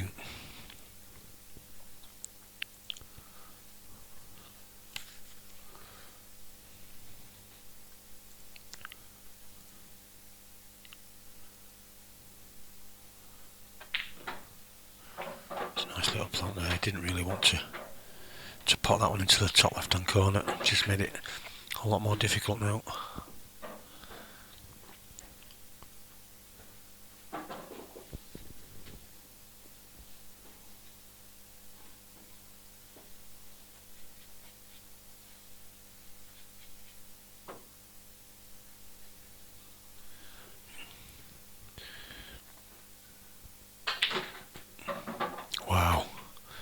Wow. The amount of reaction he got on that shot then. Unbelievable. And that's all down to these new Simneys 816 cloths.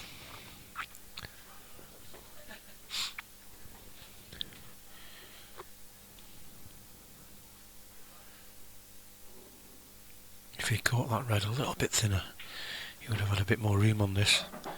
It's very tight up against the yellow now. And he might even be touching. If that's the case, then, well, if it's touching, it's a bit of a result in a way, because you can actually play a red and put one safe. If it's not, then he can go into this, but I don't think he's got the angle. Oh, he did have the angle. Has he got, well, what a great shot. That wasn't easy being so close to it.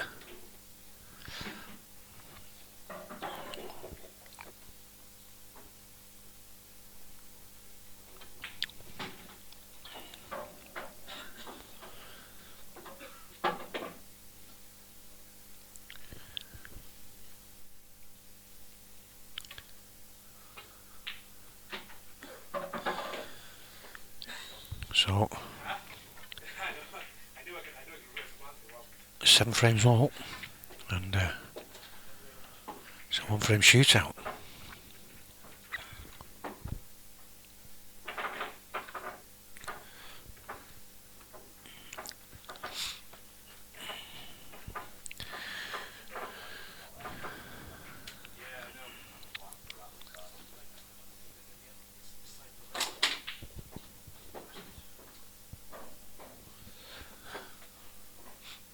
Well, I mean, Jimmy's actually played awesome today in this match.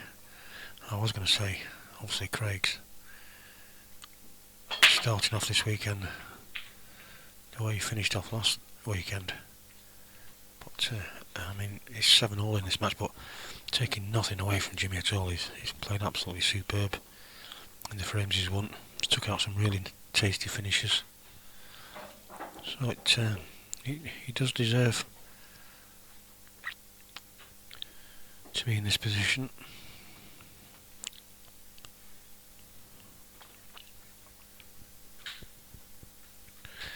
Sean Annis is asking for Jordan Shepherd's score. I'll just have a quick look.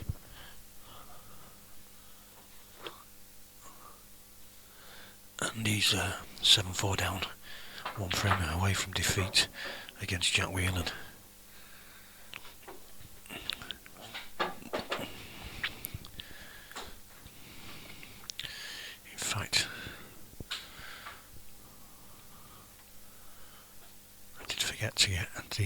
score board up on the screen. I'll do it after this match is done, ready for the next match. He's gave 2 shots away there. He's held his hand up straight away. I saw it. Just caught the red first.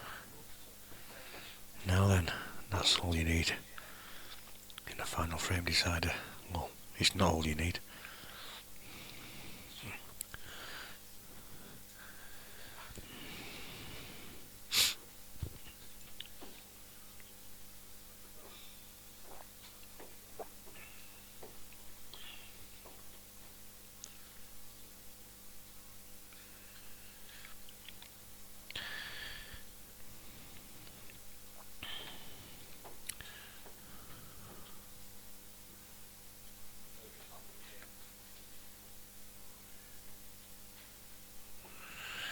Alright, so Nicky Trixer Keenan is asking if I know the James Haney score.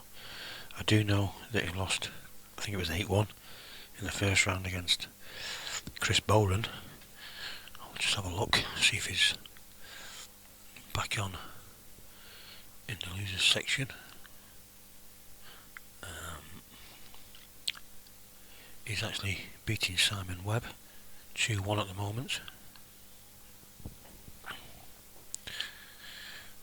So there you go, Nicky.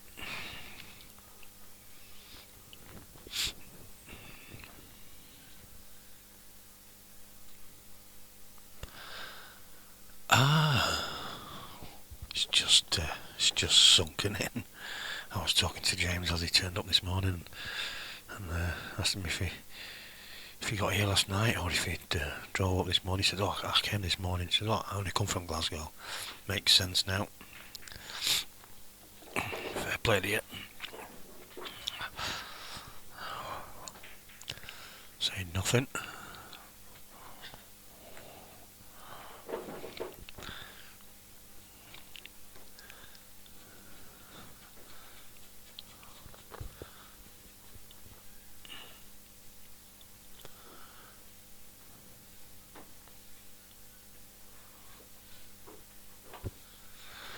So, Jimmy, having a right good think about this before he decided to have a go.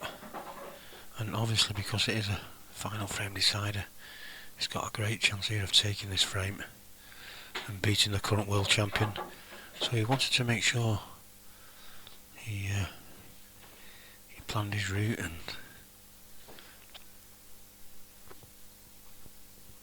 got everything right. But I don't think he really wanted to go into that one too much, but it's okay. They both still going to the right centre. If he's got an angle, he might try for one of them two now, which he looks like he has done. Now then, looking at it, you would think the top one of the two is the one to go for. Ideally, he would have liked to be going at the bottom one. That looks a little bit more trickier pot. So he might have to come back for that.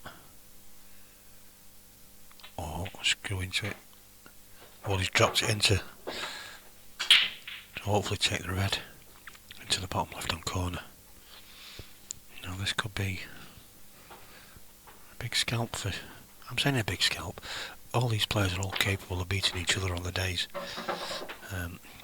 But obviously the form that Craig's been in over this last week or so, and not only that, you know, his bound to have taken a bit out of him as well. You know, it was a very long week last week.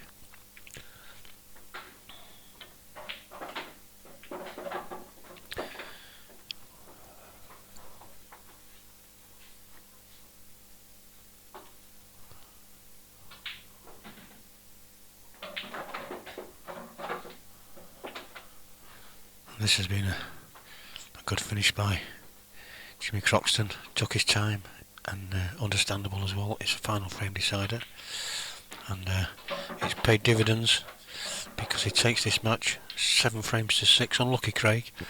Didn't do too much wrong really. Neither player missed that much. But I'll be back in a few minutes' time. It will definitely be a new feed on Facebook Live next time. So, if you haven't already liked Tsunami streaming page, go and like it, and then as soon as we do switch to a new feed, you will be the first to know. If not, you can go to Tsunami streaming on YouTube, and that's uninterrupted all day. We'll be back in about 5 or 10 minutes or so.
Hansen. So we have got a loser section match for you, so just bear with me while I just sort the scoreboard out.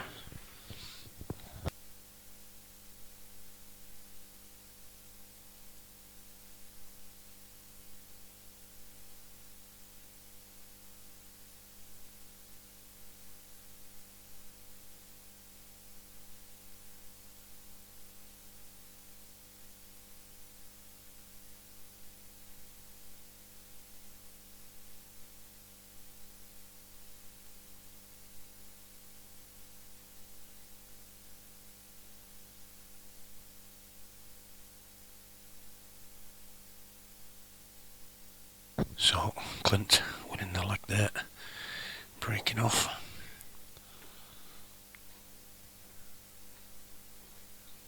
And putting one of each by the looks of it.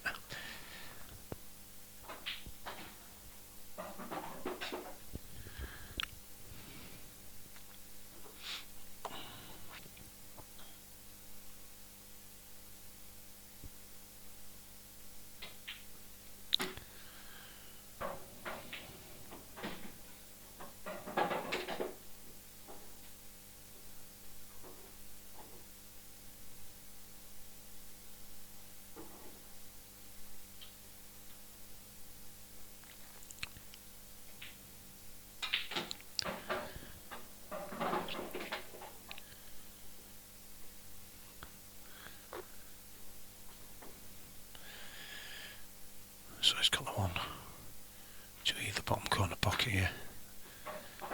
Obviously taking the one to the bottom left. Well, did he really need to do that? I don't think he did. And as a result, just left it a little bit awkward now.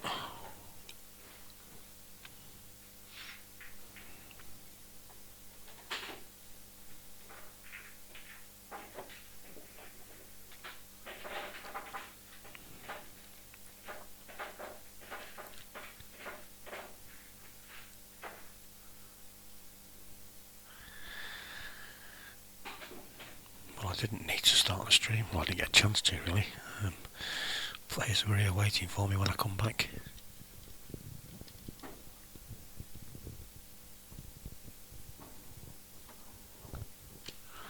But we should be okay.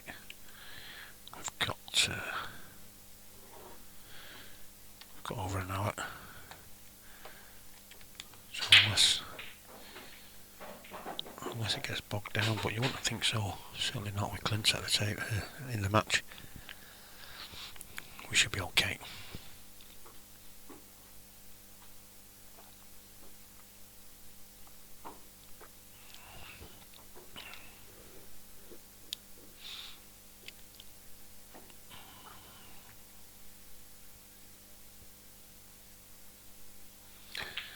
Do apologise. Not flocking back to the main screen.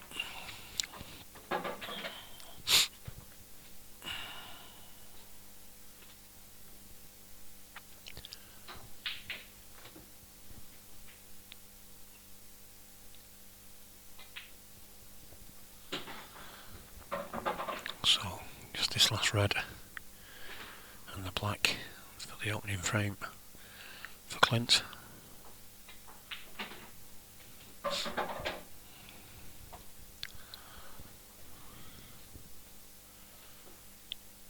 This has been a nice little finish from Clint.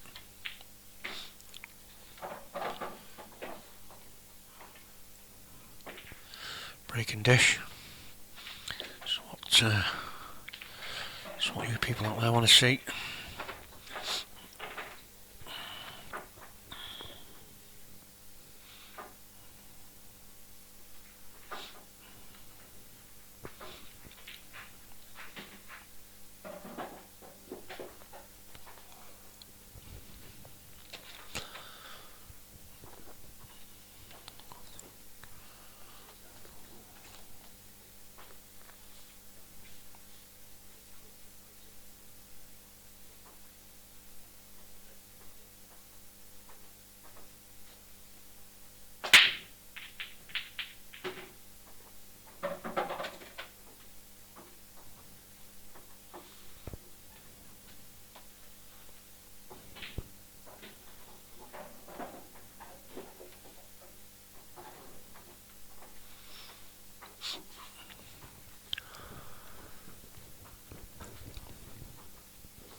This is the first time I've seen Paul Riley play. Don't know anything about him at all really, but I'm sure he can do good things on a pool table if he's on the Pro Tour.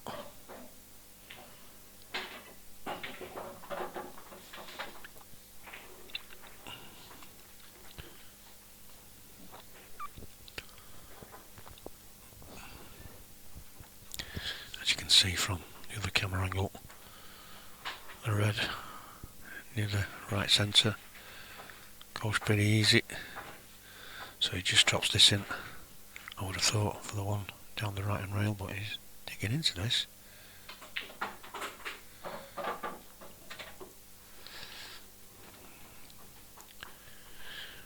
He was just trying to stun it in, but maybe got hold of it a little bit too much, but he should still be okay yet.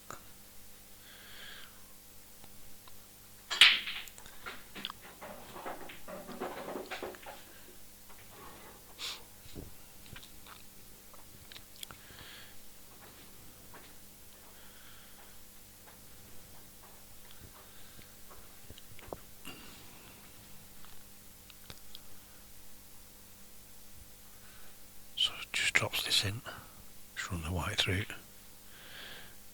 Oh, he's overcut it. And that's because he had slightly more angle than he would have liked on that. And he's had to, not force the white, but put a little bit more into it to get the white to come back across the table. So therefore taking his eye off the pot just a little bit. And Clint's played a good shot to develop the balls, but he's landed a little bit awkward. So he's got a bit of a tricky one into the right centre. That looks like the only one he's got, unless he takes a plantain, but I can't see him doing. He's going to take this into the right centre. So he's got to be careful here. This is missable.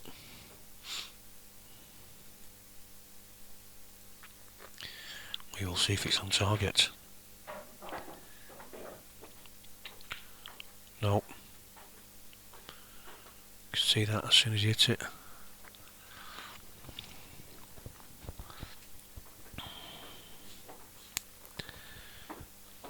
So again, 4 with a chance. We'll just go to the other camera, just so we can see what's happening.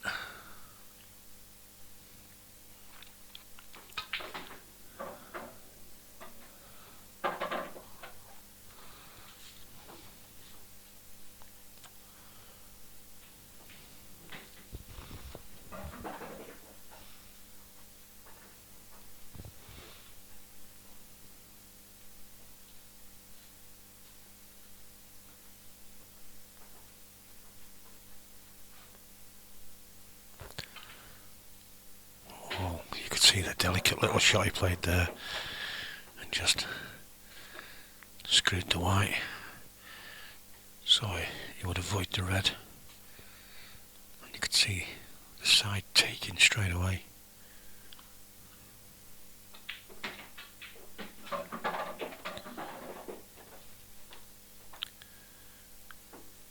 Nice little finish this from Paul.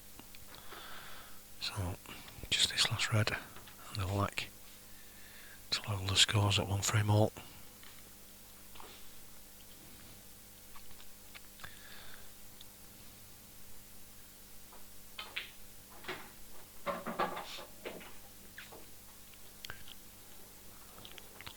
Just a reminder to everybody that's joined us, this is a match in the losers section.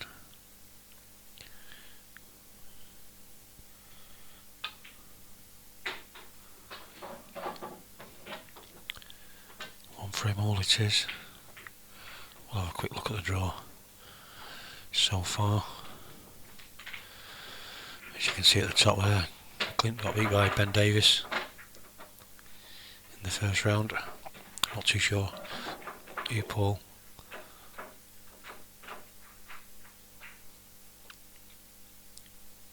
lost to, but he'd beat Jimmy Carney in the first round of the losers section.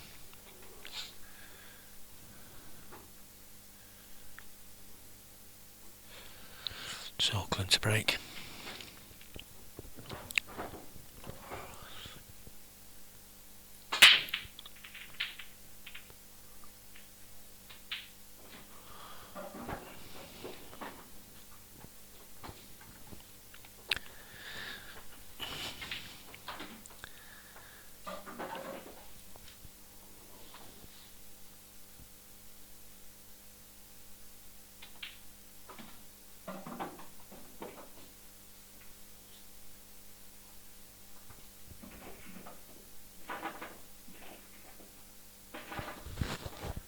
So this is in actual fact round 2 of the losers section. I didn't quite see the sheet before on the screen. I can't see that on my computer, only when I bring it up. But I have got it on my other screen. And, so far, in the first round of the loser section, James Hannay is 3-all against Simon Webb. These are first to 6, by the way. Connor Jones beat Mark Pickworth 6-4. As I've just said before, Paul Riley, who's played now, beat Jimmy Carney 6-2. Alex O'Donoghue and Mark Farnsworth are currently 0-0. This is all loser section, and Christian Phillips has beat Sean Stebbins 6-3, so Sean is out, as well as Jimmy Carney and Mark Pickworth.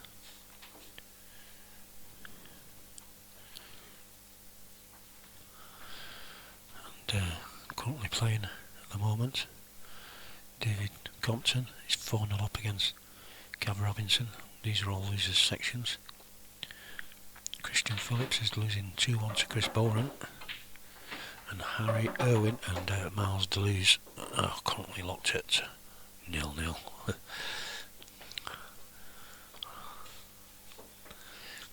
In the winners side, Gareth Herbert went through 8-6 against Harry Irwin. Liam Dunster beat Chris Boran 8-5. Jack Whelan beat Jordan Shepherd 8-7. Luke Sanders beat Gav Robinson 8-2. Ben Davis beat Clint Hansen early on the far table in this room 8-7. Neil Raybone is 3-2 up against Steve Thompson. As we saw on stream, Craig Marsh lost 8-7 to Jimmy Croxton, and Kev Barton is currently 5-2 down to Nicky Griffiths. So they're the scores so far.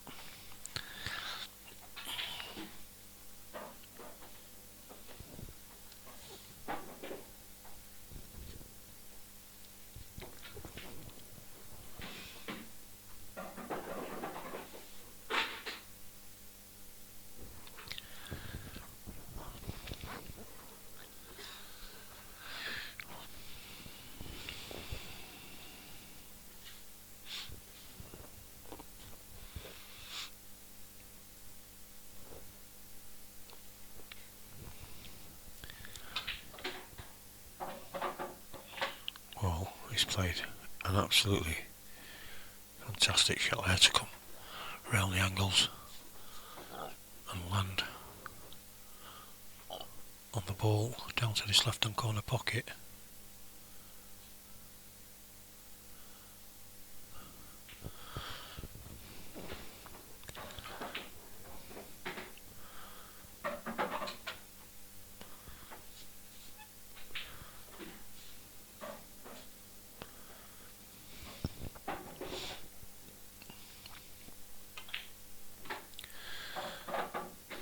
So just this black to take a 2-1 lead.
think the white got kicked in. Just looking at the replay on my phone, I think it went straight into the top right hand corner. And no, nothing touched it, so bit of an error there.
Liam O'Neill, one more comment like that, and you won't be commenting again, that's for sure.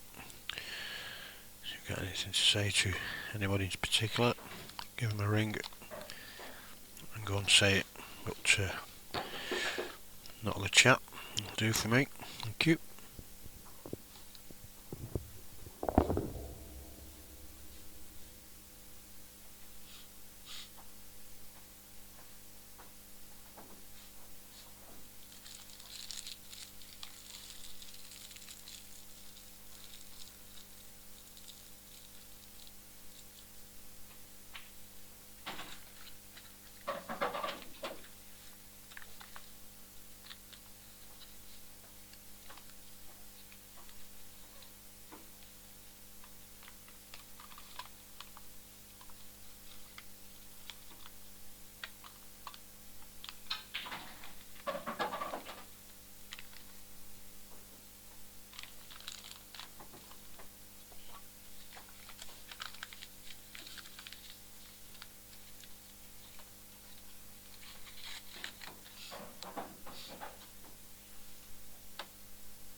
That kept that out. Obviously it wasn't bang on target, but giving Clint a chance now.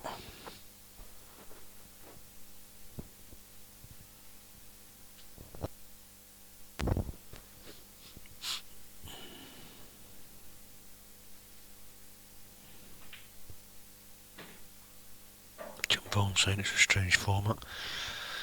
No, it's just a different one. Double elimination competitions have been about quite a few years now. Just means you get 2 chances to stay in the competition.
No, that's right, John.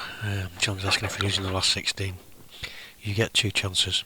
You lose 2 matches, you're out. So obviously, the last 32, if you're losing that, you go to the losers section. And once you lose again, that's you done with it.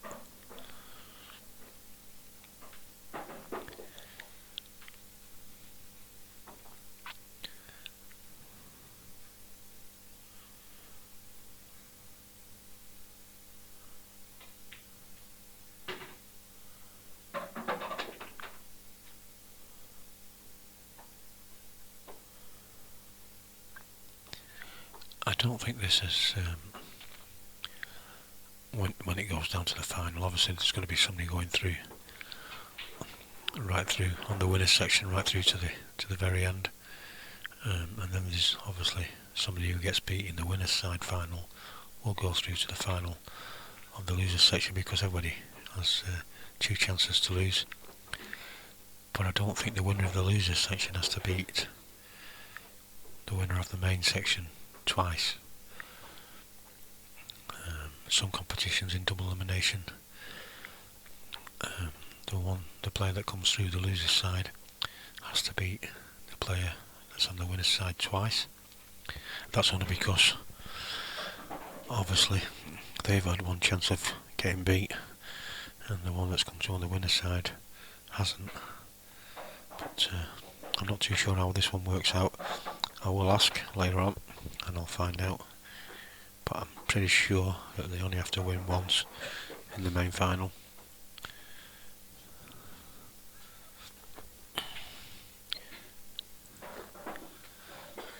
So you can see, he just needs to drop this in.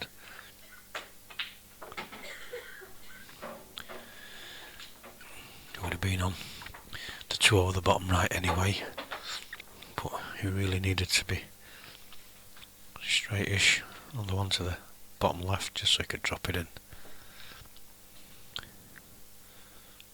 And almost certain beyond the 2 to the right hand corner pocket.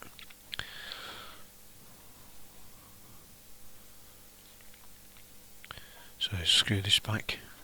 Depends how straight it is, he might come off the side cushion. Oh, he's got a slight angle, he just stood up like that.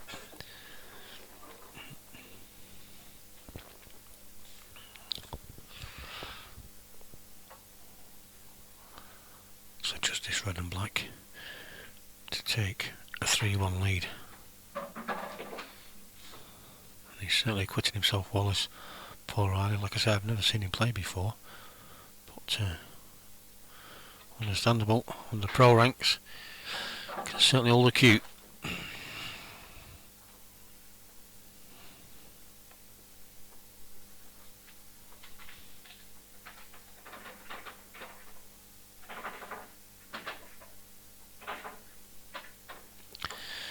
No, if you're unbeaten to the last 32 and you lose your first game, you're not out. You, apart from the final and the winner that comes through the final, through the winners section, I'm not really too sure whether they get 2 chances to lose, but certainly everybody else in the competition, no matter what stage it is, all get 2 chances to get beat before they go home.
Yeah, I mean, to be fair, some people have never experienced a double elimination before, so I suppose in a way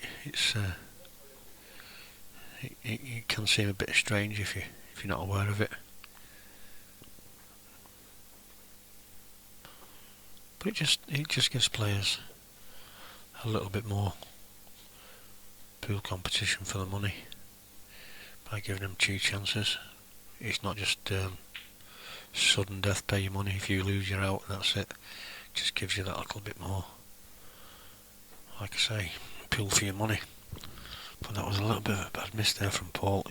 He was queuing awkward, to be fair, but you would think he should still get them. Now, I don't think Clint, he might be able to, but I don't think he can. It looks a bit tight. I don't think he can get through to the top one of that bunch of 4. He can get through to it, but whether he can get through to pot it, I'm not sure. Maybe he can. He's chucking a bit of right inside this, so he's swerving this round, and not quite swerved it enough. But he's okay. He's left Paul pretty quiet there. There's not a lot he can do with this.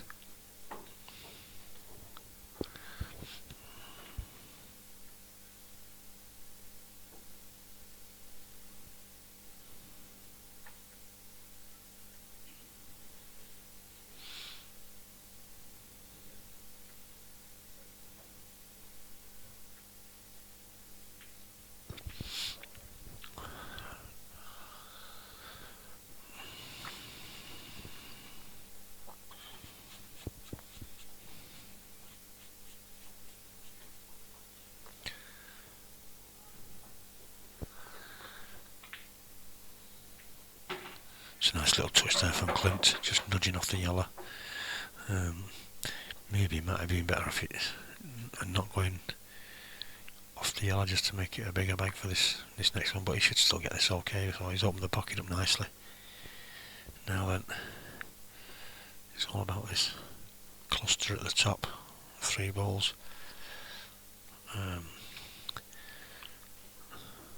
The bottom one of the 3 does go pretty easy into right centre, so I can't see Clint having too much trouble with them.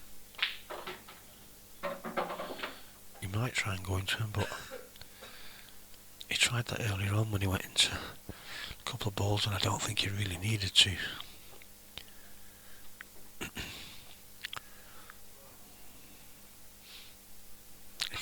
If he'd have played, well, he's come out nicely that time. I was going to say if he'd have played for the one that's just above the white now into the left centre and got on it nicely, he wouldn't have had to move anything, but it was all about fractions that he didn't have a lot of room to play with it, so obviously that particular time going into him was the better option really.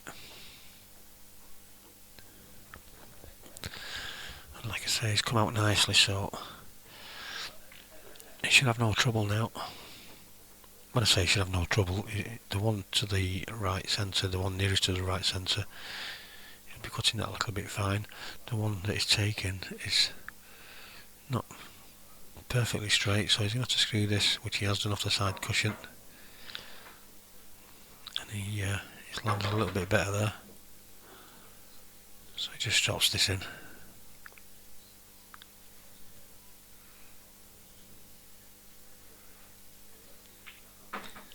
Red, top left, and then black in this bottom corner pocket.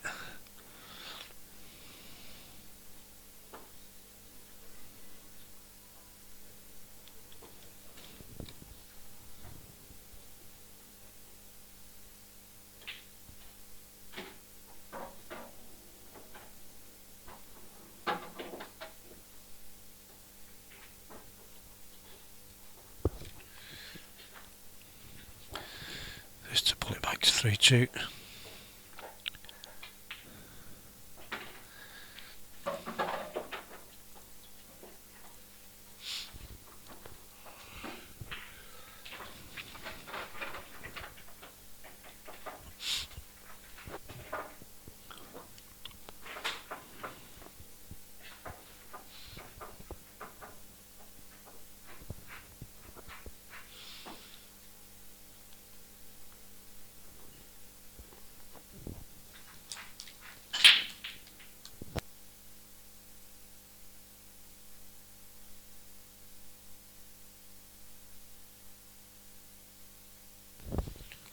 the scores again. I don't think too much has changed really. Paul Riley, obviously Clint, the score's not been put on yet. It's not been updated, so maybe Scott is not watching the stream at the moment. David Compton beat Gavin Robinson 6-4, I think I said that before. Mark Farnsworth is 0-0 against Jordan. Chris Boren won 6-1 in the losers section. And Miles Deleuze and Harry Owen is still 0-0. So maybe Scott McMillan might have gone for his lunch.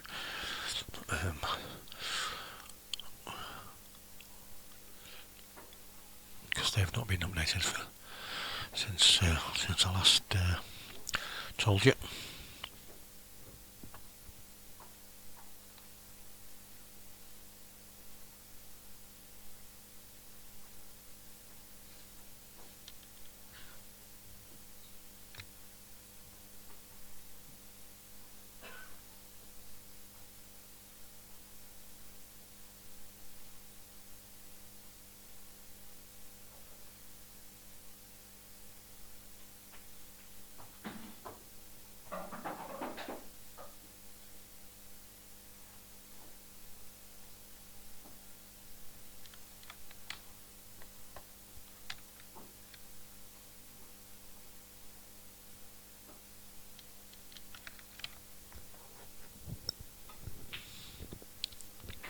That's a great shot from Paul.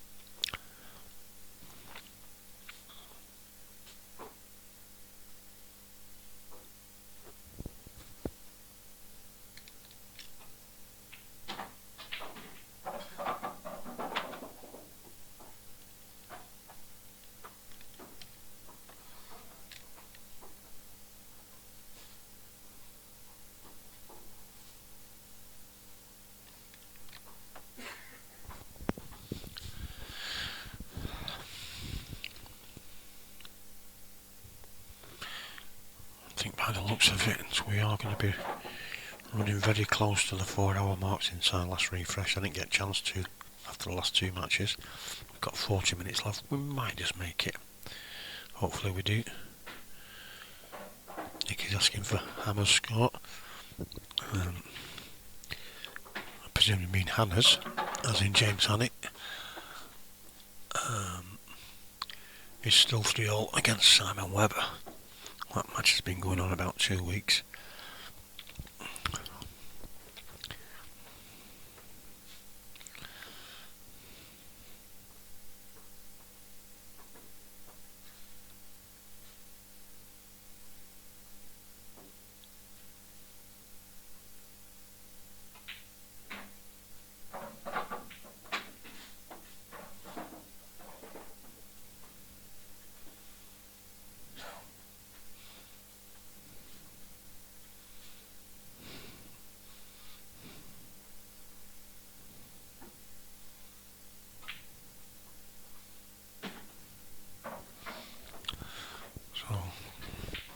Nice little finish this by Paul. This to take it to 4-2.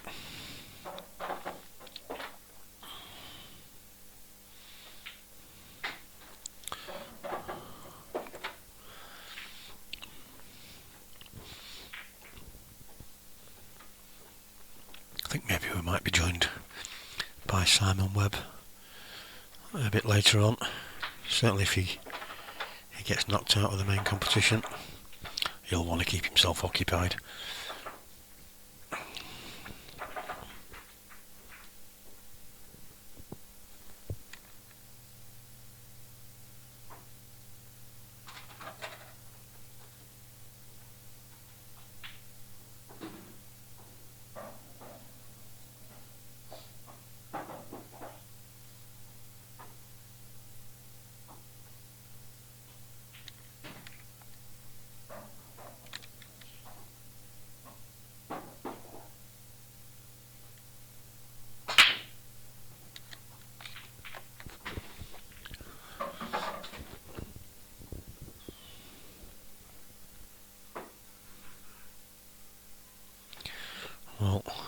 wasn't the best of breaks.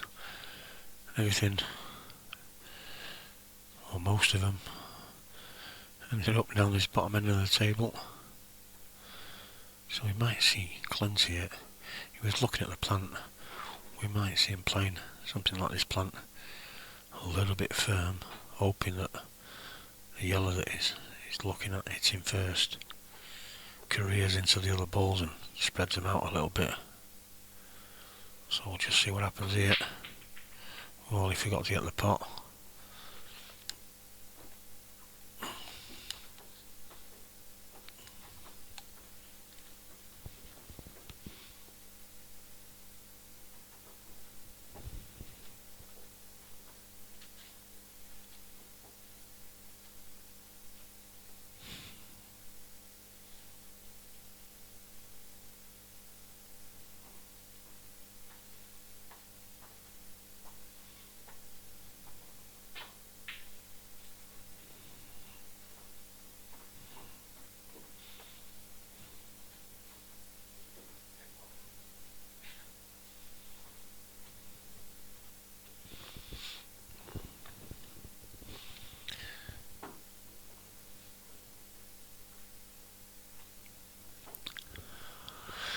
So this could be a bit of a, well, I was going to say a long drawn out game, but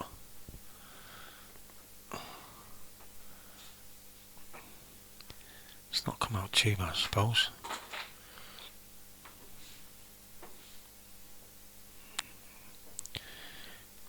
Everything goes but the two yellows. The right hand side of the three, there's two to the right hand side of the three that's near this bottom cushion. They all go, so you might just be able to use the one nearest to the pocket to just develop them a little bit better. He's overcut that, so he won't be getting a chance this visit.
Taking the long one into the top left, and he's played it well.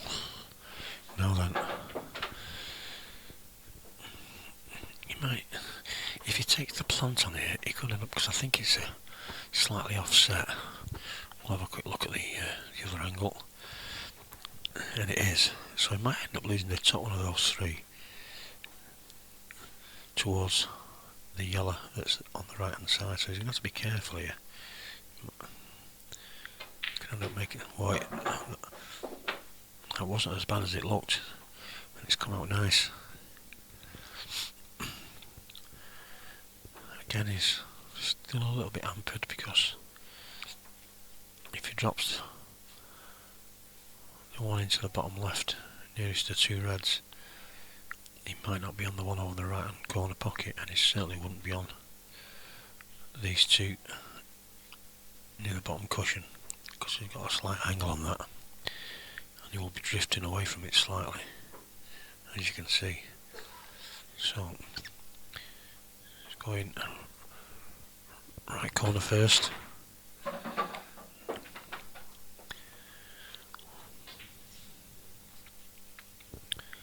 Now then, you can see the left hand side of those two, so he can drop this in and run the white through.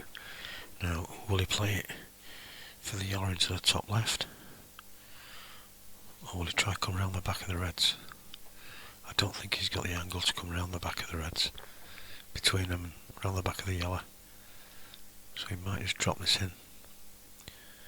Push his white through to take the yellow next to the two reds into the top left hand corner.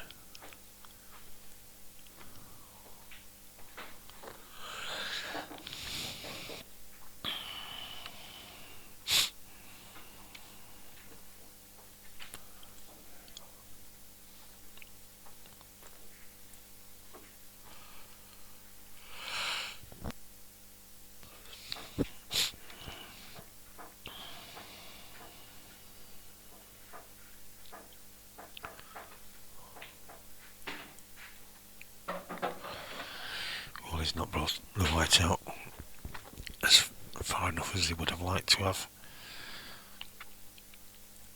About 30 minutes left in this match before Facebook resets itself. So you might have to, if it's not finished before this match is, you might have to just search for the link on Tsunami streaming. I am streaming simultaneously to YouTube that will be unaffected all through the rest of the day.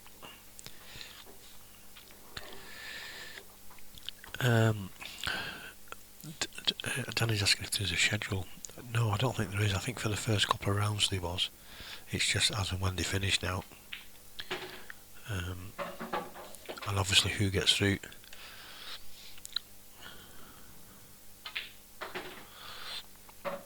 So that's 5-2 to Paul Riley.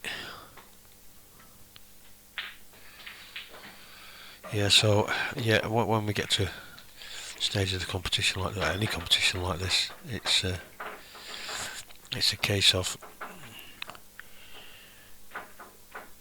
who's available at the time the stream table becomes available.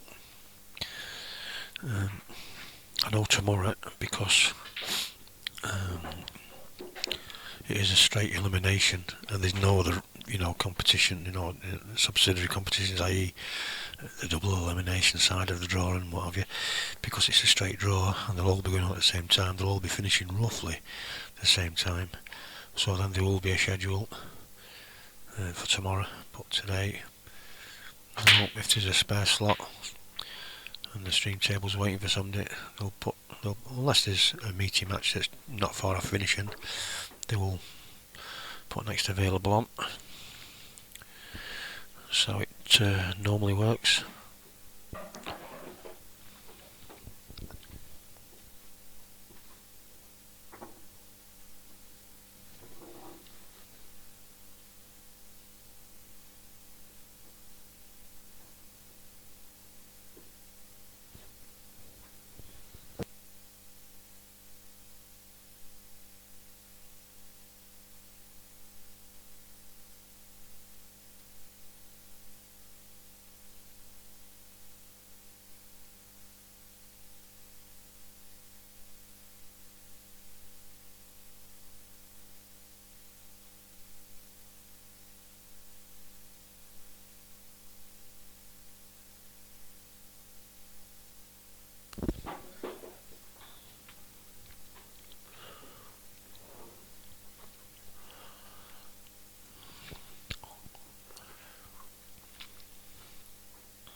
So Clint now fighting to stay in this match.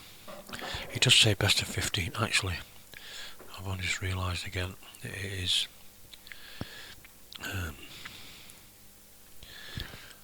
the losers section. It's best of 11. First to 6. Do apologise for that. I thought somebody might have told me.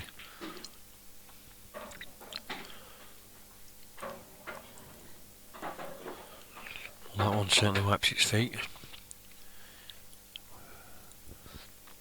It's a little bit awkward here now, by the looks of it. We'll have a look, see if... Well, certainly, if you can see, well, I don't think the one to the left hand side doesn't go. think the nearest one does. But then, I was going to say, his only shot might be the one on the right hand, on the right side of the table. This does nip to the right hand corner, so maybe a bit of a reprieve. He's played it well. What a great shot, Clint. He's still fighting for decent position though. So black does drop as long as you're right behind it into the left centre. So he just needs position on his last ball from this. Oh, he's nudged into it and he's made it a little bit easier. That's perfect. Couldn't have asked for anything better there, really. If we do manage to finish this match before the allotted 4 hours is up, we've been streaming now for 3 hours 37, then I will restart the stream straight away while we're waiting for the 5-minute break. So 5-3, backs against the wall for Clint.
Well, Clint breaking there.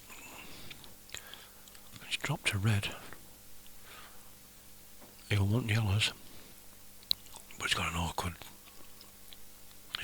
yellow to the top right hand side of the table. He's got red in the way.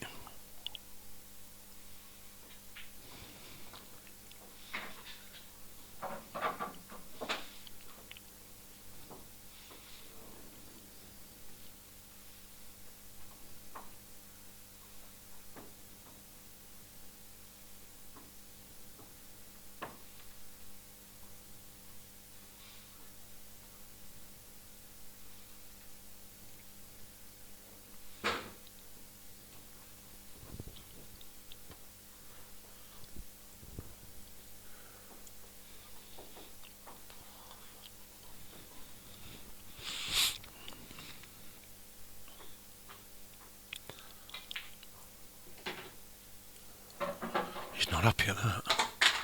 Maybe he didn't quite get hold of it as much as he would have liked. I think he wanted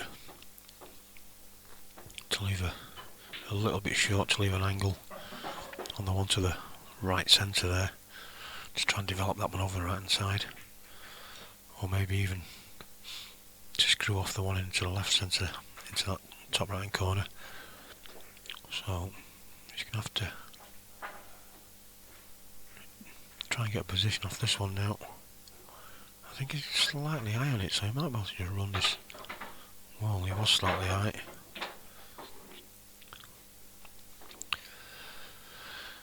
He's certainly not happy with what's going on at the moment. I thought he might have just dropped that in. Just left himself a little bit low on the one into the left centre and screwed it in and took his white into that top right hand corner just to try and develop that yellow. But he's putting himself into a bit of trouble here if he's not careful.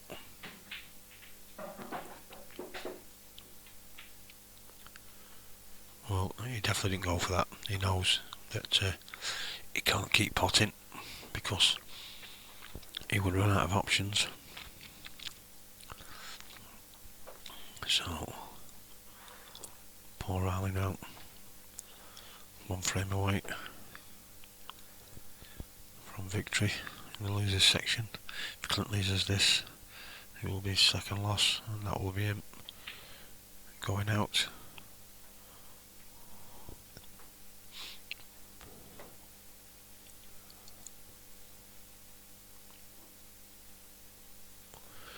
Now then, I just wonder if he's got an angle here to pot this, come off the bottom cushion, side cushion, and up to that top right side of the table. Well, he's tried it. Well, what's he got? He's okay. He lifts the fight on. He's landed absolutely beautiful. He's got a shot on the one to the left centre. They do plant, even though they're not perfect plant, they do plant. So he's just got to screw this in, bring the white out about 3 or 4 inches, use the red, whatever. Maybe he's a little bit short, he could have done with coming over a little bit more. Again, he could, no, he's okay, he was straight enough. He managed to drag that one. So he'll just top this through, just so he's got the black into the bottom right hand corner, and he's played that to perfection.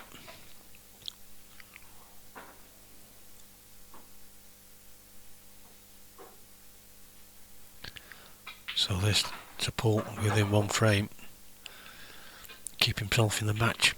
5-4 Paul Riley. Just say quick hello to Deb Spiritual. Afternoon, Deb. Look at the Worlds. Can't win them all, Deb, but I did fancy you for the Triple Crown, that's for sure. But you managed to get the doubles, mixed doubles, should I say. So I know the singles is obviously what everybody aspires to, but it's still a world title, and it's still the third one.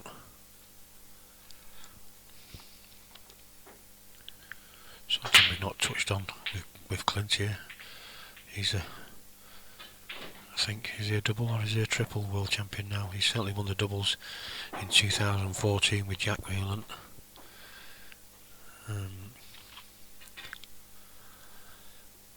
So it's at least 2.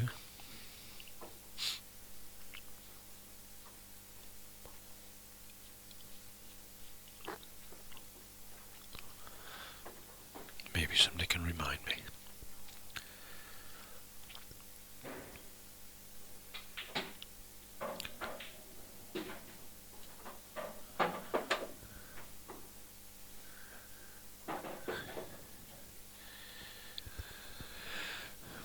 Obviously, Deb is cheering Clint on. I always have to remain impartial myself, but Clint being Deb's mixed doubles partner at was it Bapto this year, last year should I say, and at the World Championships. Nice little partnership going on there now, picking up titles, which is why we all play this game. If you're wondering why I'm so quiet, I'm about 6 foot away from the players, so obviously I can't talk too loud. I can't complain because I'm not getting any banging music in the background. So, but as soon as I have a nice quiet day, I'm not far away from the players and it's too quiet.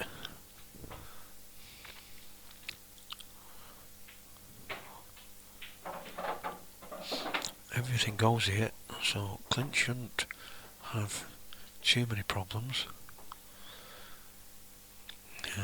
He's looking like he's probably going to take the one to top left next, get rid of the 2 at the top of the table as well, and then maybe come down for the one just below the left centre.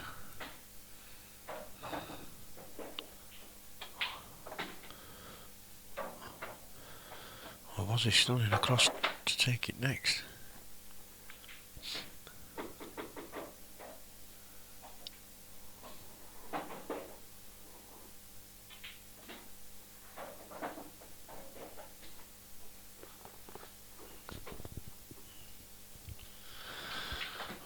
course, and he is.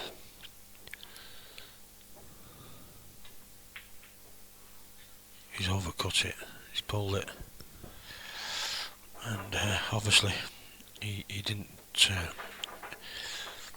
get prime position on that red, which made that a little bit more difficult to pot.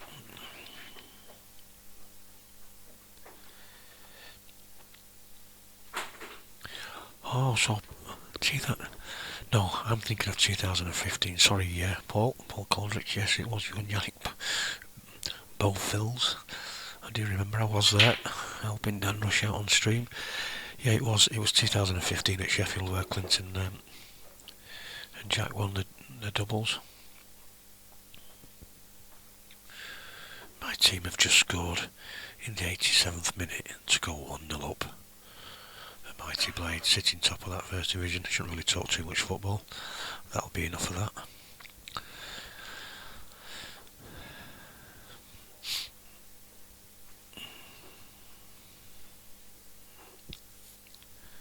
I don't think did you go to the one in 2015-16 as well, Paul? I don't remember seeing you at. I know certainly the French boys was in force at the lakeside, but I think one or two of them went to the Magna Centre, but I've not seen many of them about lately. 3 or 4 of them was at the last Worlds, but no Christophe. I know there's a big French tour going off in France. Pool's massive over there, certainly Black Bowl is.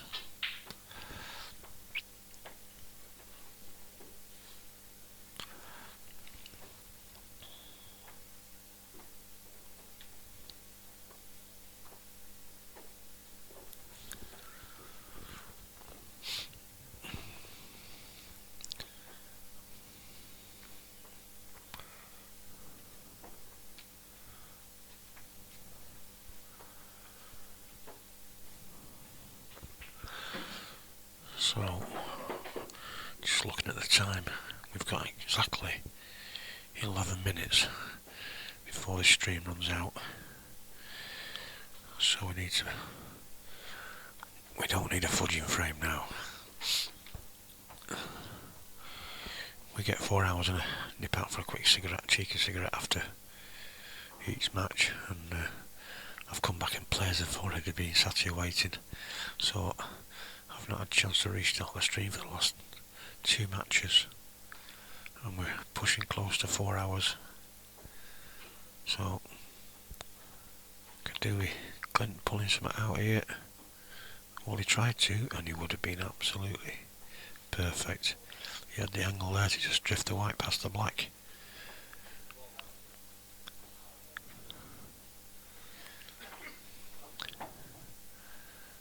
Could do with Clint pinching this frame here and having a nice quick frame, the last one, so we can get it all in on this in the next 10 minutes. If you want to watch it uninterrupted, I am streaming also to YouTube. That won't get turned off until we finish later on tonight, so you'll get uninterrupted, same quality, uninterrupted streaming no matter what on YouTube. And if you want to see a replay of anything, you can just use the scroll bar on YouTube as well and have a quick look back on something.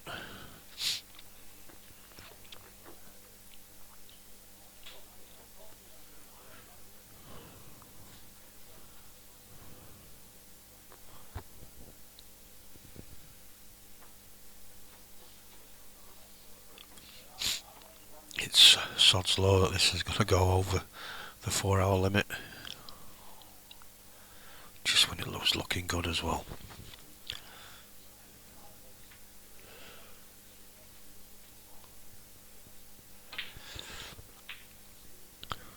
Well, he's played a clever shot there.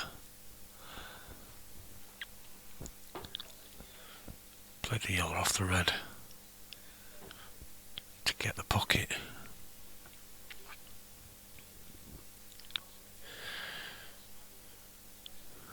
I have noticed, I don't think it, well, I think it is still doing it, or not doing it, as the case may be. The chat doesn't seem to be refreshing itself on Facebook. Anybody out there watching at the moment that's on Facebook chat, let me know. But I don't think it is. I think somebody else had issues with it earlier on, so not just me. I'm having to manually refresh to see up-to-date messages, and it's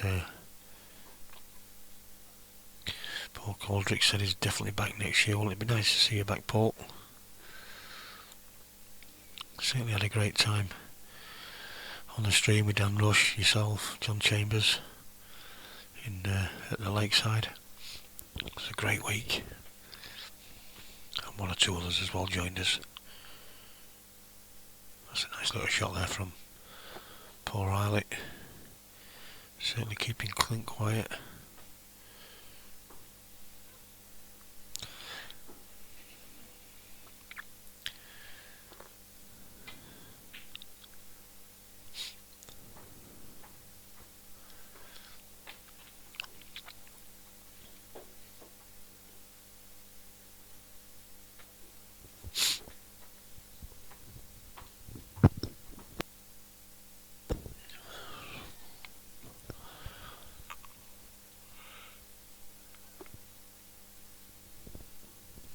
There's not a lot really Paul can do here. Maybe, I was going to say maybe play off the one on the left hand side cushion. He's going to play this cushion first to pop the yellow.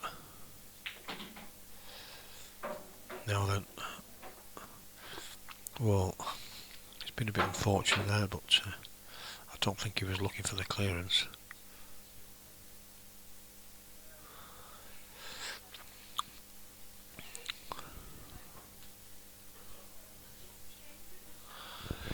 But, or maybe he's looking, just catch this red, just slightly to the left hand side of centre. I don't think it's on. I was just thinking, is the plant on? Can he clear this bottom pocket? I'm not too sure it is. I think the balls are a little bit too straight here.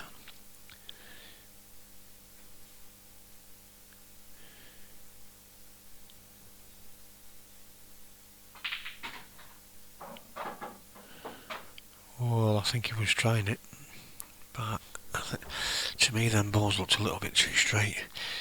If the yellow was slightly more to the right hand side, he might have had a chance.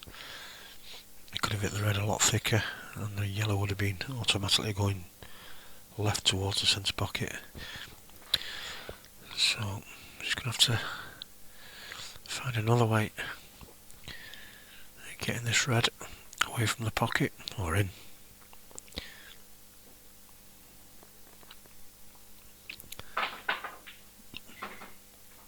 Well, that could be under this frame, and it might be probably better really, because we've actually got 5 minutes left, and I'm not going to risk it on Facebook as soon as Clint dispatches these, which I feel sure he will do within the next 5 minutes. I'll restart the stream. It only takes me a second to do so. So all of you that are currently watching at the moment, the minute that black drops, just go to Tsunami streaming on Facebook, and with a bit of luck you'll be back before they break off for the last frame.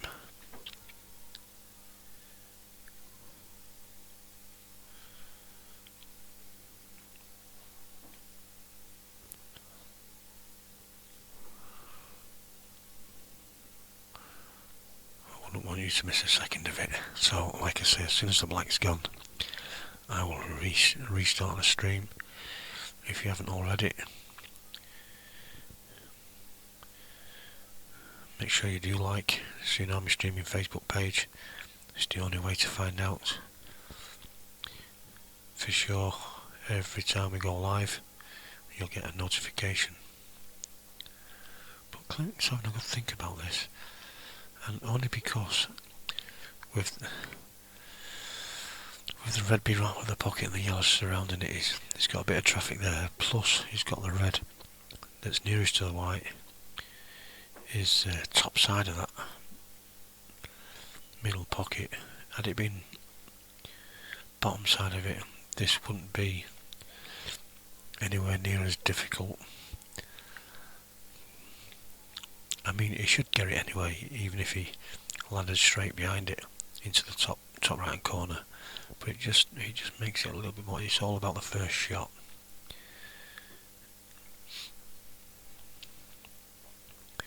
And the fact that the yellows are there makes the pot over the right hand corner look a bit more difficult. He may well leave it until last, but he's got to make sure that he's got a route out of there to find that gap. So this is why he's taking his time. But don't take too much longer, Clint. We've got 2 minutes and 10 seconds, that's all.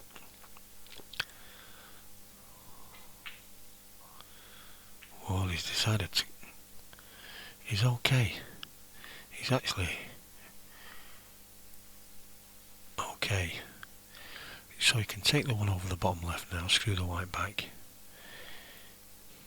Ideally I'd like to finish exactly where he is now. So maybe... I was going to say maybe the other two are the option first, but after he's taken this one, he ideally... as long as the hampered is okay. And I think he's got a slight angle here, so he just drops this in, drifts the white across like that. He doesn't want to be too close. Again, he's got a slight angle, so he can just drop this in. His white's going to drift up for the black in the left centre. And this is perfect timing, Clint, because like I said, people, as soon as this black goes, I'll restart the stream. It'll take me 3 seconds, so don't be too long.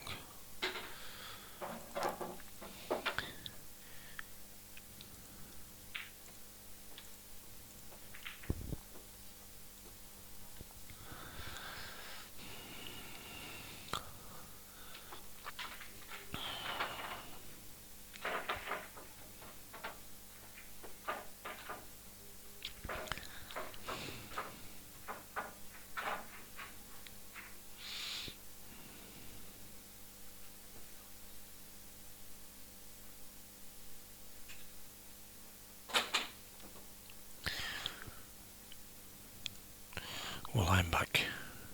One other has joined us. Let's see how quick we get the numbers back. Hopefully not too many of you miss out.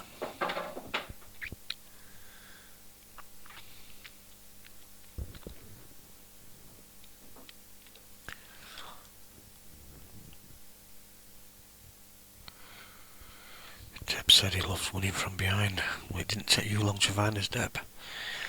And I suppose, in a way, winning from behind is a little bit more pleasing. Well, you could look at it that way.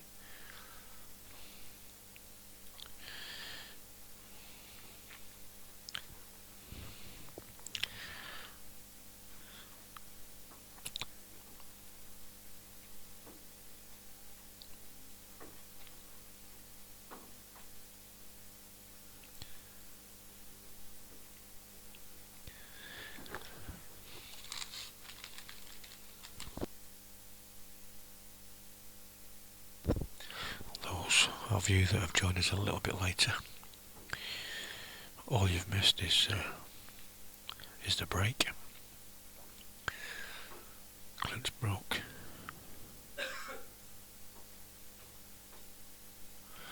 Part of 2 reds, and he's just looking, weighing up his options. Those 2 yellows to the bottom left do look like a plant, so he might be playing a 3-ball plant here.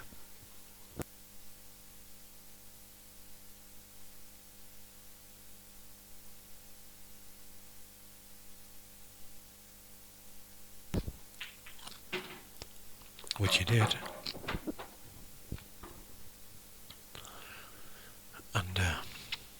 think that yellow nearest to the white does go top right. So now he's got a great chance of stealing this match.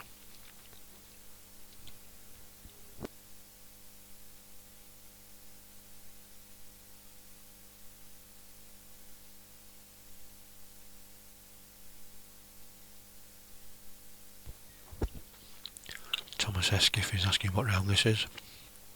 This is the second round of the losers section. So whoever loses this is definitely out. So this is a massive visit to the table, this, because Clint should do this, but if he doesn't, Paul will take them reds out. So he's got to make sure of this.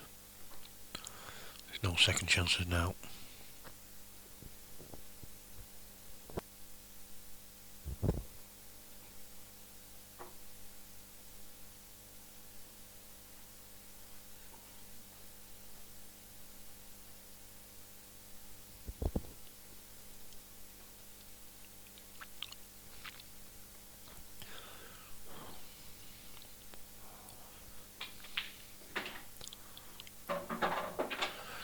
So that's fine. He's got a slight angle on the one nearest to the left hand cushion. Just drops that in, drifting white across. Hopefully just nudges into the red. He's going to be able to cue the other one, the other yellow, the middle one of the three. He'll take that one next to last into the bottom left. He nudged into the red. He's okay. Just maybe a little bit high after that flick on the red, but I'd like to cut that a little bit thicker.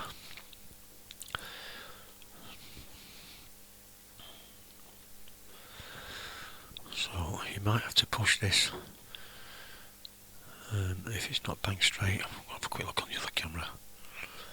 It's not bang straight, so you might have to push this off the bottom. No, maybe it is straighter than what it looks. Oh dear, what's happened? He had a bad contact there. He was straight up, and I think he had a bad contact with his tip, and that is harsh.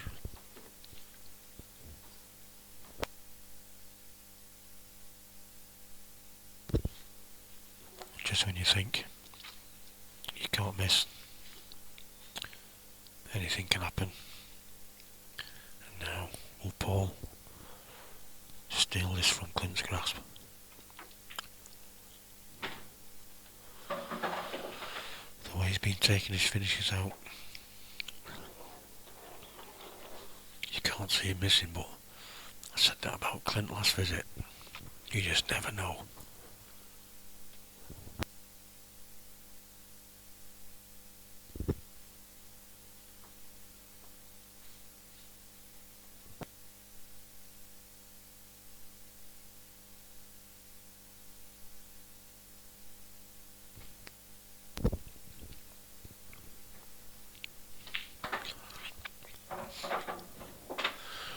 Oh, he's going to have to take the one bottom right now, I think. Late in between there, but bottom right I think it will be. Just stun it. Maybe pull the white back about 2 or 3 inches. Just so it's right side of the red next to the black to run it through the one on the top rail. Doesn't need much. That's all it needed.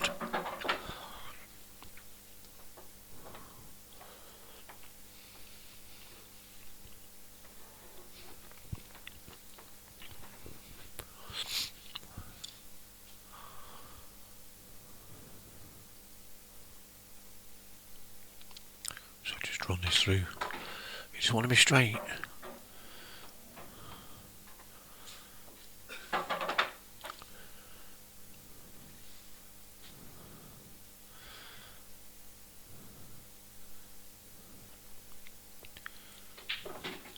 And this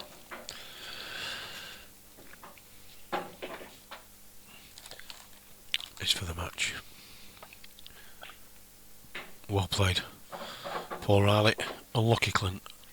I do think he had a bad contact on his last pot. Very unfortunate. I don't think we'll be too much longer before the next match is on. So don't go too far away, and we'll be back very shortly.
Farnsworth versus Gareth Hibbert. So another meaty match for you. What I'll do, seeing as there's only 33 or 34, I'll restart the stream again. I know I've only just done it, but it just lets everybody else know that we've restarted. So do apologise for them 30 odd that's with us at the moment, but like I say, it just gets a few more viewers watching us. So just bear with me a second.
So we're back to best of 15, first to 8.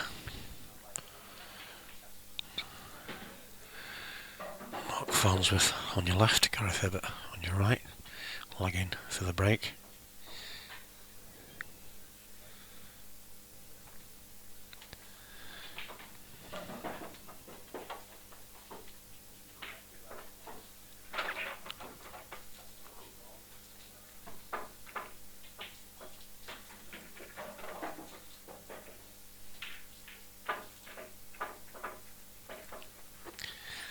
Winning it again for the second time this morning on the stream, winning the leg. So here we go. This is the last 16. Somebody was asking me before about the format, and I've just been informed that it was double elimination up until the last 16 stage. So from the 32 that entered this morning, the first couple of rounds was double elimination.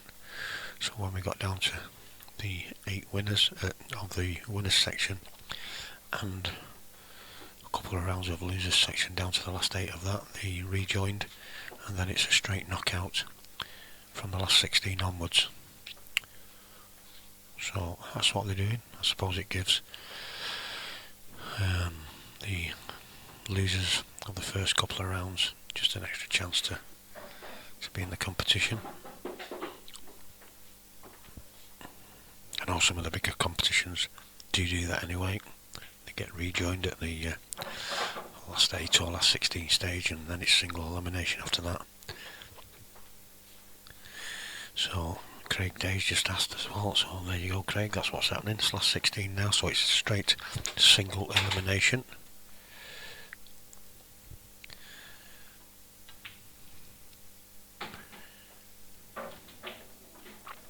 So it's the last chance saloon for everybody.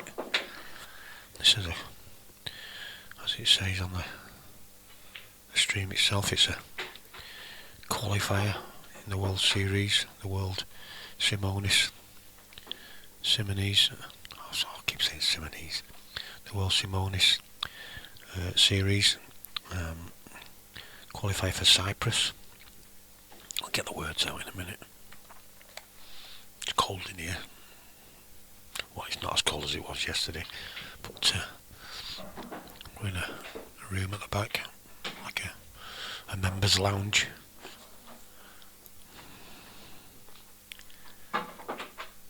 And like first match this morning, Gareth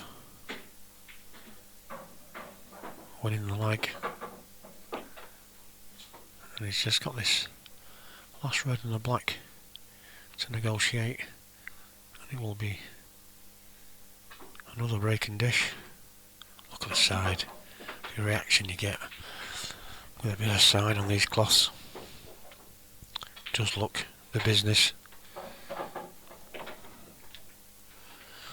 So 1-0 Gareth, and that's what they're all raving about. This there's no nap on it at all, which you would think, well, how can you get so much reaction on a cloth with no nap? But they've obviously made it out of whatever substance they have, materials that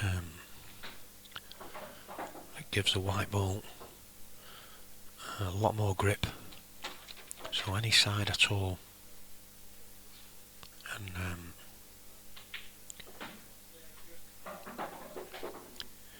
it accentuates it, so any unwanted side as well, which you may get for queuing over a ball or queuing down on a ball. Any unwanted side is also going to be a lot more than what these boys were used to before, and it's only a matter of time before they get really used to this cloth, and I think we're going to see some really top class pool on the tour this year.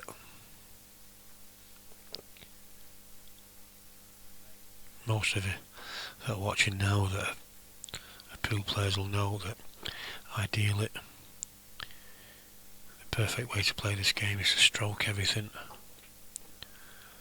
but sometimes on slower cloths you can't just stroke them as you would like. You have to force some of the shots. On these you don't need to. If you need to manoeuvre your white in any way whatsoever, a little bit of side, and this cloth takes it. So we're in for a treat this season, I think.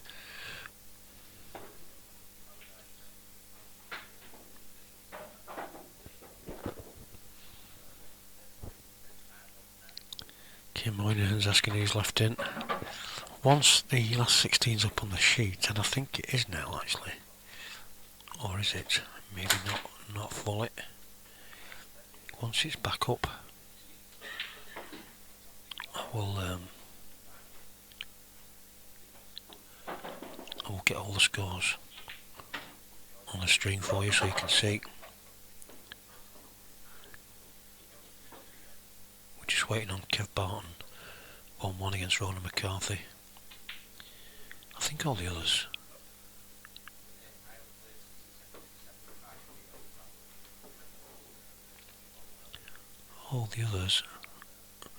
are completed, certainly in the losers section anyway. So maybe I can just run through them.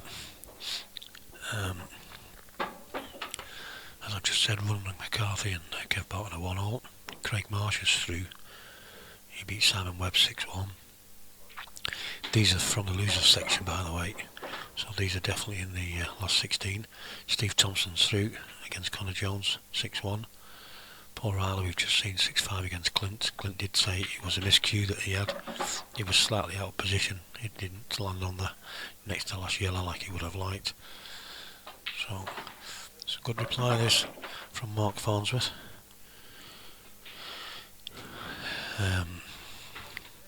So he's a little bit gutted.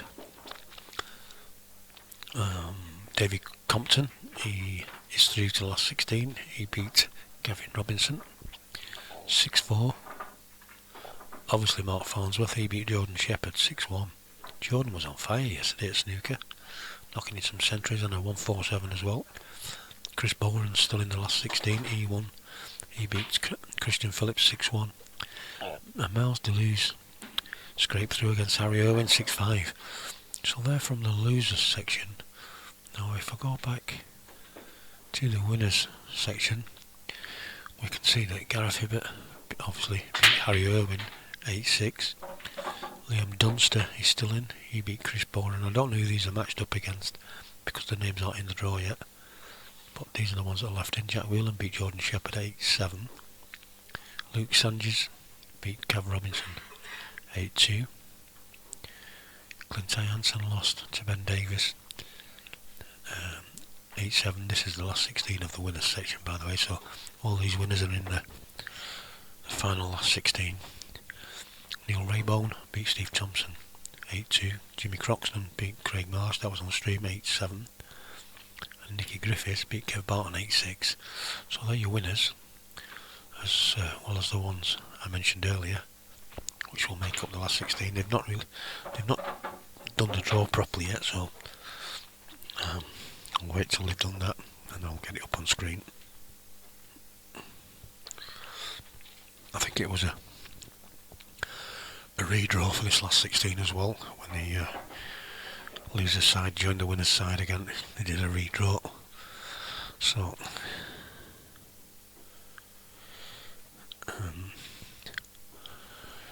we just have to wait until they put the names in.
Gareth now. Well, he's obviously playing for the one top left. He's just on it.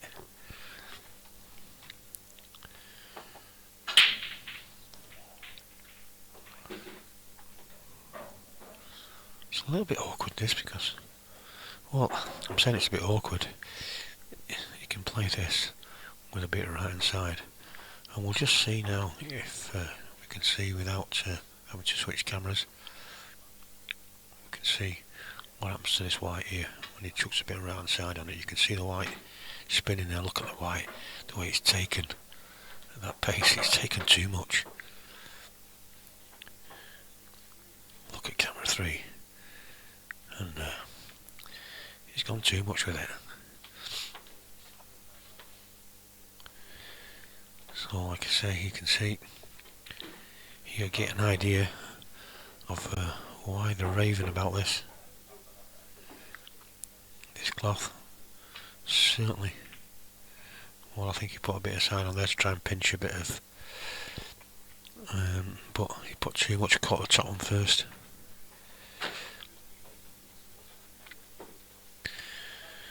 David Hine has joined us on the viewing as well.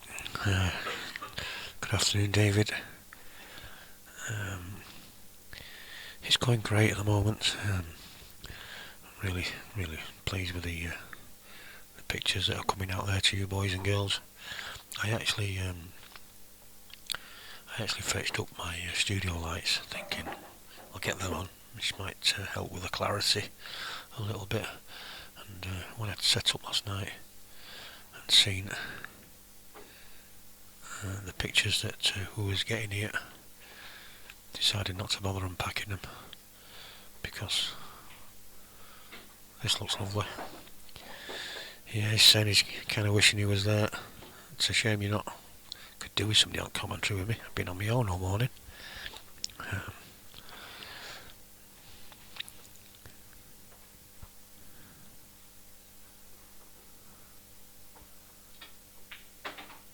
Now then, oh, has he kicked it out enough? Has he got lucky?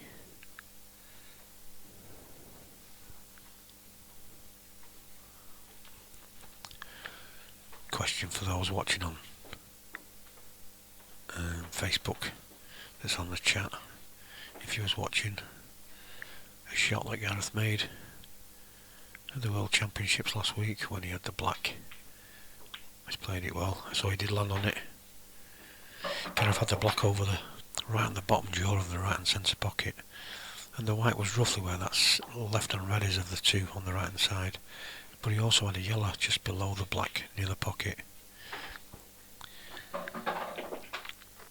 All those of you that saw it will know what I'm talking about.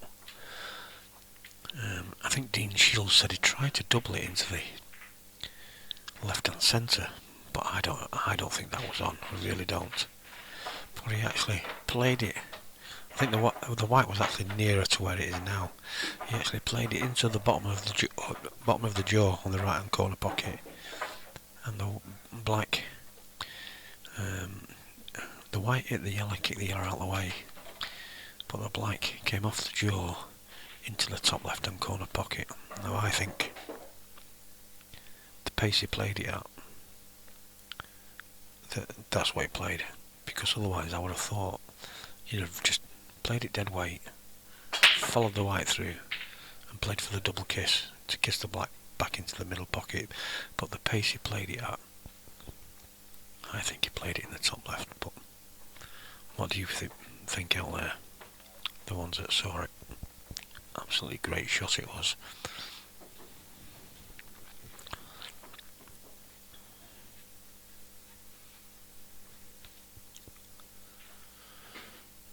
And this is a hard to call match, but as we all know, well, I was going to say, as we all know, when Gareth's on form, he's very hard to beat, but so's Mark Farnsworth.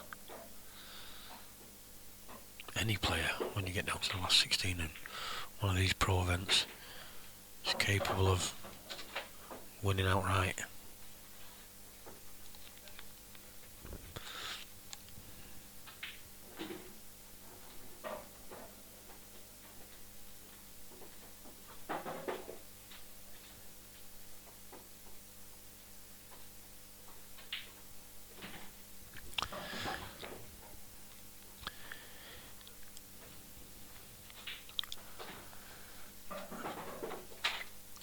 Those of you that are watching us, you'll probably have noticed that I think it's still doing it, or not doing it as the case may be. It's not refreshing the chat as it normally does. I think it's the same for everybody. I'm having to manually refresh just to make sure I don't miss anybody's comments. Obviously I'm going to miss the odd one or two. It's only showing me 5 at a time. So if I do miss anybody's comments, I do apologise. It's not a lot I can do, and you can probably let me know if it's still doing the same for you out there as well. It's just something that's happening with Facebook at the moment. Can't even like it because I pressed the like button and nothing's happening. So I think, oh wait a minute, no, it is working now. As you can probably see, I've liked myself.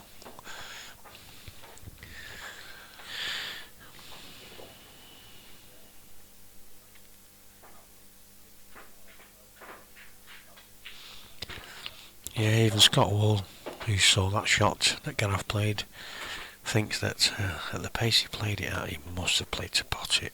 He's got to have played to pot it. Certainly couldn't have played to pot it in the left hand centre. Not unless he thought he was some sort of magician. But as we all know, at times he can be. And he's showing again. This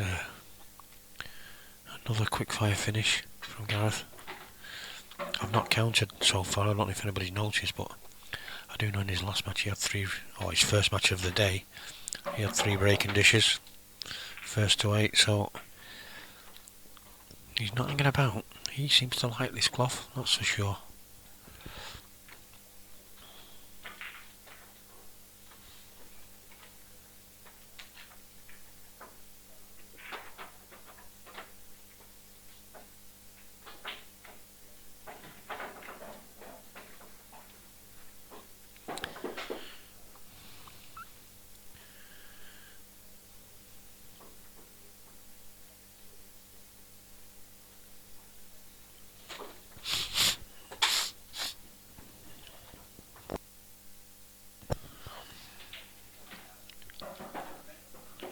dry, so you can probably tell.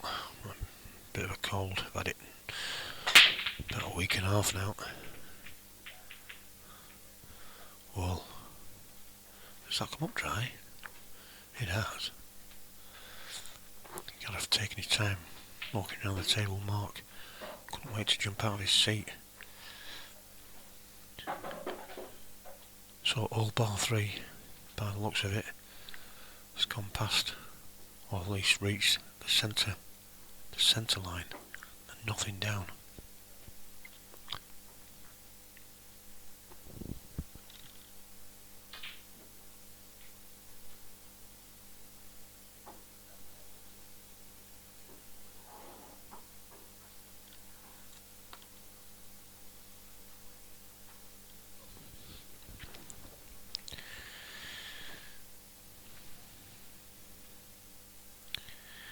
Yeah, Matt Anthony saying good afternoon as well to you, Matt. I must say, I'm loving life at the moment. Streaming's going great, and I'm getting to stream these boys as well. You can't beat it.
Well, Mark, showing that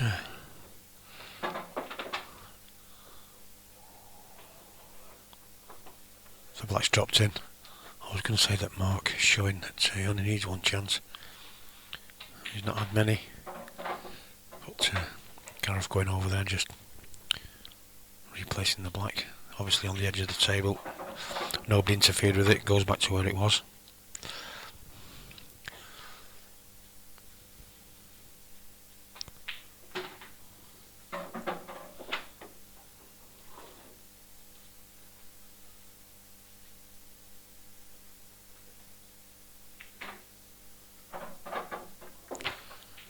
So, Mark pulling it back to 3-2. Yeah, and I must say myself on a personal note, although I'm not in the same league as these boys, I do like the look of this cloth. He doesn't look too fast, but very, very responsive.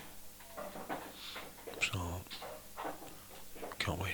If I'd known last night and I've had a bit more time, I would have fetched my cue and had a few games on it. But can't wait to get your key out on a cloth like this just to see what it's all about. It does look good.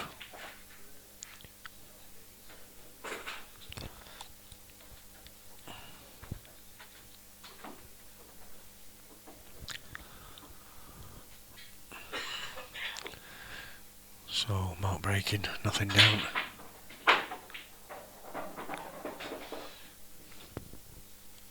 Just looking who we've got on the far table, and it does look like it's Chris Boran. And let's have a look. I'm not too sure who that is. I can't see him properly. We'll have a look in a bit.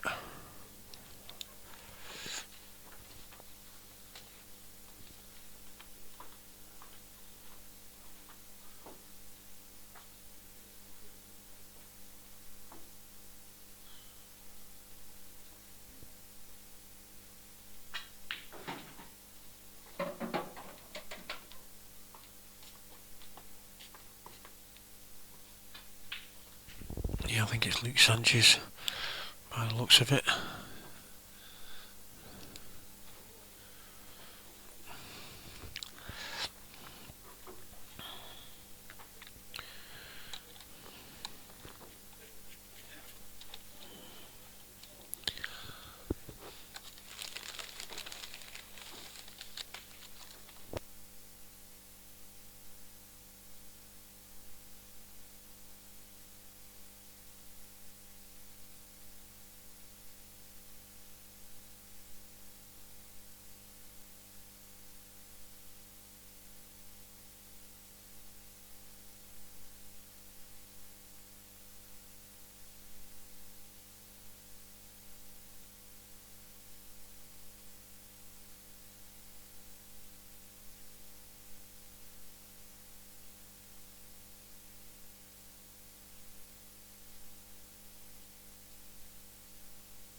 Now then, will Gaz play this off the red? I don't think he will. I think he'll just drop it in.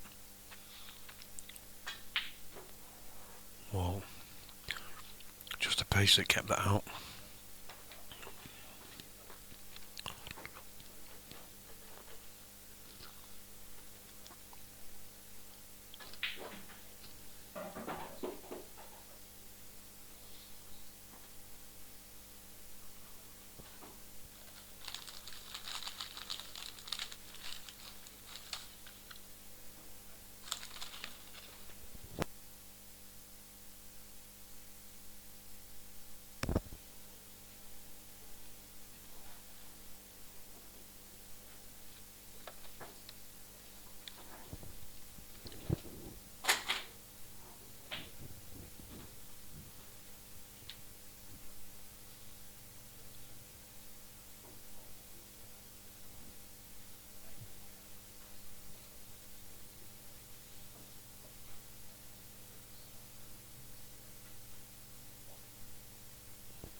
So, Mark now is going to play safe here.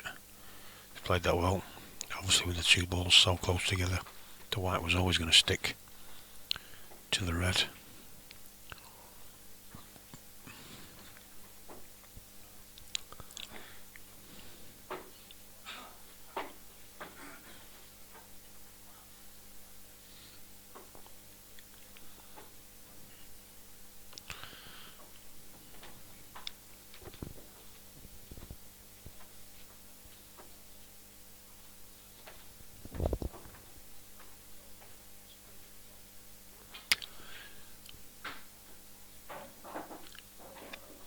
Maybe it is Phil. Actually don't know, Luke or Nicky, so I couldn't really tell you. It's one of those two because I know everybody else in the draw. I've never seen them two before, never met them. So I don't know.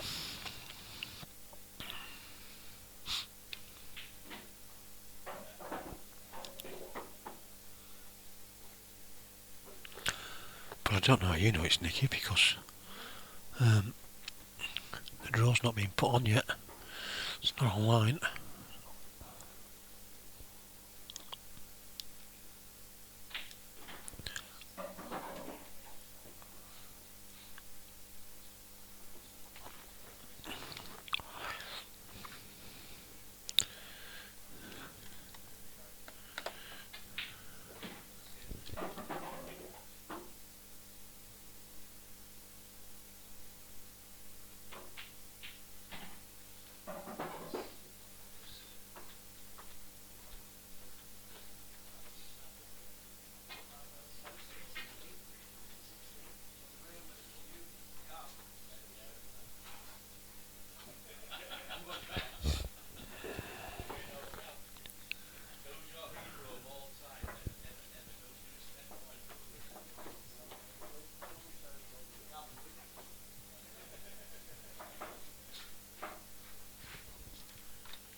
almost everybody.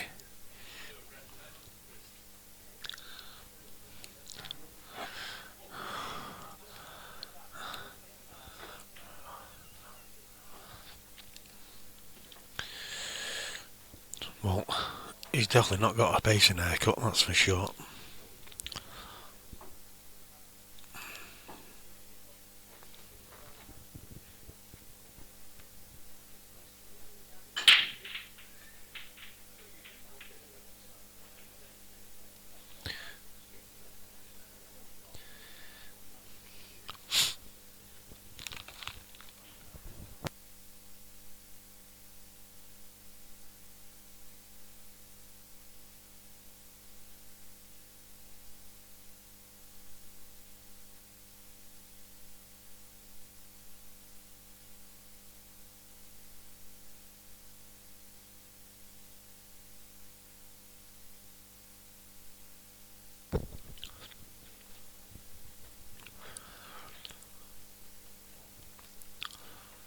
So, just getting a little bit bogged down in this frame, which is understandable.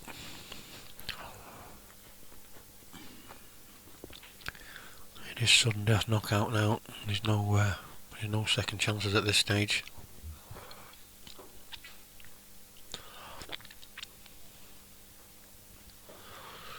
And they are playing for a nice little pool holiday, albeit for 2 or 3 days to Cyprus. Long way to go for 2 or 3 days. But when you love your pool like these boys do,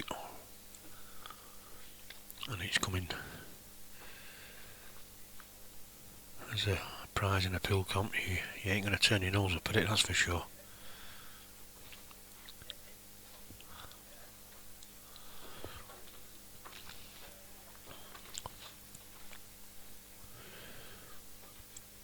So it's not left Gareth much, he'll probably just run up to the yellow that's over the hole, just bounce it off the side cushion and back again, just leave it tight up in between them like he has done.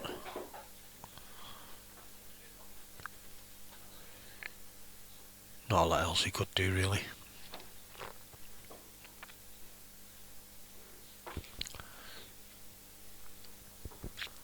So if anybody can let me know if the chat is updating on its own or if you're having to refresh.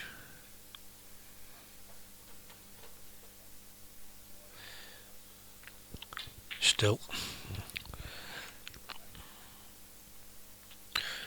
Wish that Mark Zuckerberg would stop messing about with Facebook settings.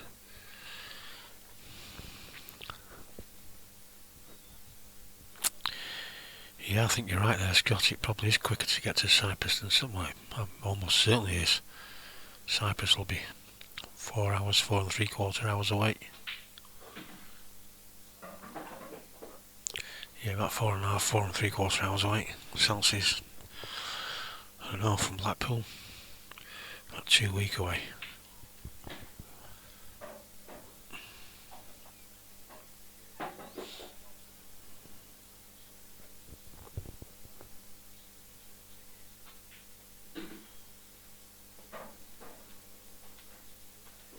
Maybe it's just my phone then that's throwing a wobbler.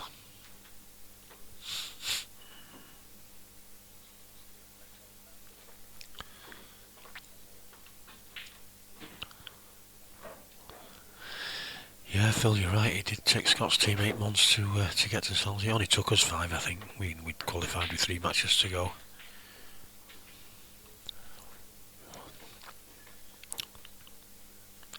And we're not even one at favourites. I think we was the first team to qualify. Certainly first 1 or 2 teams anyway. Can't wait for that. I'll be streaming down there as well.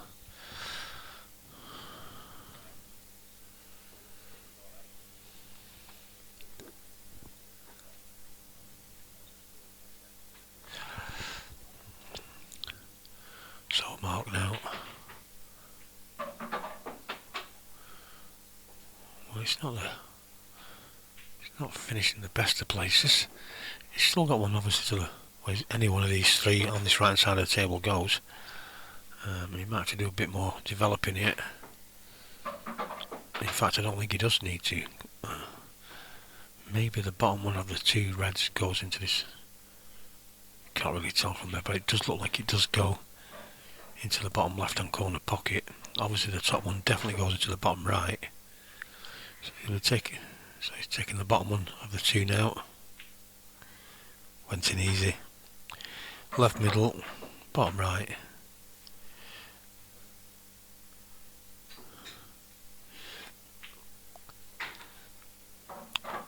Then he'll probably take right middle, top right, and then black, bottom right hand corner pocket.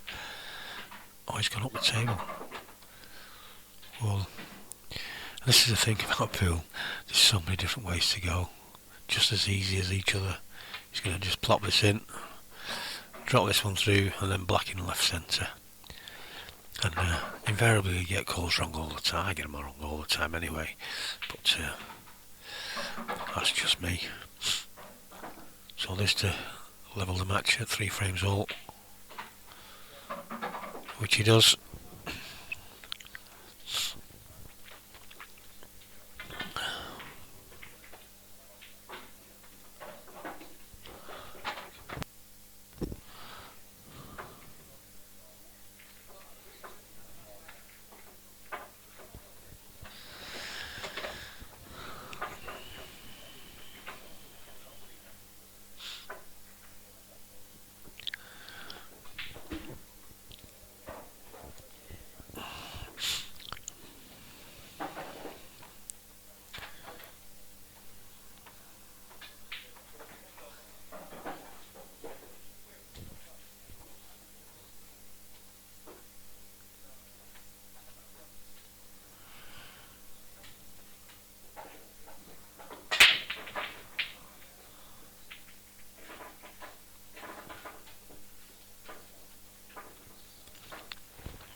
So, once again, Gaz breaking and nothing down. He's not got it going this afternoon, his break.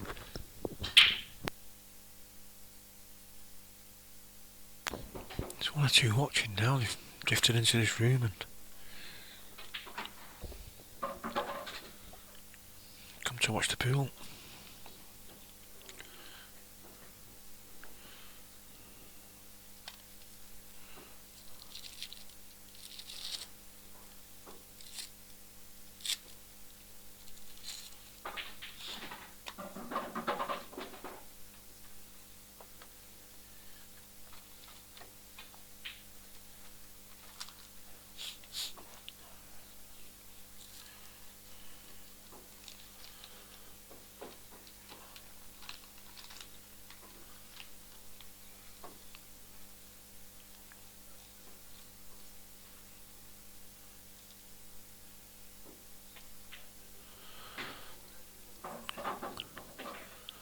So, Mark now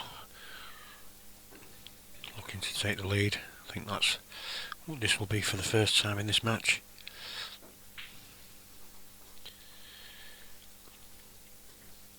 I should write these scores down as well so I don't forget them. Because it is nice to keep a check. I bought a nice little new notepad as well so I could do that. I've still not got it out yet.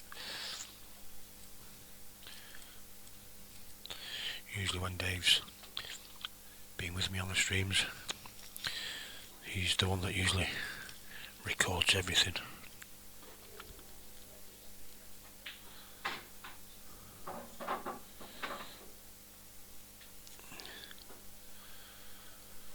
So I think the top one of the two, he might have to take the bottom one actually.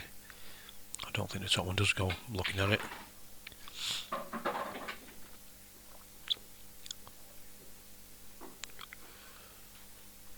Now it's a little bit low on this last yellow, so we'll just see what reaction he gets. He's obviously going to chuck a little bit of right hand side on this, just to straighten the white up, which he did do. Look how straight that come back. I don't think it was that fine of a cut. He's queuing awkwardly here now, so he's just going to have to cue this carefully. Easy peasy.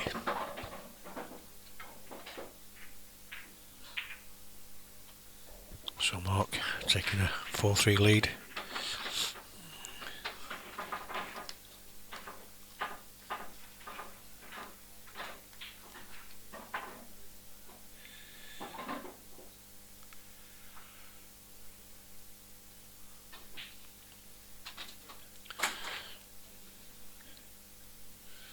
Those of you diehard pool fans out there, I'm streaming again next weekend, back up here in the northeast. This time it's back to the Top Hat in Spennymoor, and it's the return of Chris Bowen and Jeff Allen. Not to be missed. I think the pot stands at £15,000 so far.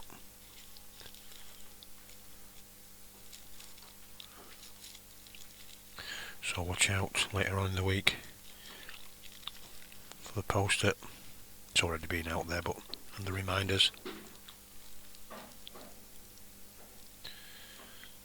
Because that's going to be a cracker.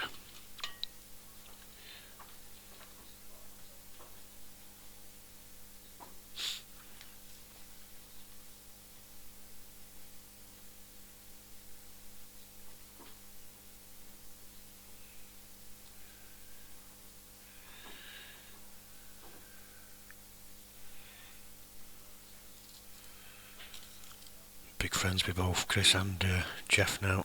Obviously I go up to the Top Hat in Spennymoor quite often these days, usually once every 2 months. Jeff, I've streamed I think his last 4 matches now, and he's not lost once on my stream, so I'm really not too fussed who wins it, as long as it's a great game. I'm certainly looking forward to the return.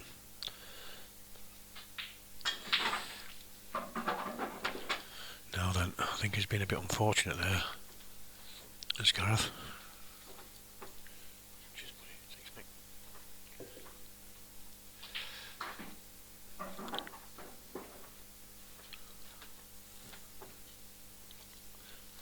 So, he might end up playing safe from this.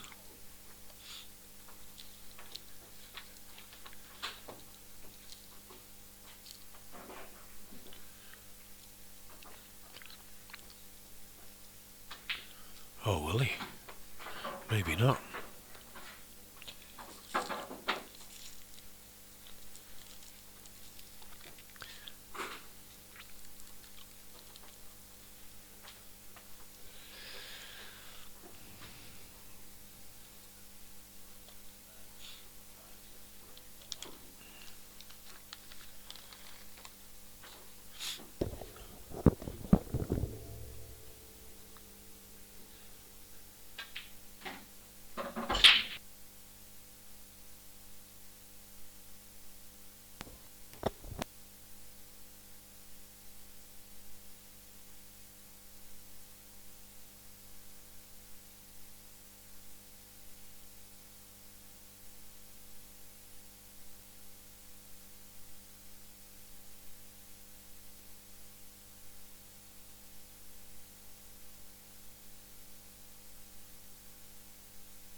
Yeah, just seen Phil's comment reiterated what I said before. It will be a cracker.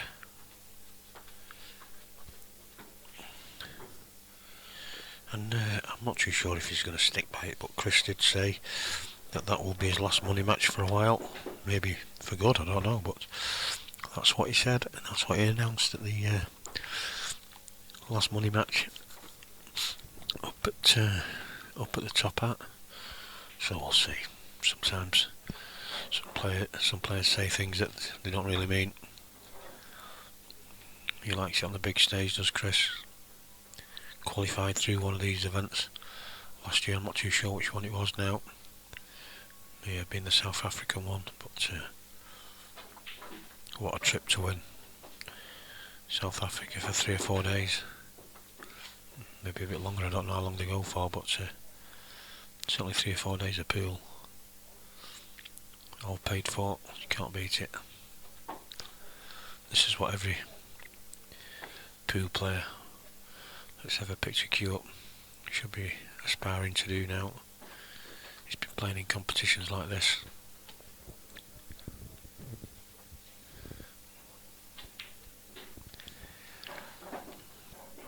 So he's obviously, you can't see this, which is why he's having to swerve the white. And the way at such short distance, the way the white takes that swerve on it.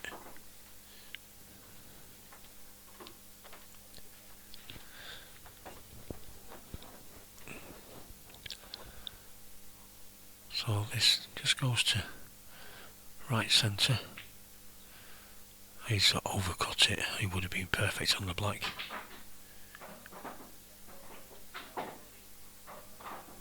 So chance now for Mark. Big chance for Mark.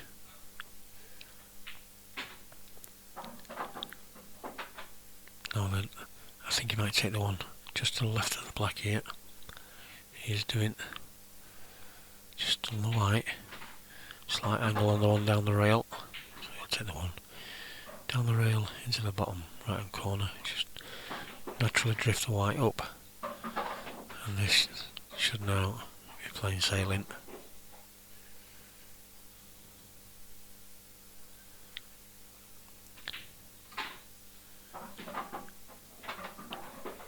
So it'll be top left. Run the white through, top right, top left again. It's like crossing the road, this, isn't it? Left, right, left.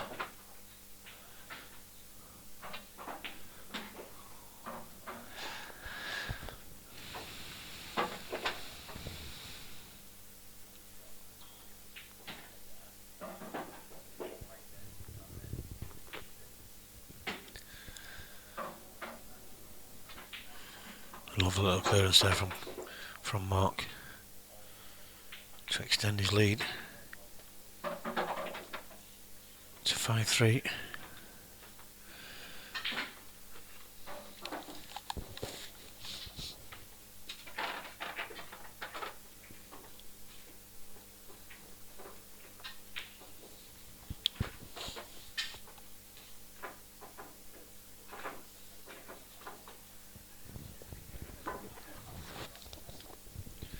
Jared Clark's asking who's next on the stream. Oh, it's Jack Clark, not Jared, sorry. We don't know, Jack. It all depends now who finishes or who's available when the last match on stream finishes.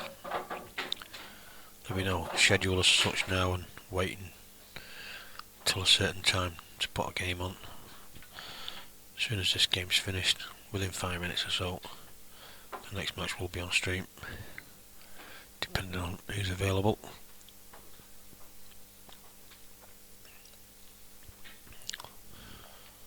So once again now, while Gareth's found his break,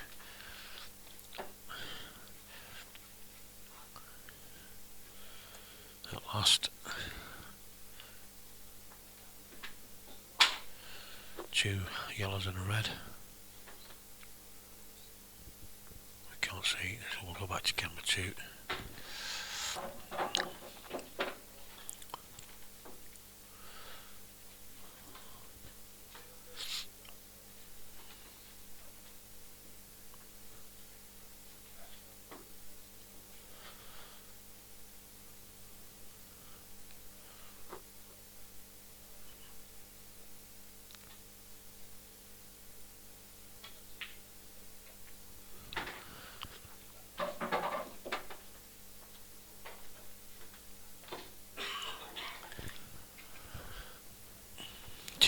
saying it's a nice little game. It's been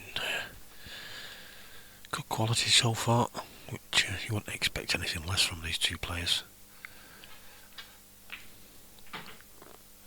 And that's opened it up nicely. I think that red that's just below the white does go into the top right hand corner.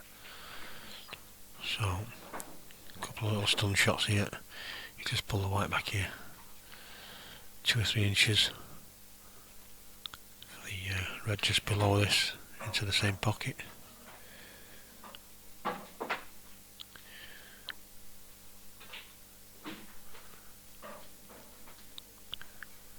just run this through. Perfect angle to just bounce it off the top cushion back down for this red. Maybe a little bit too far.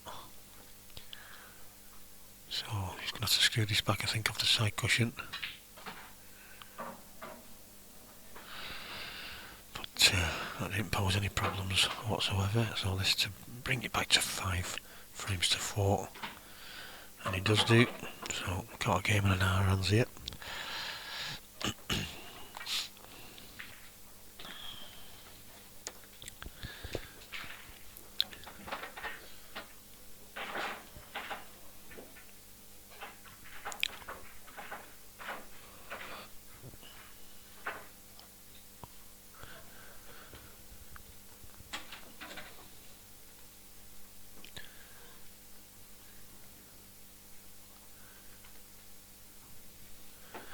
So Mark Farnsworth to break, leading 5 frames to 4, best of 15, race to 8, and at least 1 red and 1 yellow, so he's got a choice.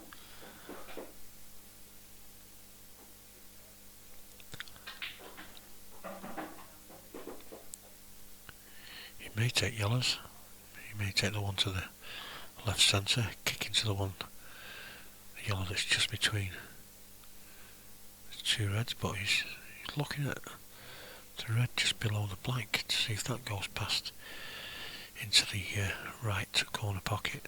So maybe he's thinking reds.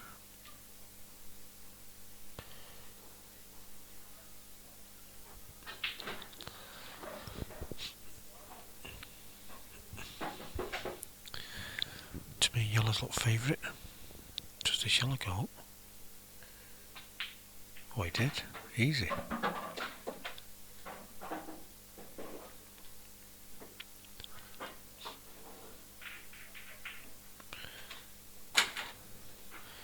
I thought you had a good chance before of putting the one into the right centre. Unless he's... well, he could get through to that one. It doesn't even look like there's a gap.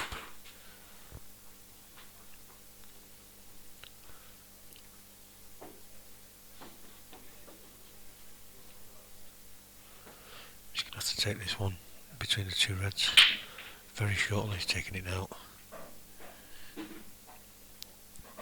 And I was saying that because if he didn't, he might not have got on it again. So now he'll just top one of the 2 into the bottom left. Just pull his white back a couple of inches, just so he's got a slight angle for his last one down the rail. That's all he needs. Just pots this, just drifts the white through, bounce it off the bottom rail, and hopefully just enough to get past the black for the yellow into the right centre, and that's about perfect.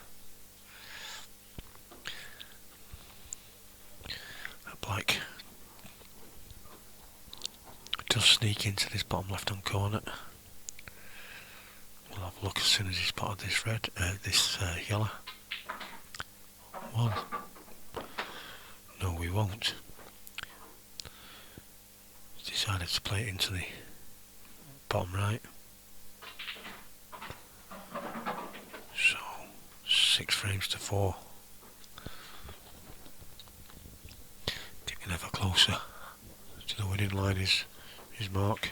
He's having a look at the white for some reason. I'm not too sure whether it might have been a bit of chalk on it or something.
Gareth now, just this red and black to pull it back to 6-5.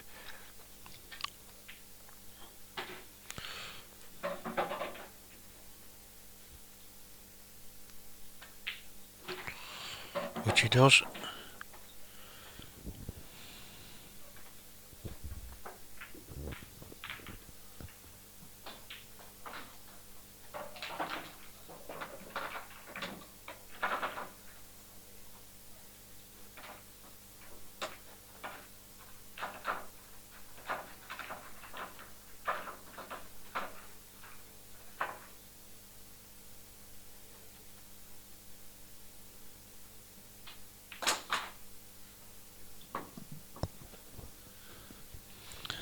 So, Mark Farnsworth to break, leading 6 frames to 5, looking to close this match out. He's 2 frames away from victory, and one step closer to that trip to Cyprus. You can see him getting stuck into that break there, twisting his arm at the end, hoping to get a bigger split.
So, it just seems to have gone a little bit quieter at the moment, but we're getting towards the business end of this match. So both players will be making double short.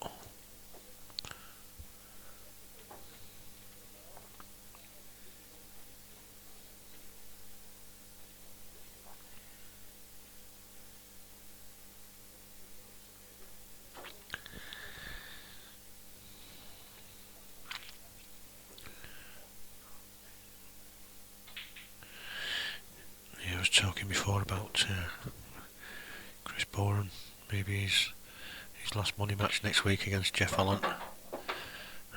He did say that that would be his last one just before Christmas when I was streaming up there. And Full Cones has said yes, he's said it, he will mean it, and I don't doubt it at all. Obviously he'll still be having money match days up there, but I think he'll come back. I think he'll come back one day, and I don't think it'll be too long into the future. He loves his pool, as Chris Boren.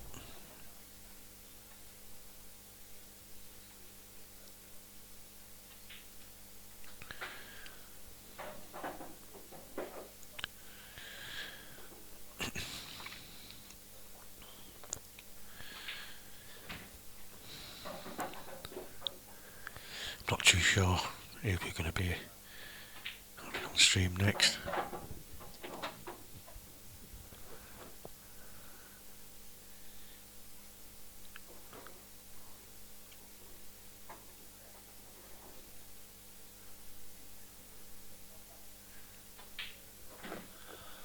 So just this black to put him one frame away, and he's nailed it. So 7-5 to Mark Farnsworth.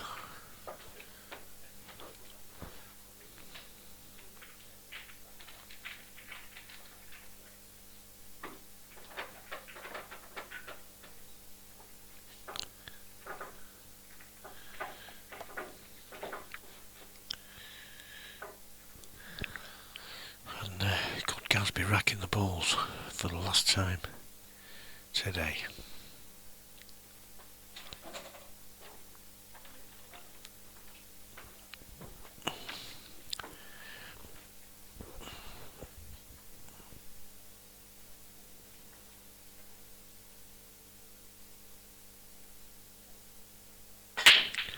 Breaks off, it gets 2 yellows,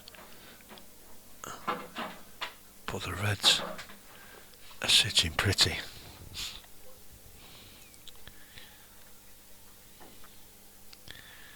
So you would think it will be reds.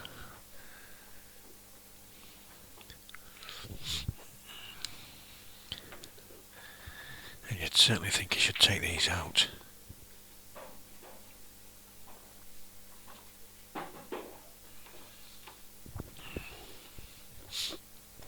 He's just got the one awkward one, which is the one just below the middle pocket. I don't think it goes past the yellow. So, but he could take this one into the centre now and just try and develop it. He's looking at it now, so maybe he's looking at either dropping him behind it. If he tries to develop it and he doesn't land on it, he might leave himself no shot. So, well, I think he was trying to play on this red in such a way that he could drop him behind it after this red.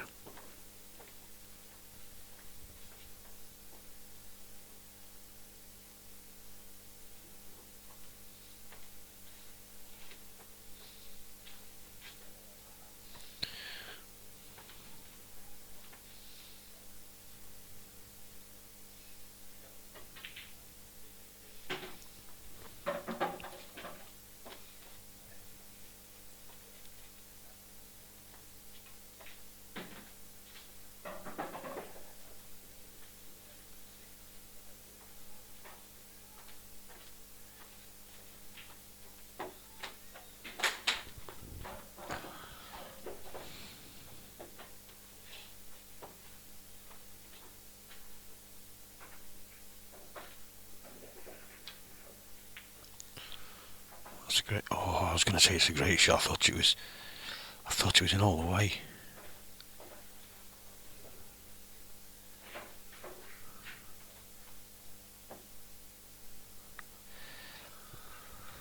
So Ronan, although it's not the easiest of chances, is back at the table.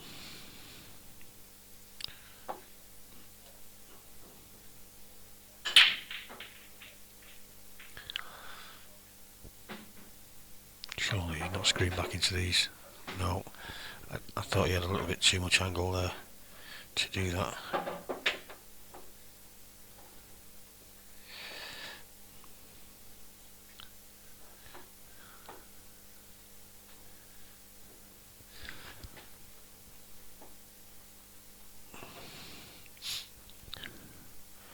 Does this dropping off the red?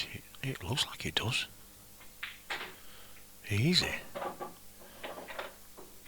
So, this could be good night Vienna.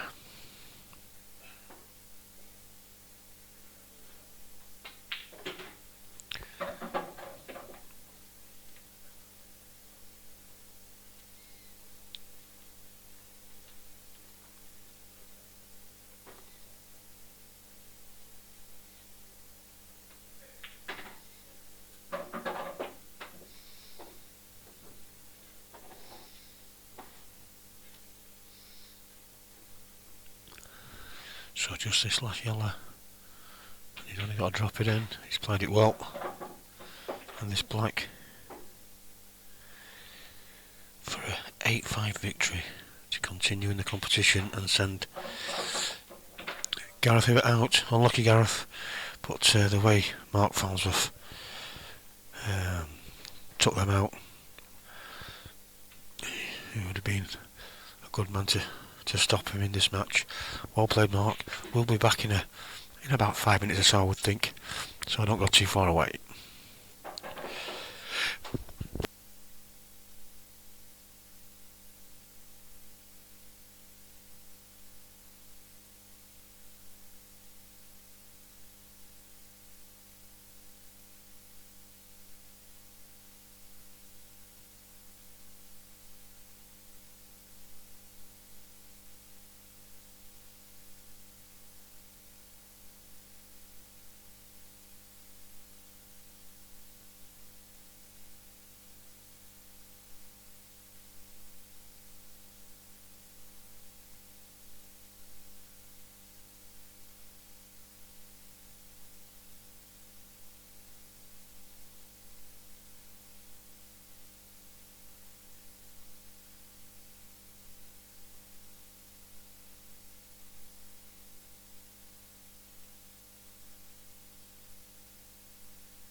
So, next up we've got Jack Whelan against Craig Marsh.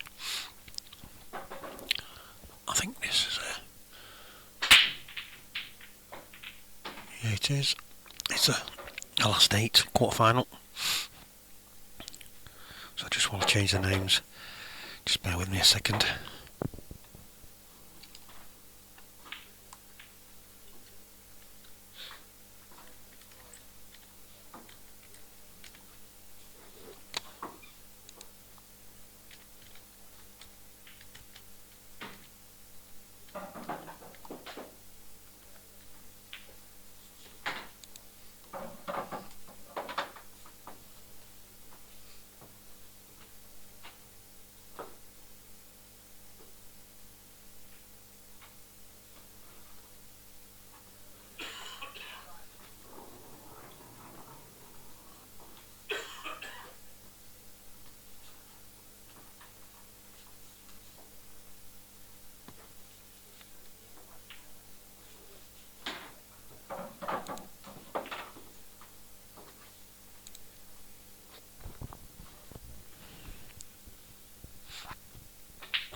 Jack obviously can just sneak through to the...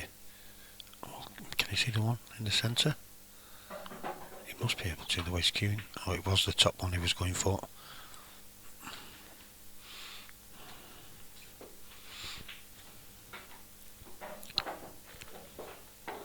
So, the current IPA World Champion back on the stream against a former IPA World Champion.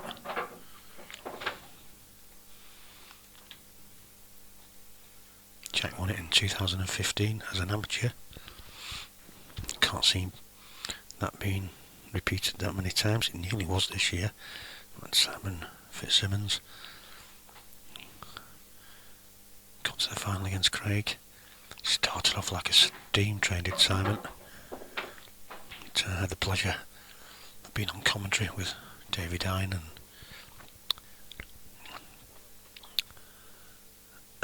Simon Webb.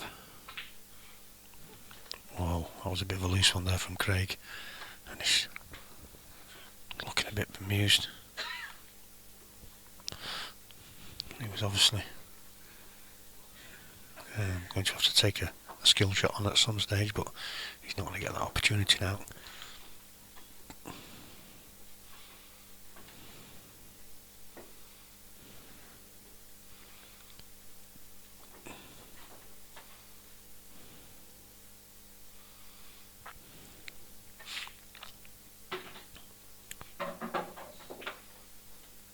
Shot there from Jack, going straight to the top of the table while he had the opportunity just to take this yellow away. That's near the top left hand corner. He might not have got on it had he not done. Again, he's played that well. Well, I'm saying he's played it well. He's actually a little bit awkward there. Could have done with being a little bit closer to the yellow. That black only goes in a couple of pockets, so it's got a bit of work to do with this white here.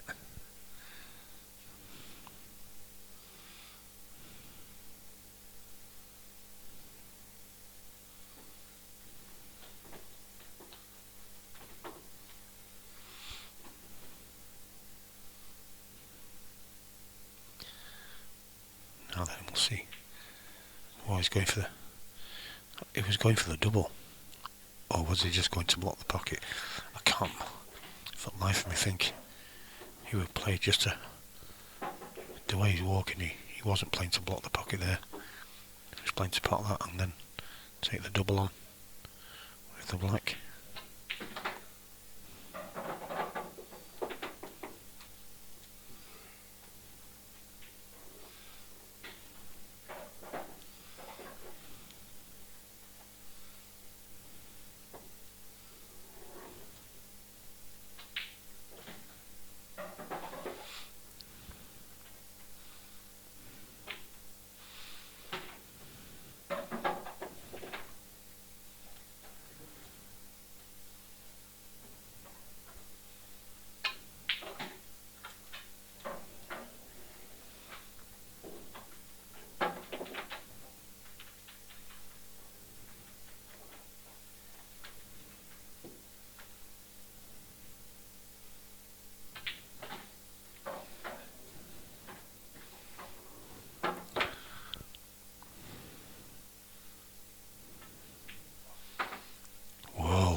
Craig, you could see the spin on the white there. He's obviously put a side on it, but he's for some reason, I think it must have been the way he cued it. He's going to have to play the skill shot here, surely.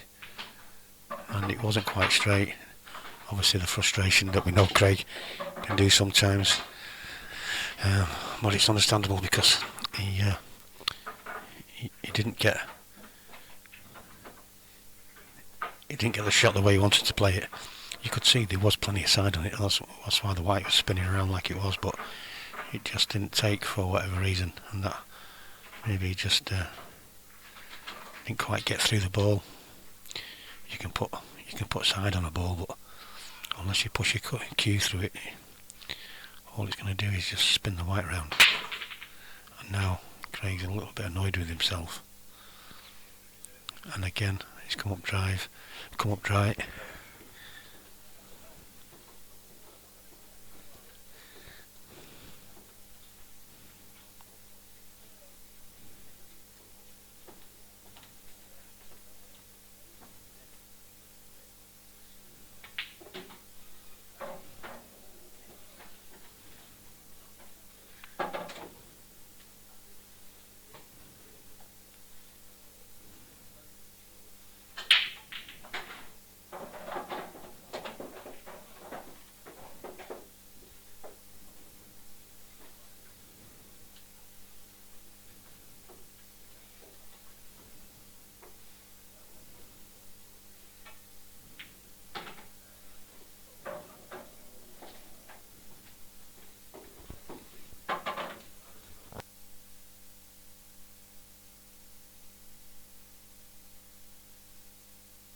Nobody's mentioned it's a good job.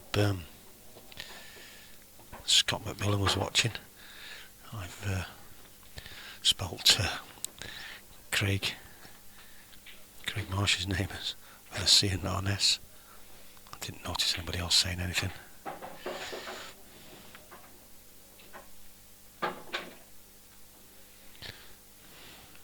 He's come running through to tell me as well. Just goes to show that they are watching me, which is a good thing.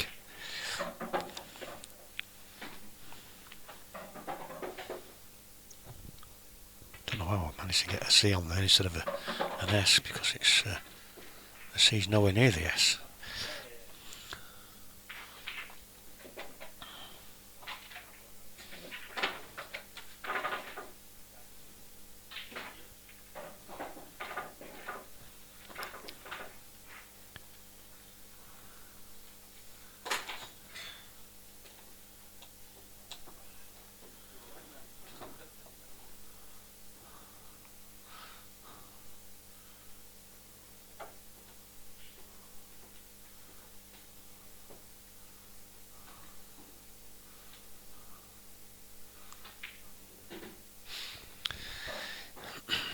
Kev actually sent me a message as well, which is why Scott's come running through.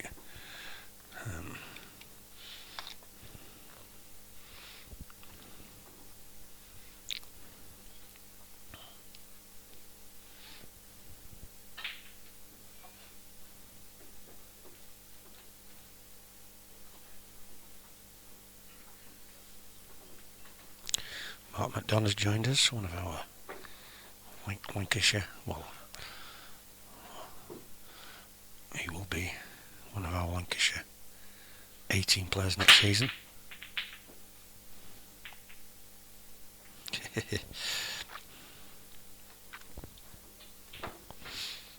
Nice of you to join us.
It's a nice little shot from Craig, cutting the yellow back into a blind bag. Wasn't a difficult one, but the frustrations of the frame before. He's holding himself together here nicely. Took out a tidy little finish there, Craig. A couple of people. There's not many in the room, they're all in the other side, in the other room in the main hall, but a couple of people just clapping that clearance there from Craig.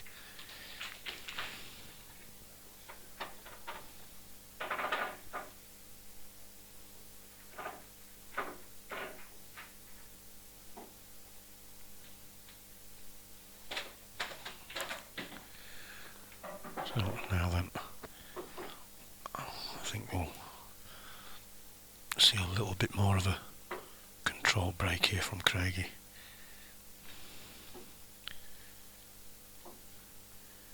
Wasn't too happy the last time he broke.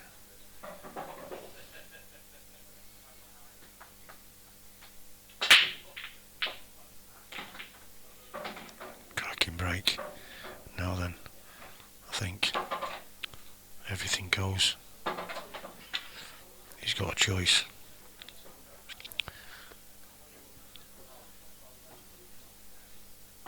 It's whatever you feel comfortable with.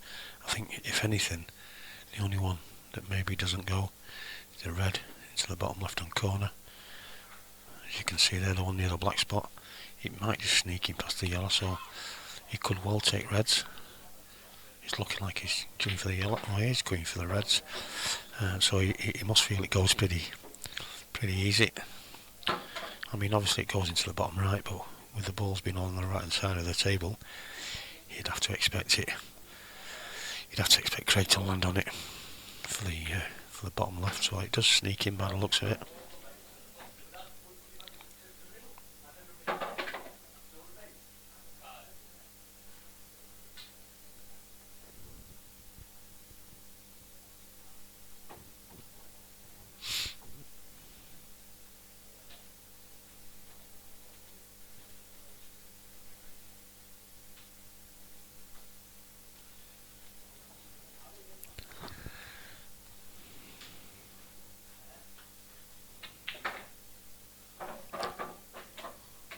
Well, what a great shot. Round the back of the yellow. Just in case. Obviously it didn't go. Maybe it doesn't. He's played that perfectly. He'll take that now. Or is he? No, it must go then. Oh, he's taking it into the centre. Now then, he needs to be pretty straight on this. I don't know if we can see we won't be able to see from the other camera angle, so he needs to run this through. What a lovely shot that is, Craig.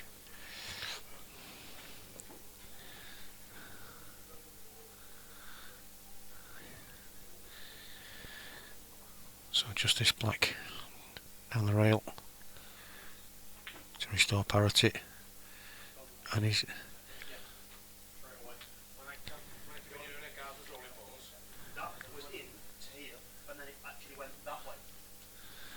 well, Craig's saying it turned, but I'm just going to see if I can. I'm not got the stream on my phone at the minute. I'm just going to see if I can get it on quick enough to see the replay. No. Mark says it's still in negotiations. Okay, Mark.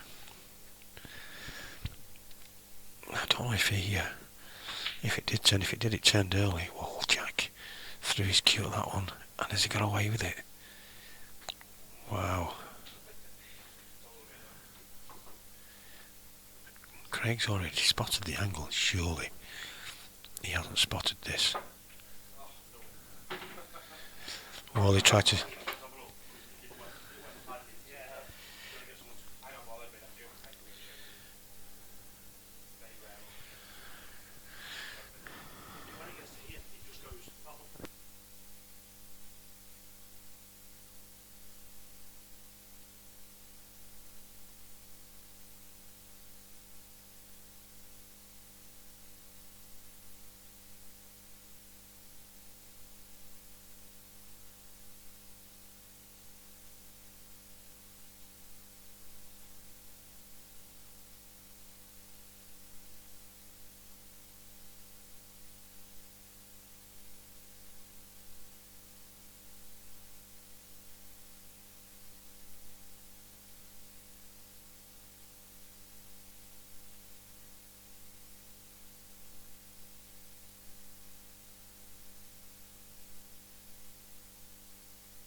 Well, I do apologise, just kicked the camera there, but I've just looked at the replay on YouTube, and I thought it ran pretty true actually. I don't think it rolled off at all. So I'll let both players have a look at it after, see what they think. But Jack did offer Craig somebody to come and have a look at the table, but Craig says crack on. I thought it was out all the way, and I thought that initially. So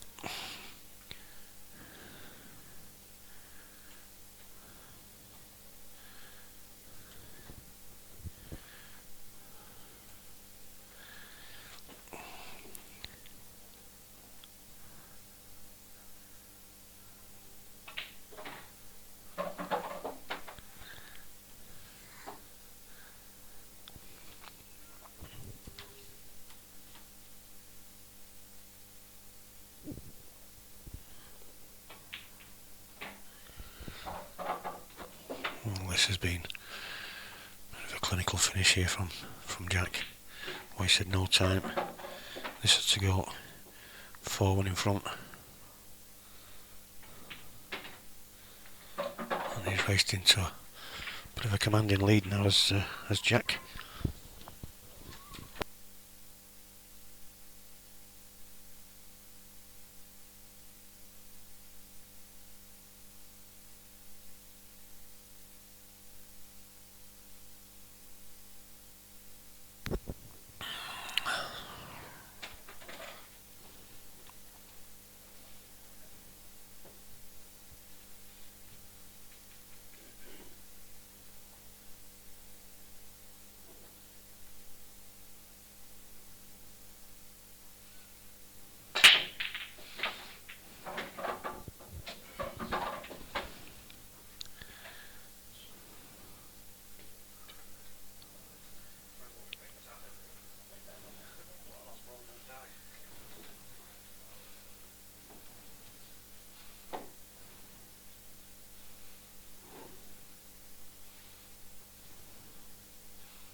He's a little bit frustrated at the moment, and I suppose more so if he thinks the table rolled as well.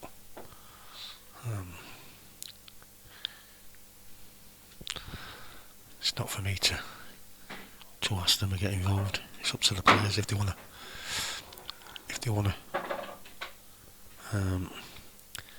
have a look at the shot. They're quite welcome to it. But he's a little bit frustrated now, is Craig.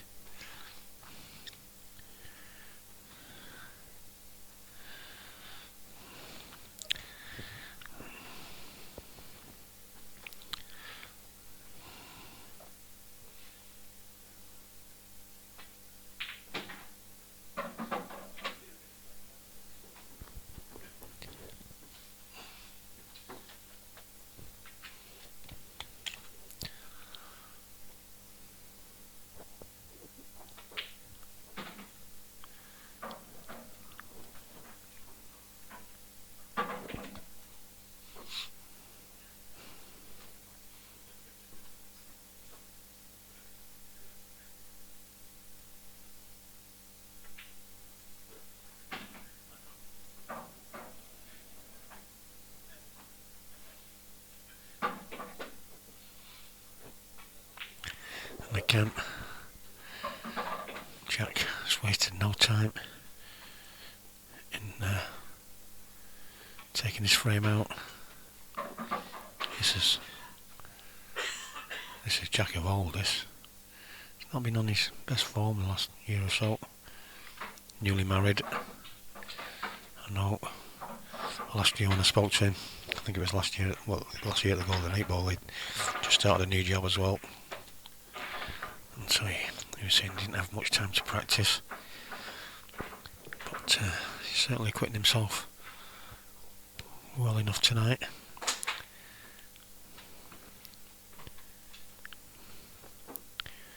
So let's have a look at Jack's break here. Usually straight down the middle. Right, back to that top cushion, usually. A massive split. And he's been a bit unfortunate there. Commentator's curse, I think. Shouldn't have mentioned his break.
Again, Jack is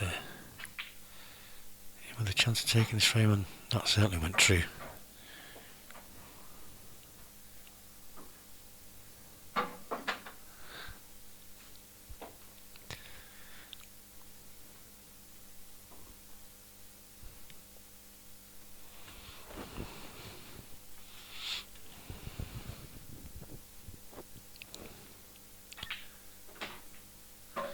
Oh, I didn't want to flick the red, but it's okay. He can drop this in. I think he can just pinch here and just drop his white down, nestle into them two reds, take the yellow. You might even screw into it and just, well, it must go in the left centre pretty easy. I didn't think it did, which is why I thought it'd just drop onto the two reds and take the yellow into the right hand centre.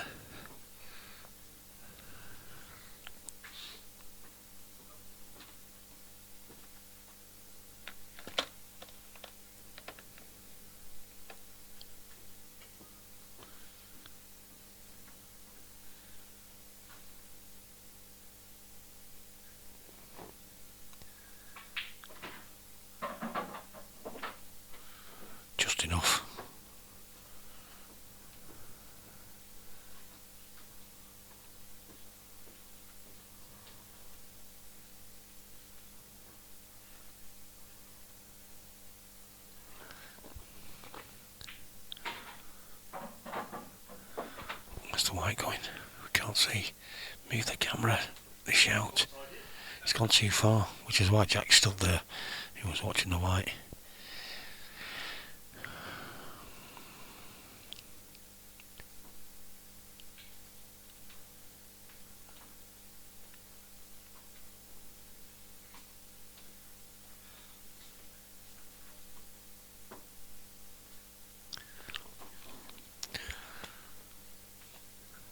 No, I don't think it doubles. So, will Jack still have a go at this? Will he play it off the red, top right corner? He's gone for the double. He did double. Great shot. Where's the white going? It's going to hold up.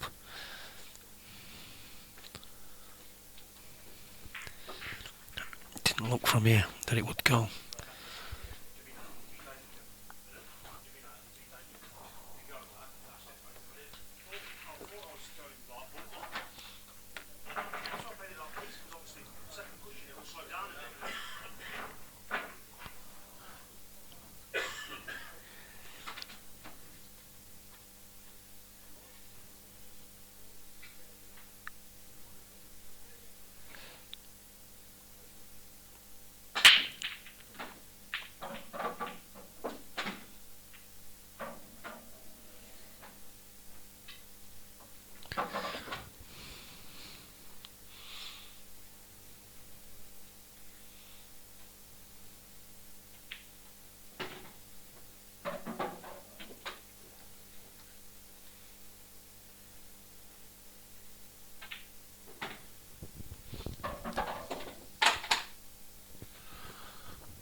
So, once again, well,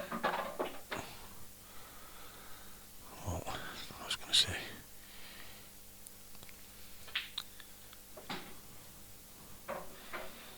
this would be a good reply from Craig. He's been sat out for the last 2 or 3 frames.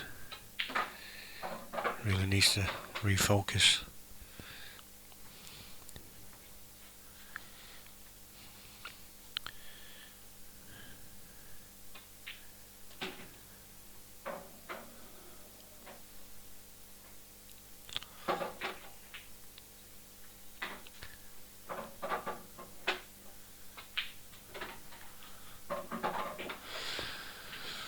Little finish from Craig to pull one back.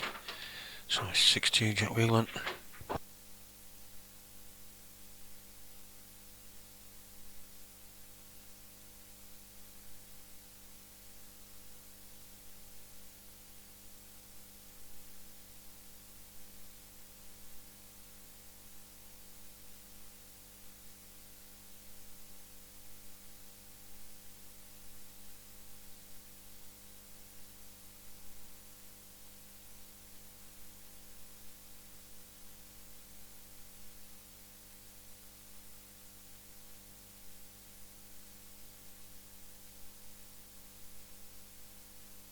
Again, another massive break from Jack. It's all about the first shot though.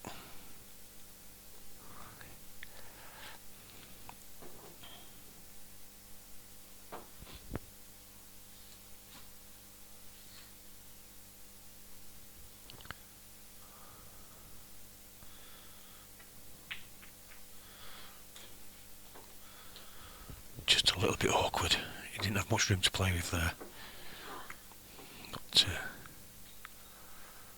so he's given Craig another opportunity to pull another one back.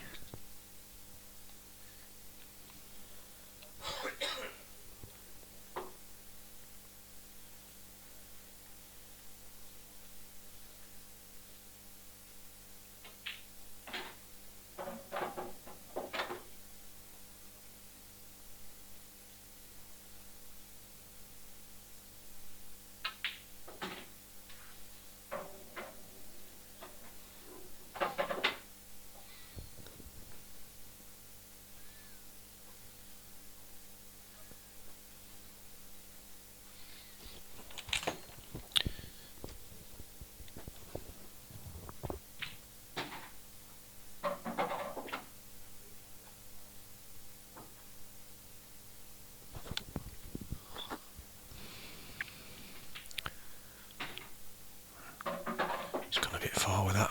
I think it's still okay.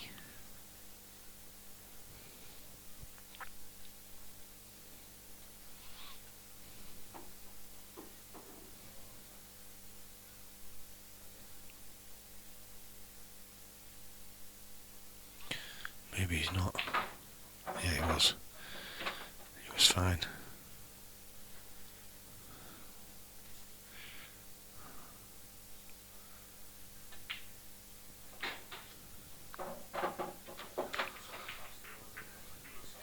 So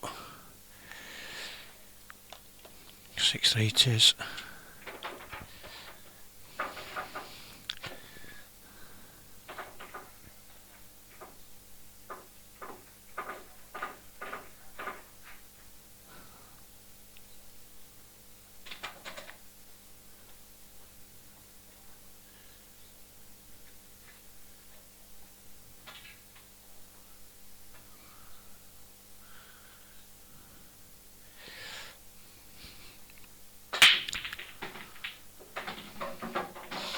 Wow. Now then.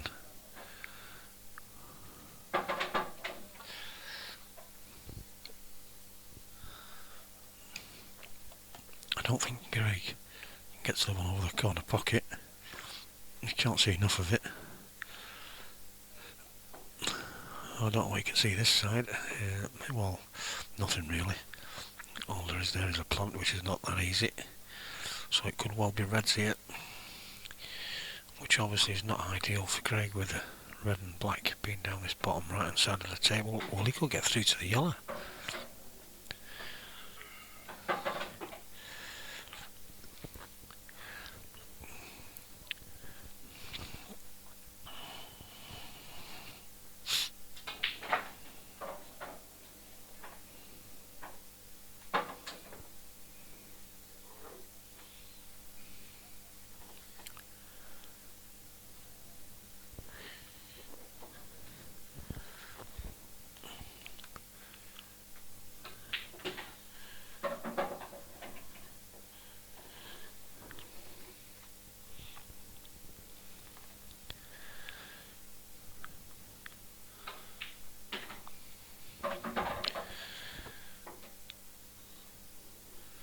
So now, will he screw the white back, disturb the black, or will he send the white round the angles? Well, he'll do that.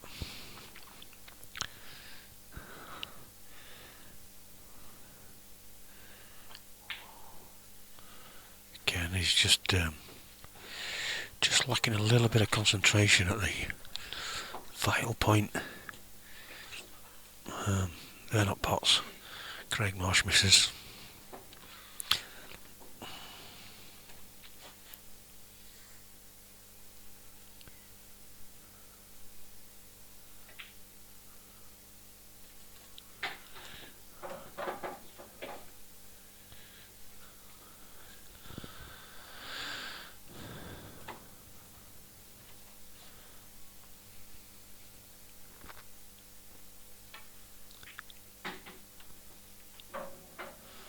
He's okay there. He can drop the one into the right centre now.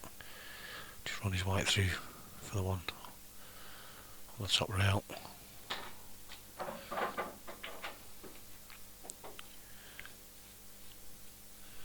Now he needs to get this white either bottom end or right hand side of this last red. He should be able to screw down the table from here. Well, he couldn't.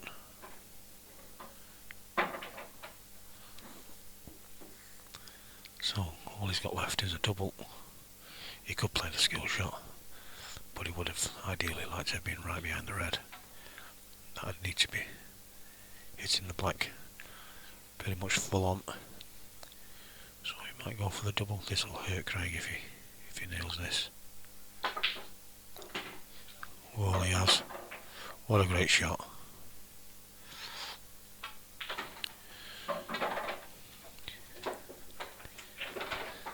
Well, you sat down and you're thinking, I've got a chance here, and all of a sudden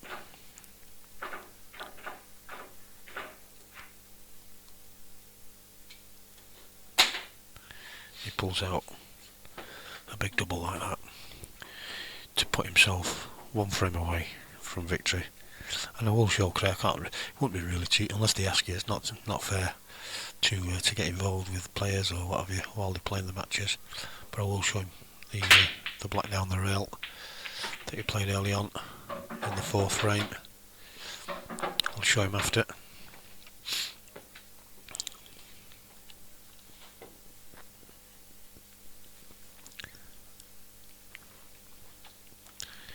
Just to put his mind at rest, I suppose. I'd hate to see a player beating himself up because he thinks the table wasn't right. Maybe you can see something I can't.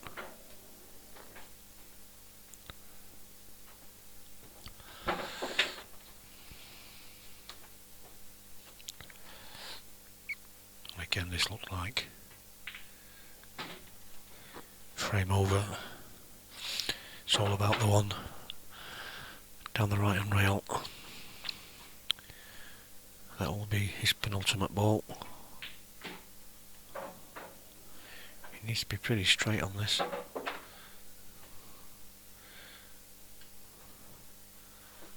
So he might take the one down the rail now and then the one to the bottom left after it, unless he thinks he can screw back high enough from the one into the left centre.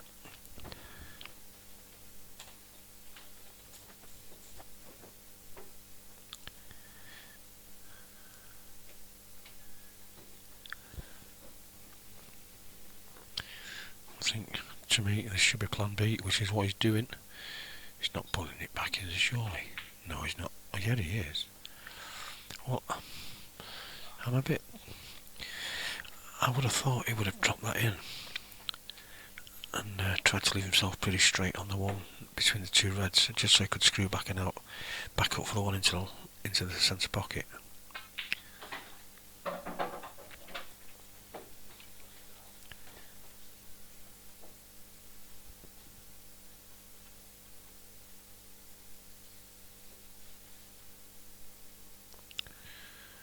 Tony Middlemas has said he's been watching all day. Fair play to you, Tony. Hope you're enjoying it. This one's been a little bit one-sided, but that I think possibly mainly due to Craig taking a black down the rail earlier on, just roughly where the white is now, and I think it was never in.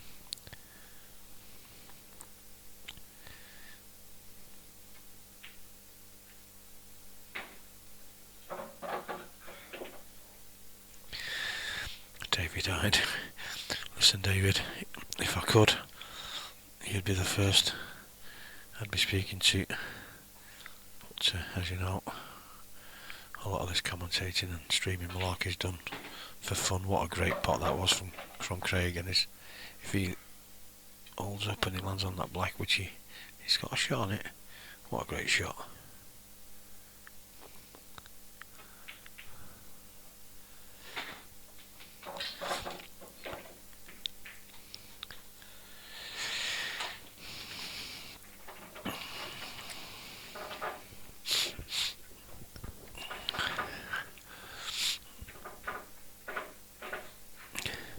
Yeah, maybe one day, matey, maybe one day.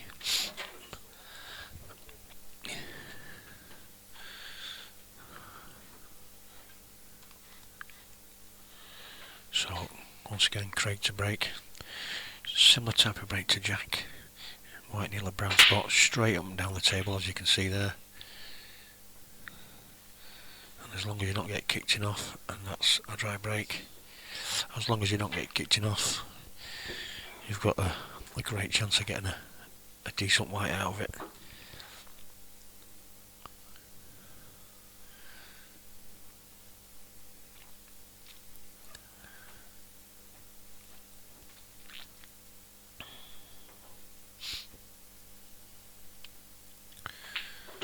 Everybody has their own way of breaking, and there's no ideal way you can break from the side. Neither side cushion across onto the lead ball in the pack at an angle, your white more often than not will come back onto the side, opposite side cushion. But if you do get a kick, you never know, no matter what type of brake you use or what type of cube you use for the brake, you never know where that white's going to go.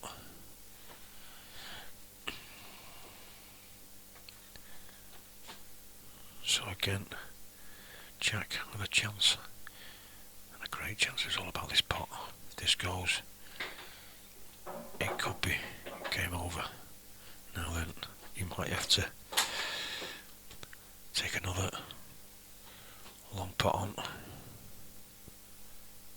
We'll look at the other camera, see better. This camera angle does make the tables look a little bit more bluer than what they are. They are more grey than blue.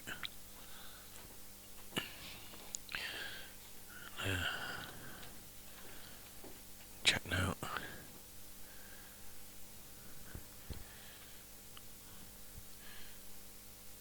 With a great opportunity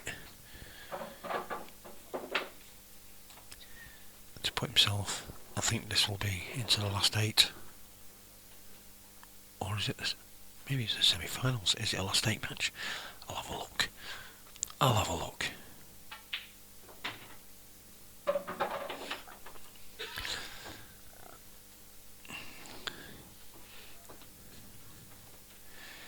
Yeah, this is the last 8. So this is to get into the semi-finals. Just this red and final black.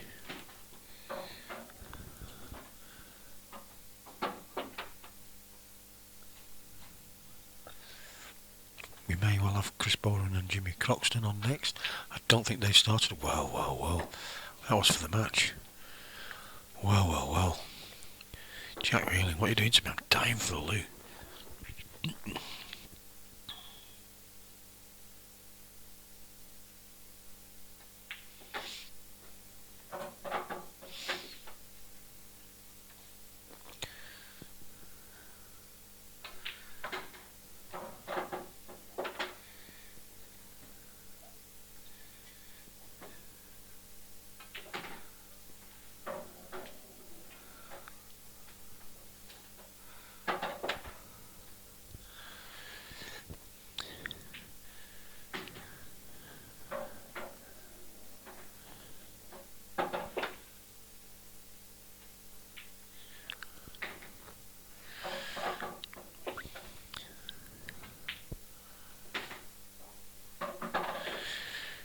Doesn't need asking twice to clear the table. That mistake from Jack. Let Craig in and quickly he responds, taking the frame, and the score's to 7-5. This game is never over till it's over.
So Jack's taking his time after the last frame.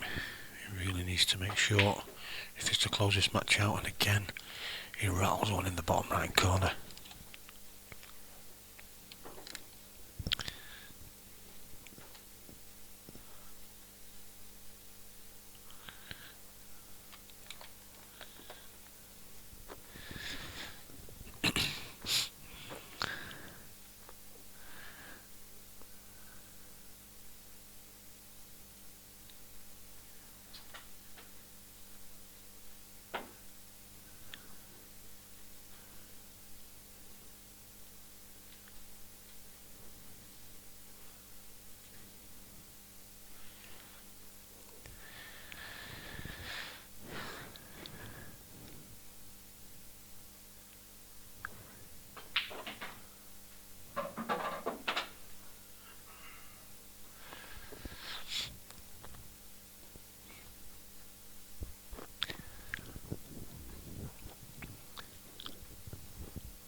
Oh, he's got second best there as Craig.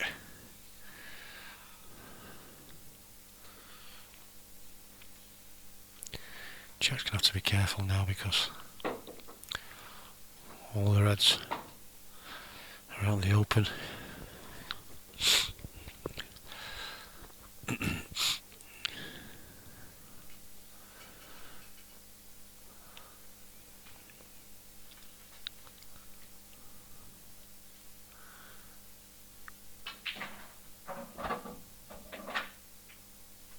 Whoa. What a great shot. Craig shaking his head. Yes, it was a little bit fortunate the way the white went round the table and off the cushion and cannoning the red off the yellow. But he was certainly playing it. Maybe not exactly like that, but he needed that little bit of good fortune anyway.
Again, not the best from Craig. Seems to be struggling a little bit out there at the moment. Well, that white stays out. What a great shot.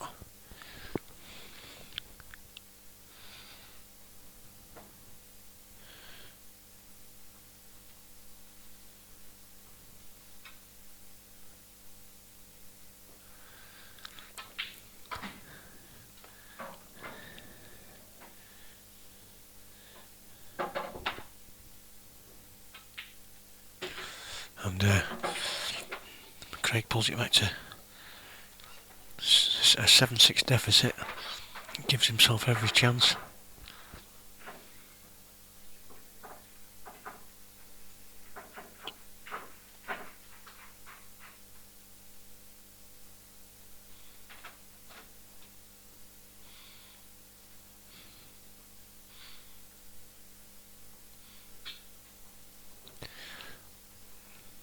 So, backs against the wall. Craig does seem to thrive when he's down.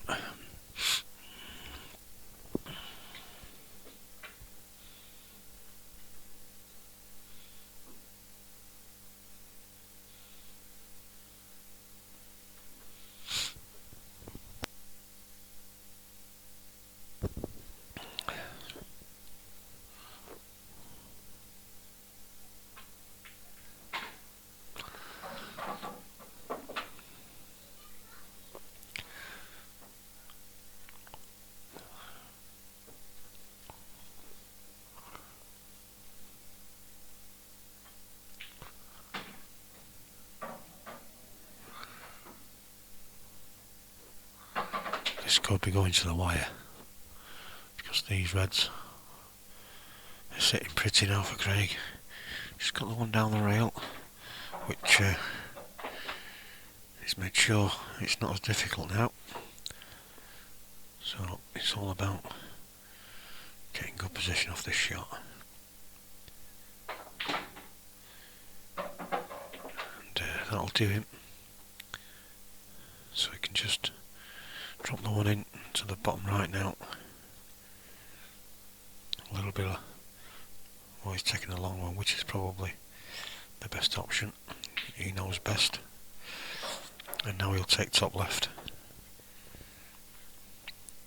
And just use this one near the bottom right cushion to get his white into a good position. So this is going down to the wire. Craig will not miss either of these two.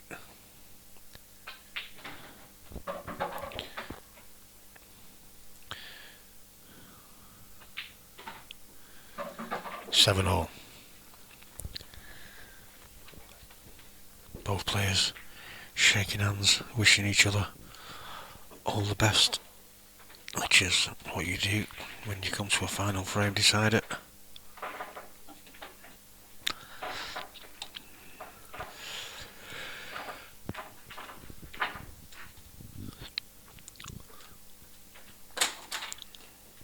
This is the only match that's been updated at the moment. I don't know if they're waiting to put one of the other ones on this table after.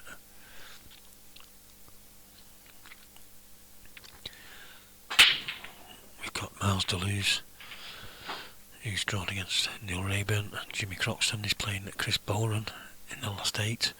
Mark Fowles is waiting for the winner of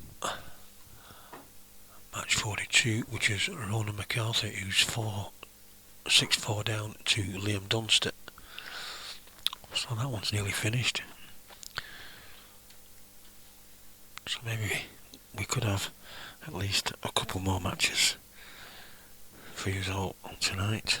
Tomorrow it is a single elimination knockout for the, I believe it's the Netherlands World Series.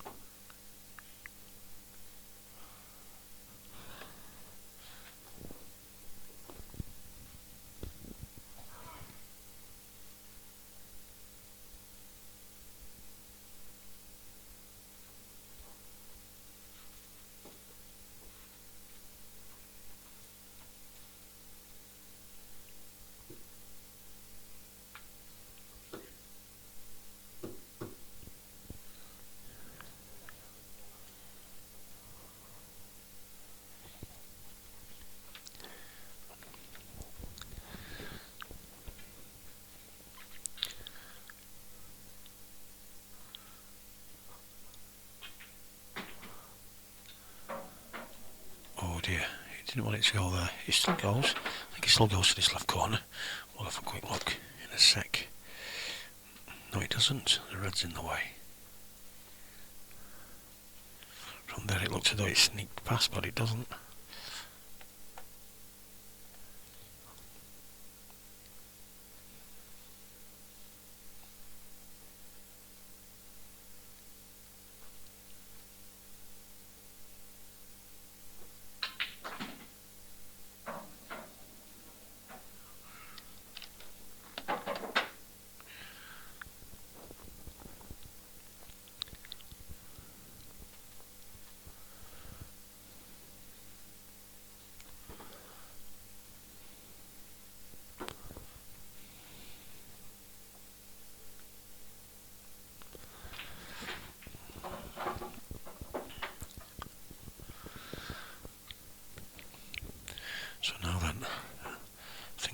probably play the plant down to this right hand corner. First shot. This is the only shot he's got on really. Just got to play this dead weight. Doesn't want to lose the white onto the bottom cushion. Well, he's played it pretty firm and he's got both at once, and I'll tell you what, he's been a little bit fortunate there. I'm saying he's been a bit fortunate. He wanted to use that one. He wanted the one to stay over the corner pocket and to use it to get into the black and red. But he's not going to get that now. So now he's going to have to find some way of disturbing this black from this shot and leave it in a potable position. He's not got it. I didn't think he did. So this could be a hit and hope. As much as you don't tend to see top players, he just said sorry to Jack just in case he does manage to fluke it. And yeah, he said sorry to Jack before he played the shot, just in case he did fluke it. But he obviously knew that's all he had left. It was a bit unfortunate. He didn't want that second yellow to drop.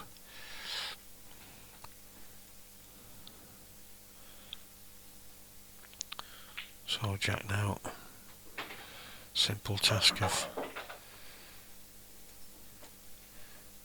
dropping in $6, you would say, but anything can happen.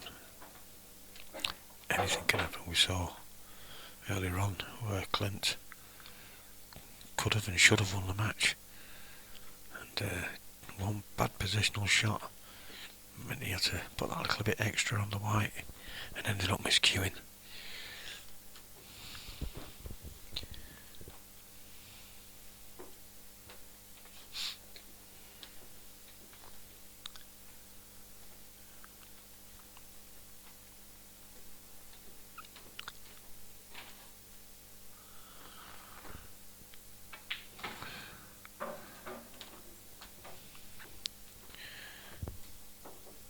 Wasn't quick enough there to change the camera, so Jack now with a chance.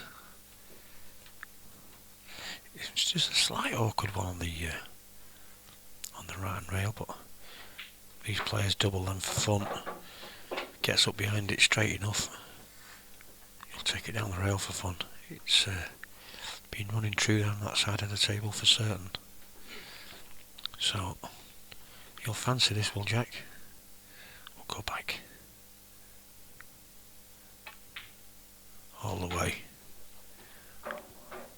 So as long as he can get through to it okay, he'll take top left. Maybe he can't, so he's got a slight angle on this anyway.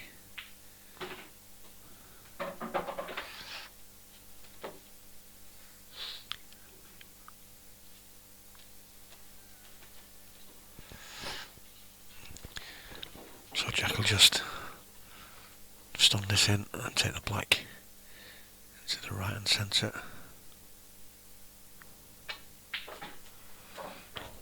For an 8-7 victory. You've got to say look to Craig. He did lose his way a little bit after about the fourth frame. But fair play to Jack Whelan. Taking this match 8 frames to 7. We'll be back in a few minutes time. I'm just going to find out what's going on now so I can let you all know. And we'll be back shortly. Don't go too far away.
those of you that are still with us, we will be back on very, very shortly with Jimmy Croxton versus Chris Boran.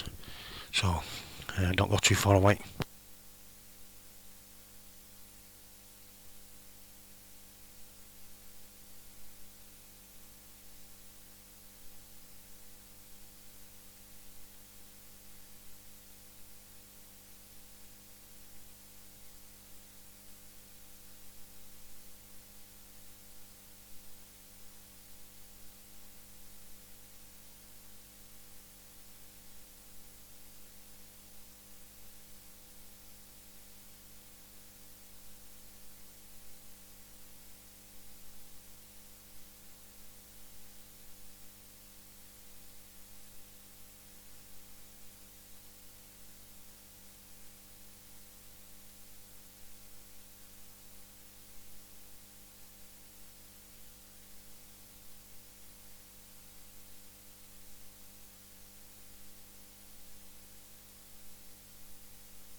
So, I've just been told that this is, and I should have known really.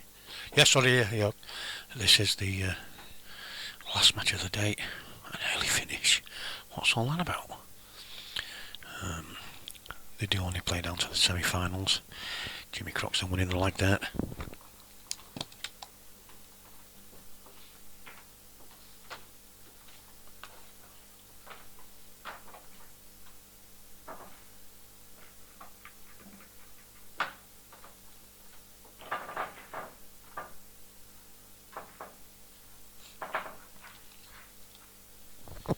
Yeah, Jimmy Croxton winning the like. Already through, obviously Jack Whelan, he's through to the semi-finals in Cyprus. And the winner of this will also qualify for Cyprus. Liam Dunster is through now. He's just come through his match against Ronan McCarthy, 8-4, so he will play Mark Farnsworth. And the last one is Miles Deleuze and Neil Rayburn. So just bear with me while I change these names and get the scoreboard back up.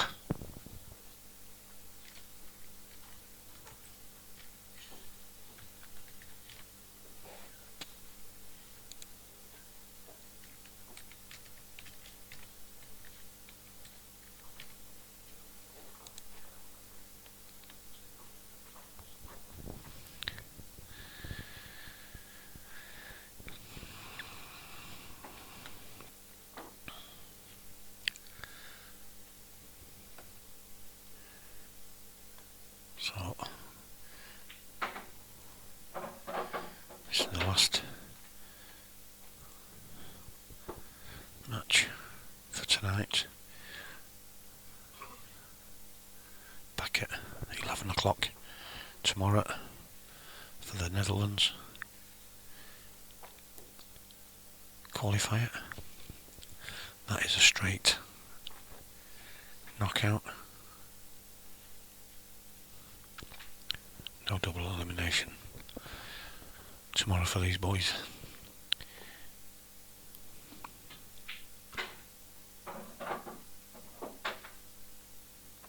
I forget now which one Chris qualified for last year. I think it was a South African one.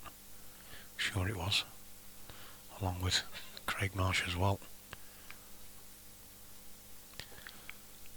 So he'll be wanting to, well, all the players do, wanting to qualify.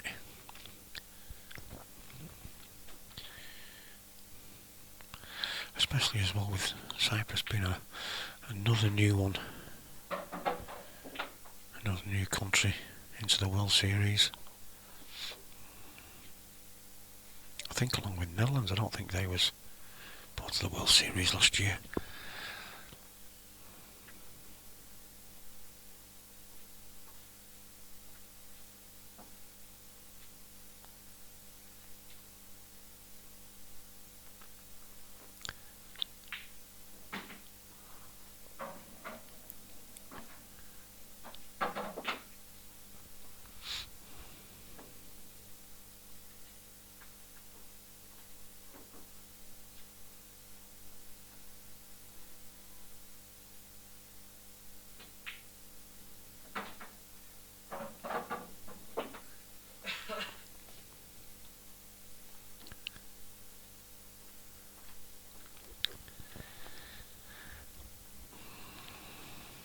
So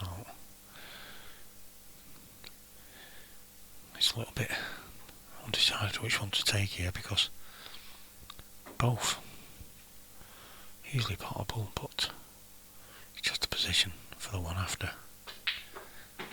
Well, he's forced it in, he's not gone behind it surely. No, it's okay. Jimmy just acknowledging the fact that Chris played a good shot there. Then he's just got to screw this back roughly to where the white is now, as long as he's not hampered. And that's a great shot from Chris. So just this black to take the first frame.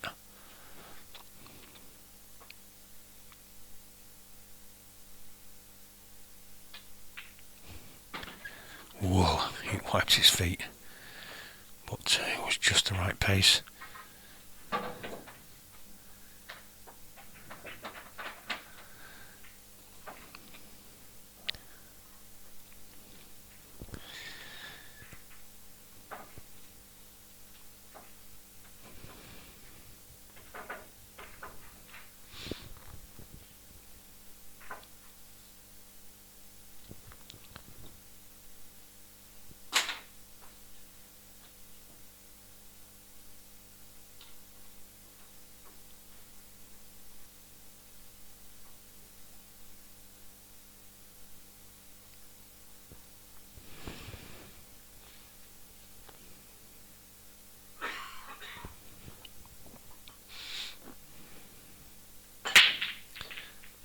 white. Unlucky Chris. He's got a good split apart from the black and the yellow. So you would think Jimmy should put a big dent in these. He should take this frame.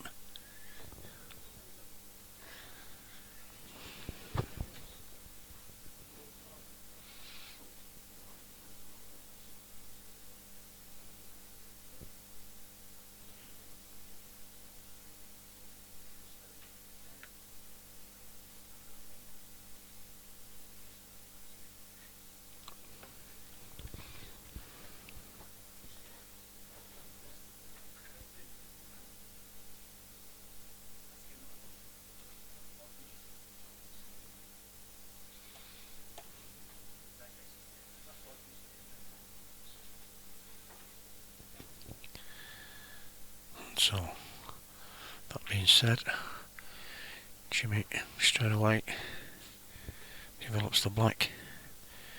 It could have been a little bit better than where he ended up, but I think he'll probably take yellows. Almost certainly take yellows.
While Jimmy's stood in front of the camera, we'll just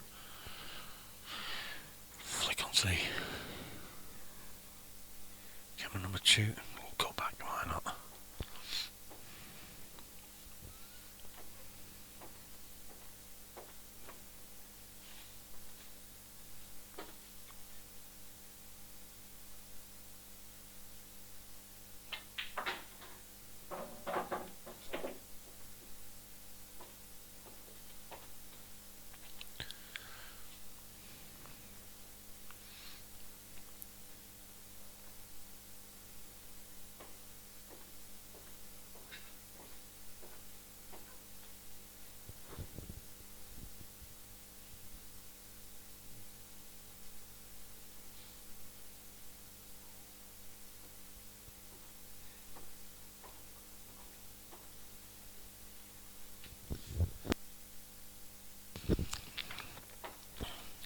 This is all about giving himself the best chance possible on this last yellow, which is why he played the double, keep the white as nearest to the yellow as he could.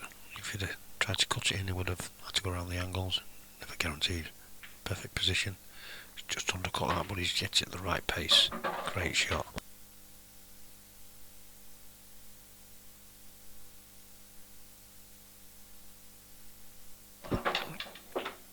So Jimmy levels the match, 1 frame all. Just turn my mic off a second while I've got a tickling cough.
one or two players have come through just to watch this game.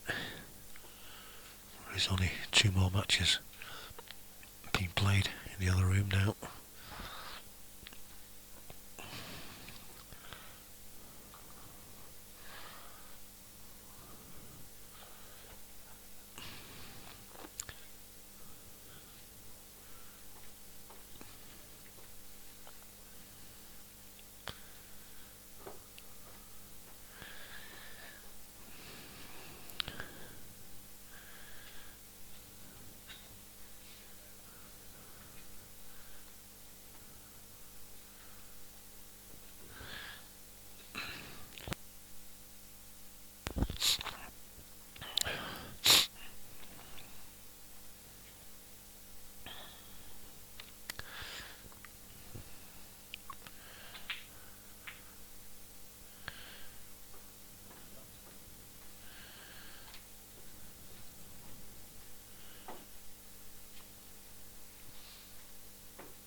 Nice little shot there from Chris. So he's got to take his time here. He can take the one to the left centre or the bottom one of the two.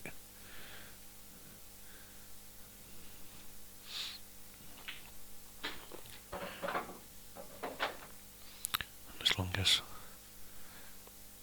he's got a slight angle on this, I think he has, he can run this through and just drop the white off the bottom cushion, back up for the red. Perfect. So put this red, just on the white out a couple of inches like that, and this is a 2-1 lead for Chris Boland.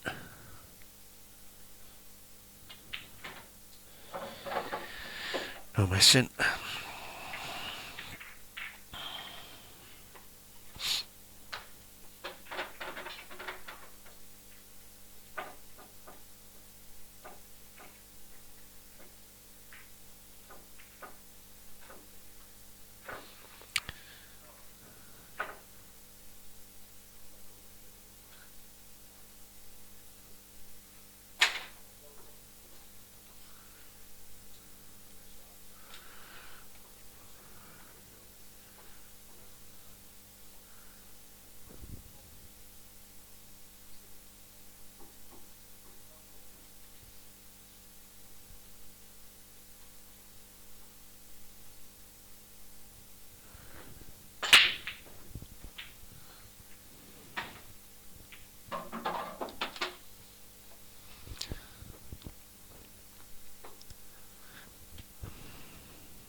Now then, I think that yellow just to the right and bottom right hand side, these are the 2 reds. I think it does sneak into this bottom corner. looking from the other camera angle, it certainly does. Wait. Oh, we didn't want that.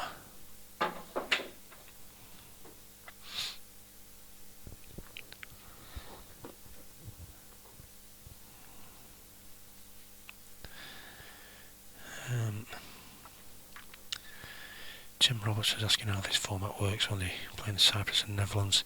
It's just they play down to the semi-finals. I'm not too sure. I think the winner does get £2,000 of the competition outright, but the semi-finals, the semi-finalists get all expenses paid to Cyprus, the flights and accommodation. It's paid for.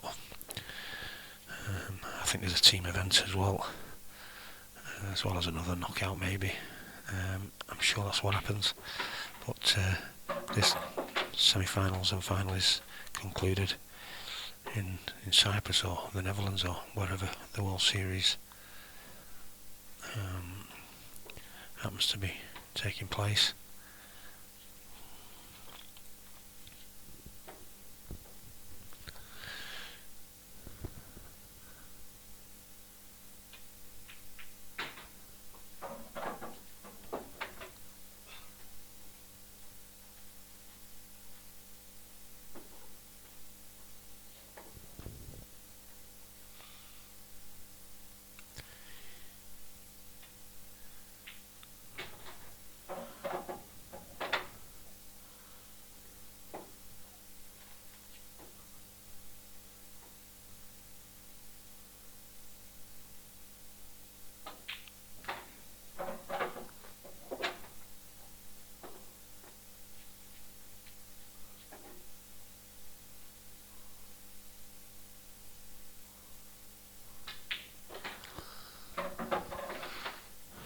So obviously Chris Boren is wanting to get himself on that plane to Cyprus, not hanging about there.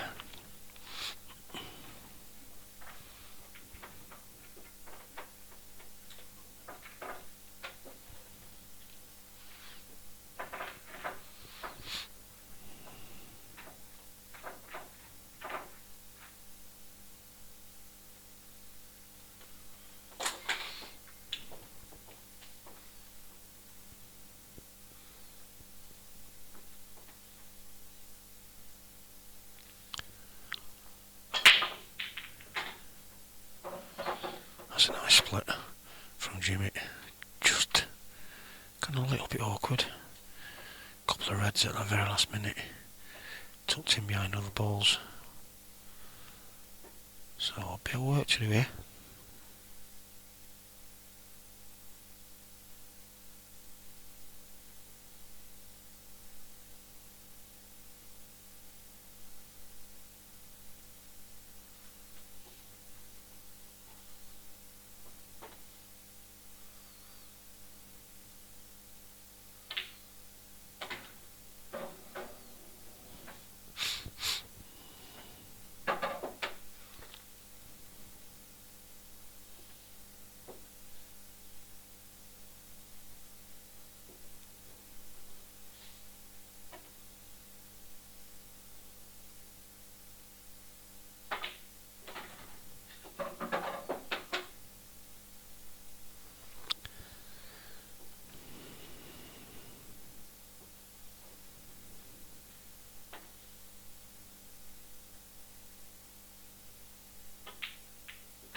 This is pretty tricky now.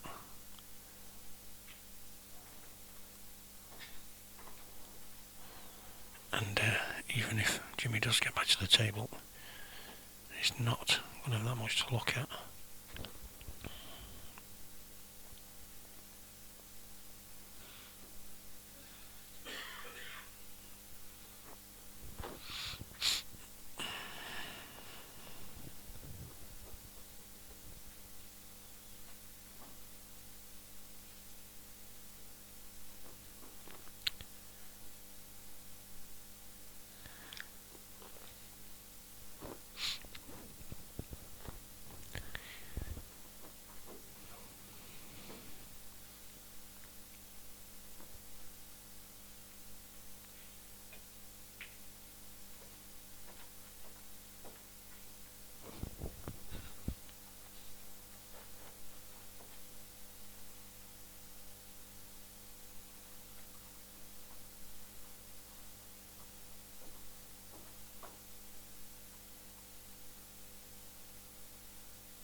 time yet. It's got a 3-1 lead, first to 8. Doesn't want to be given any frames away that he has a chance of winning. So he's got a bit of work to do. He's got a couple of, obviously the ones on the cushions, but the one bottom left hand corner is, I would say, his most difficult one, but he could use the yellow just below the middle pocket to play off the red if need be, just to develop that one.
He tried to obviously pop the yellow into the middle and cannon into the yellow to pop the red over the hole, but it didn't quite work.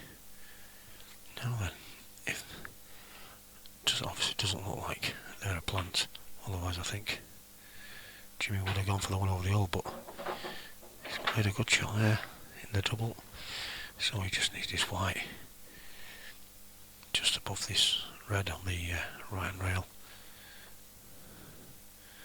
Or will he not go for it yet? He might bide his time a bit longer.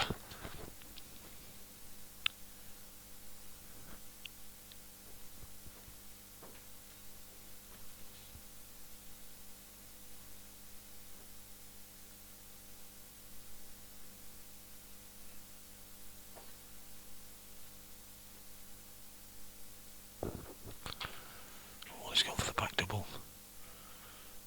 And he's well, now then, had it not been for the yellow just below the middle pocket, Chris could have played the skill shot. It's a big target down there. He may well still have forgot this at this visit.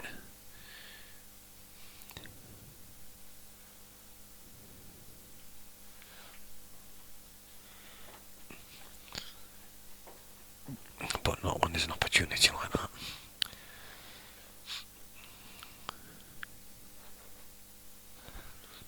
Jimmy's in a little bit of trouble now. You would feel like this frame is definitely going to go Chris's way.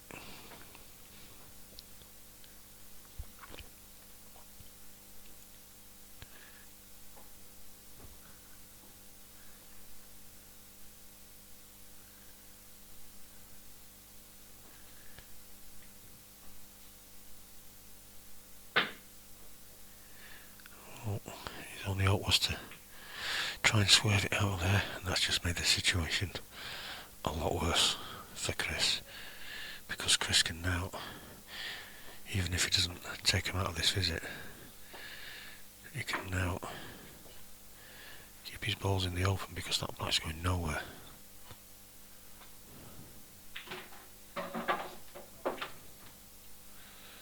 Clever shot there from Chris. Didn't need to play the 3-ball plant. Wherever it needs this white, Jimmy's going to have to be very careful not to plant the yellow in. Just develop this now, leave his white up near the black. Oh, Jimmy's saying shot, but Chris doesn't want the black in the way of the plant with the yellows. And he's returned the favour. He's gift 2 anyway, but he managed to develop Chris's yellow again, so this is going to be end of frame for sure this time.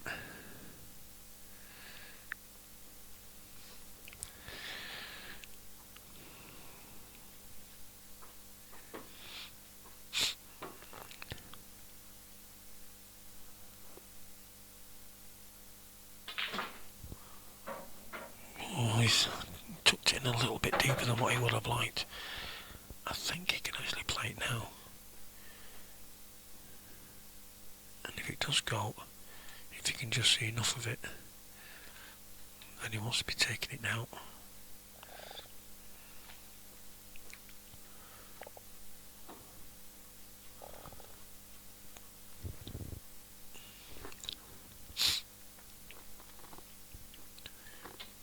Maybe he's going to play the plant, just to be sure that that yellow on the top cushion is a little bit closer to the pocket, just in case the yellow doesn't drop.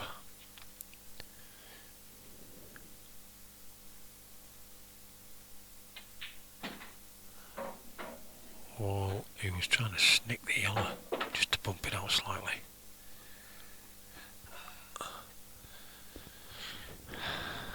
So that's gone wrong.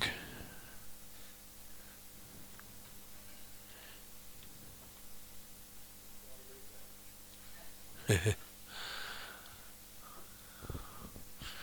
think it was Chris that said that. Just heard somebody thinking of a replay on that shot. But, good evening, Paul Adams. I've been logging in and out of the chat last hour or so. So I've just seen your message. This is the last match of the evening. Race to 8.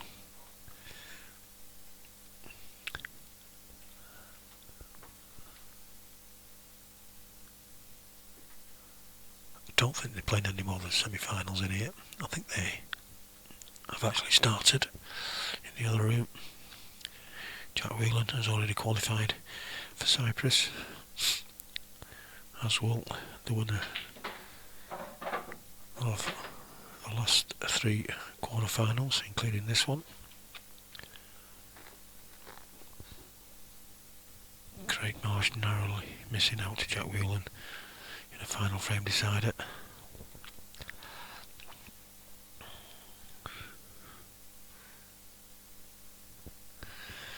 Lewis Cummins has joined us.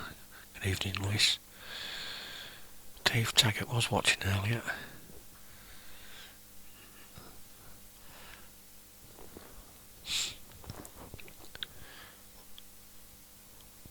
So this is tricky, because if it doesn't go, he can't double kiss it or anything. He's going to have to tuck up behind this. He's played a good shot.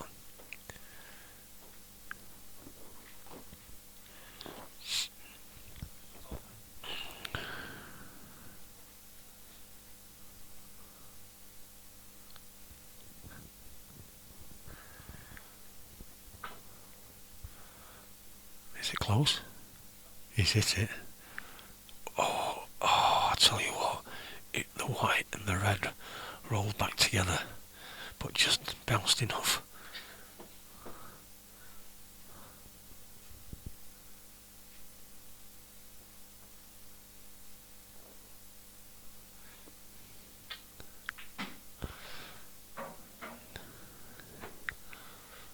So this black for a 4-1 lead.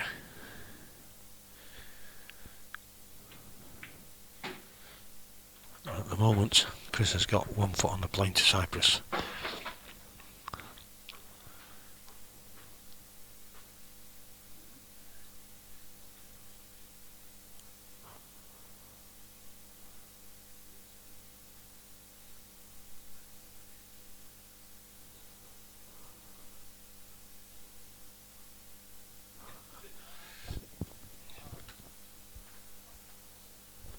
Chris has just nipped out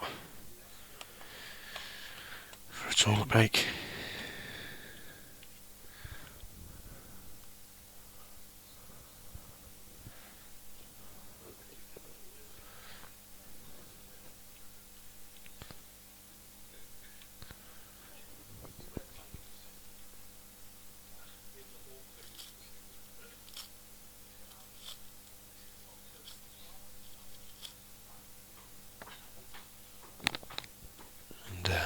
Jimmy's back.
Chill there from Chris.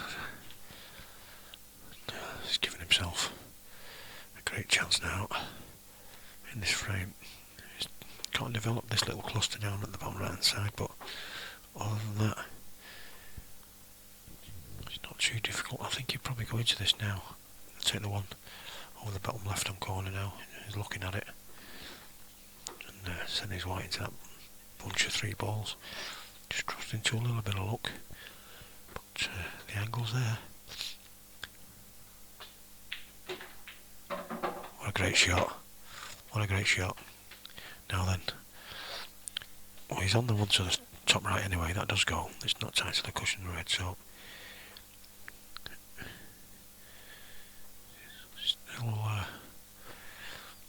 still on course here.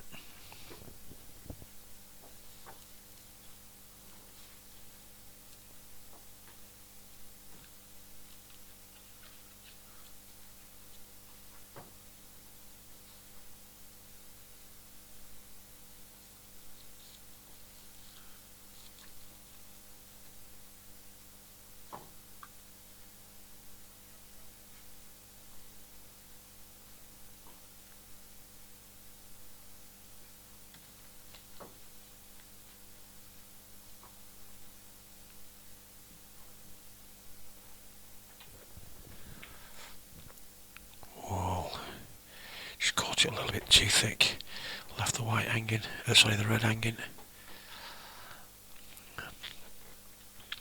Still not cut and dried yet, but Jimmy is back at the table.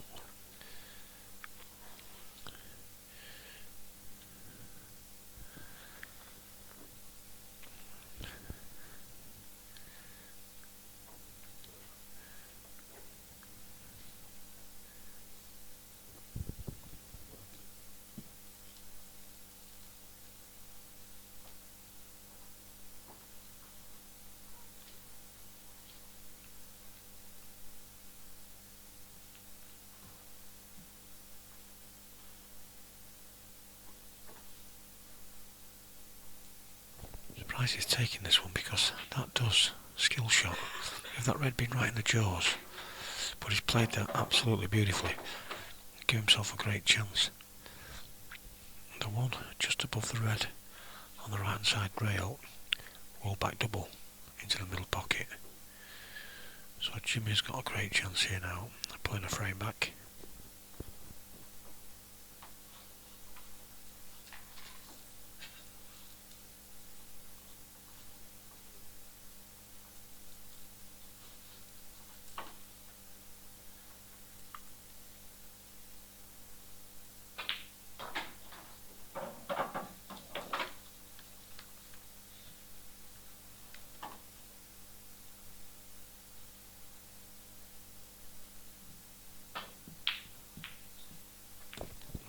was a bit of a loose one from Jimmy.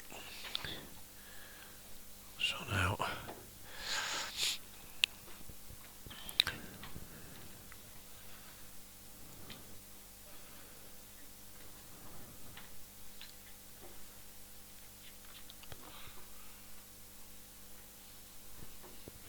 red down the rail is the one to take first. All you gotta do is stun it in. You'll have the one to the left centre straight after.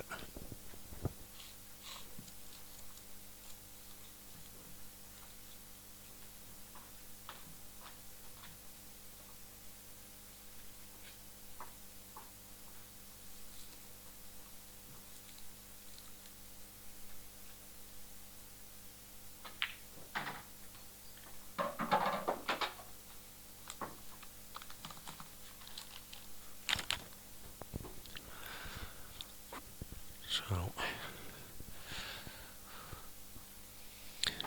now Chris can go a couple of ways here. He can drop this through, take the one to the top left and then play the plant. He would need a slight angle on the one on the top rail just to make sure his white came out, just in case the red catches the red over the pocket fin and lands on the side rail. So he just needs to be careful here. He leaves himself a bit of an angle.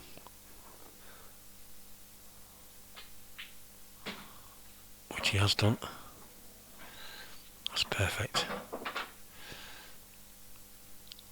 Well, he's going to play this with a bit of right hand side. Put the white into the yellow.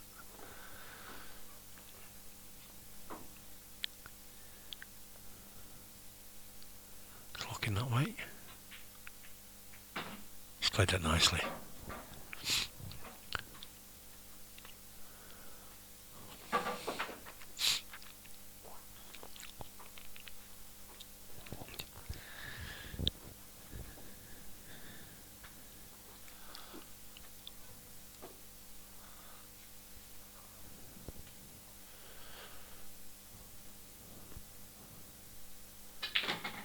So he just needs a decent position. He could have done with a slight flick there, but he should still be okay. The black goes when Chris gets down on the shot. The black goes to top left, obviously. And whichever way he takes it, it's not the... Well, he's taking it top left. Oh dear.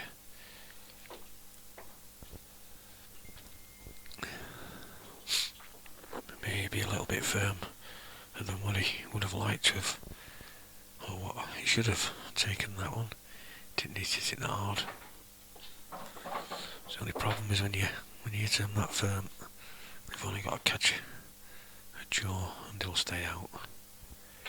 So Jimmy now with a chance.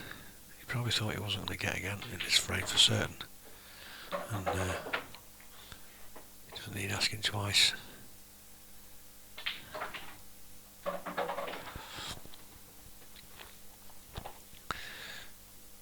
So this for 4 true.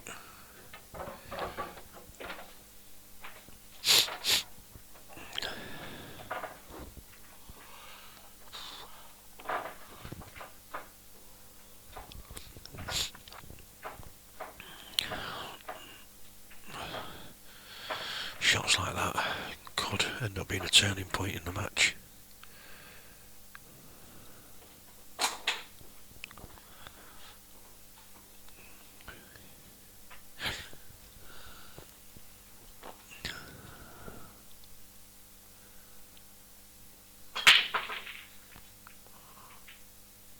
Well, these aren't going to break that nice, I don't think, and they haven't.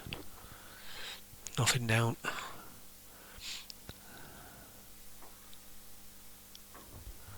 A lot of work to do in this frame.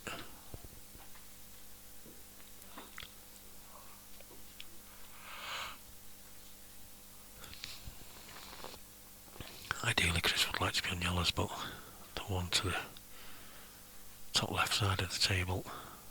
Could be a stumbling block.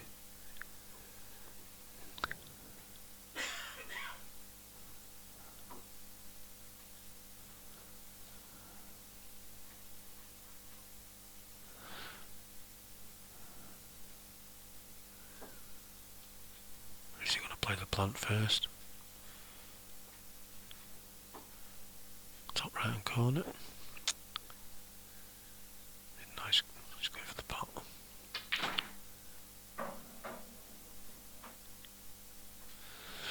Well, that yellow does go to top right, the one I mentioned before. So he just needs to finish just a little bit low on the one near the left middle pocket, just to drop him behind it. He could actually try and move the red here by taking this one over the top left. I thought he might have tried to get into that red.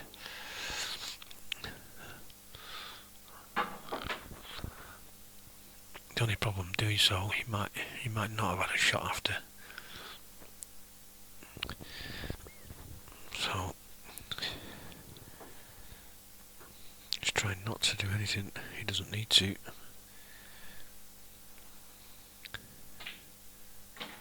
Oh, that's a great shot from Chris. Does that yellow go? A little bit unfortunate, but if that yellow goes into the left centre, it's still okay. If it doesn't, it's going to be a long one to the top left. It must do. All eyes on this. It's going to be close. He's played it absolutely perfect.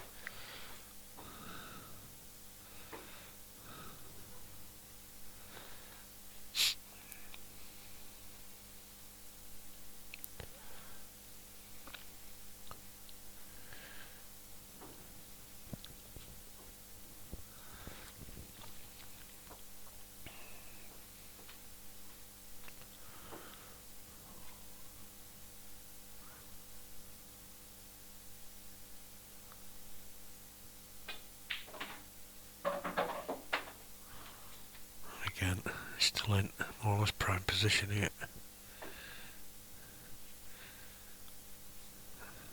Top right, and he could do with finishing slightly high on the one to the top, to the left centre, just so he can run his white through for the black.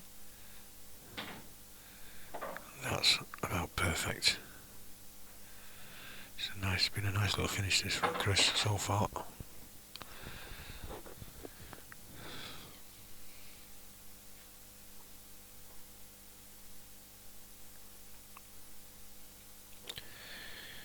Just looking at the angle, the path the white might follow. He could screw the white across. I could just stun it down between the gap between the black and red.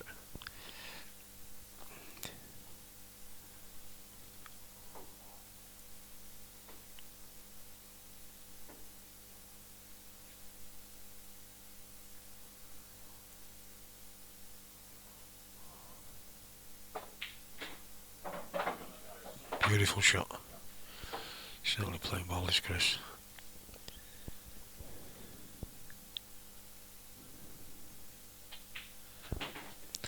And that is 5-2. Well, it's 3 frames of pool away from a trip to Cyprus.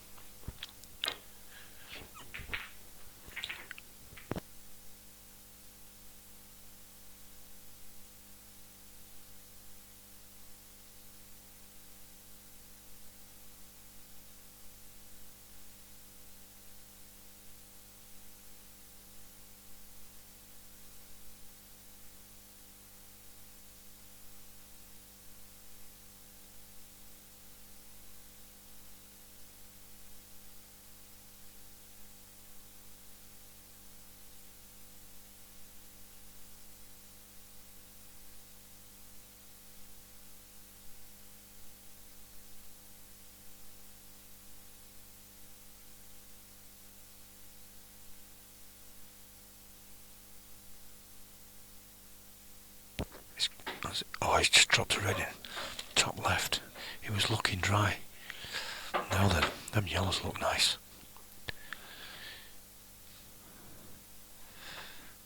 So with the reds, to be fair.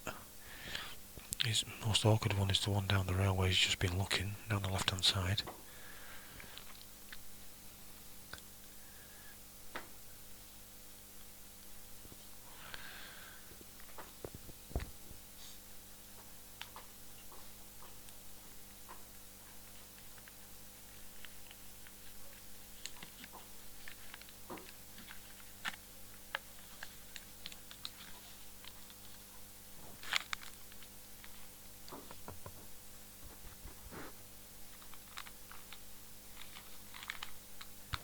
So yellow as it is.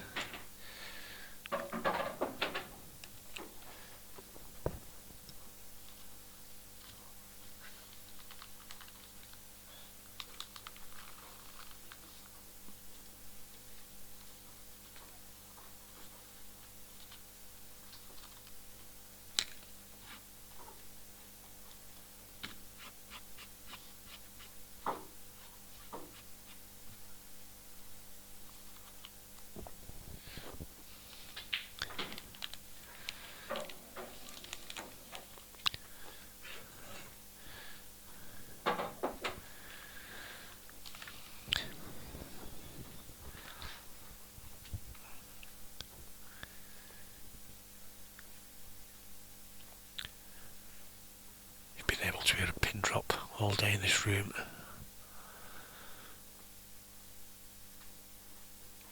Which is why I've never done so much whispering as I have done today in my life. But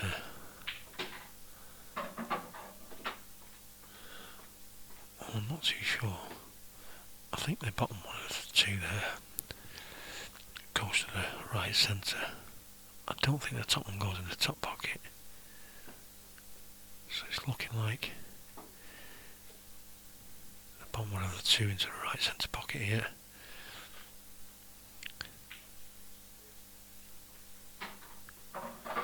And now it's going to be bottom left.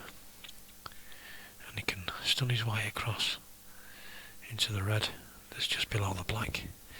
He's looking at maybe going behind it, but if he's got the angle, I suppose going behind it is the shot to play, because he doesn't have to force it through or anything. He can just run his white through.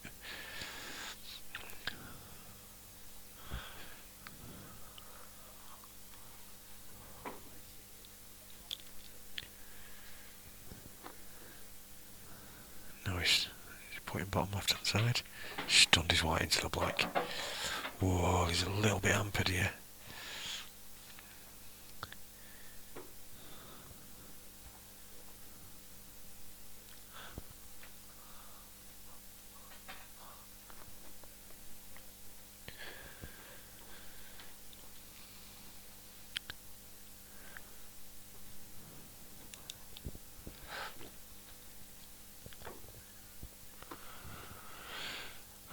We've still got no scores from the other two quarterfinals. I presume they are showing up blue, as though they are active. So I just presume that Scott or whoever else is looking after the scores, Kevin maybe, he's just not putting the scores in at the moment. There's no need to at the moment. He'll just put a final score in. But a bit of a loose one there from Chris, and it's going to end up giving Jimmy a chance again that he wouldn't have thought he would have going to get in this frame.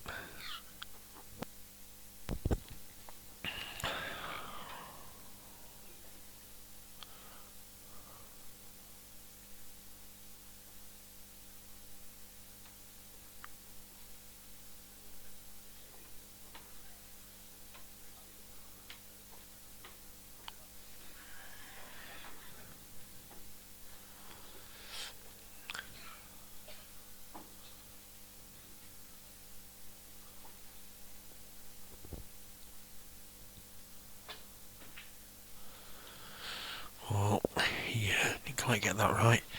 Obviously he caught the red, so Jimmy with a 1-3 visit and a free shot.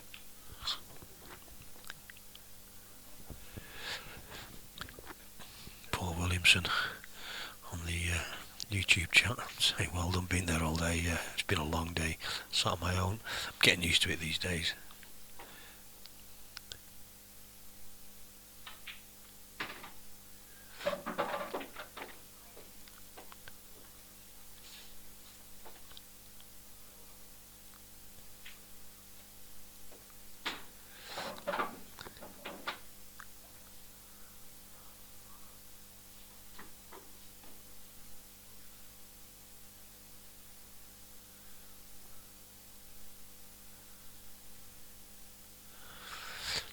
Also see that by the looks of it, Kevin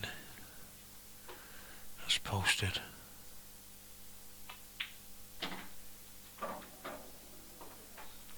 I think they're the times for tomorrow.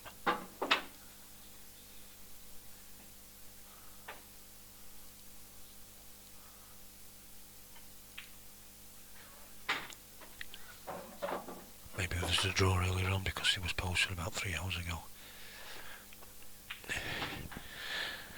So Justice Black for Jimmy to close the gap to within 2 again. Kick himself there, will Chris, because he had his chance in that frame.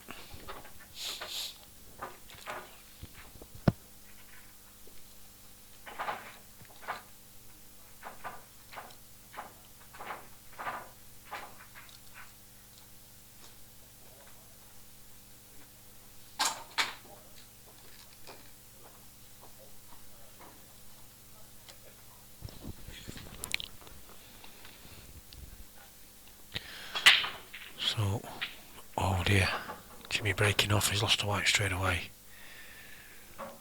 Now then, if Chris can take this frame and go 3 up, needing only 2 more, you've got to say, it's a massive favourite.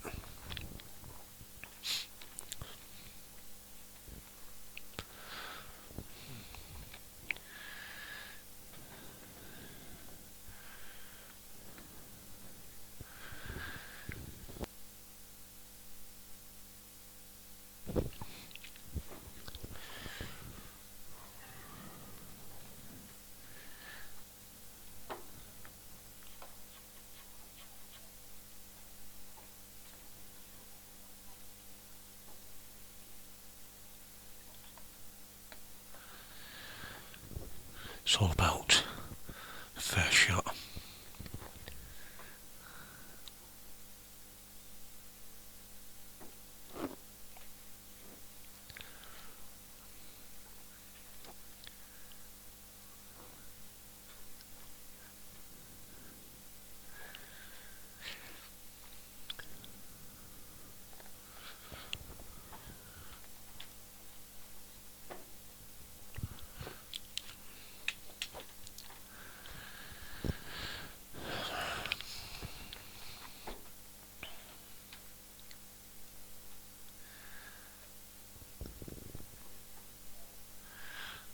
So, we'll just see what Chris's intentions are now. He's obviously was looking to leave a yellow safe. Probably not the best shot he's ever played. He'll play the yellow onto red now. And these reds look pretty much plumb. So I'll take the one in the middle into the right centre.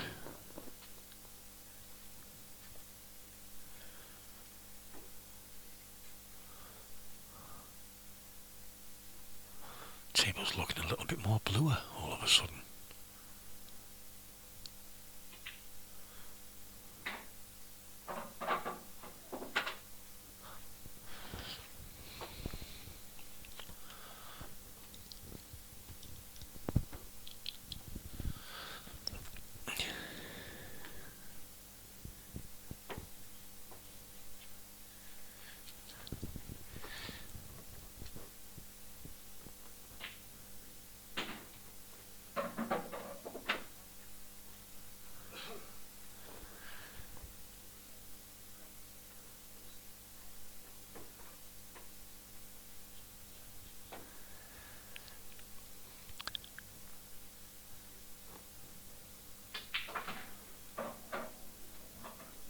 It's a nice shot from Chris. So this one to the bottom left, and he's only got to stun this in. He'll have a bit of an angle. He doesn't want to be too low, but it's only so the white doesn't travel too far. But it should be okay.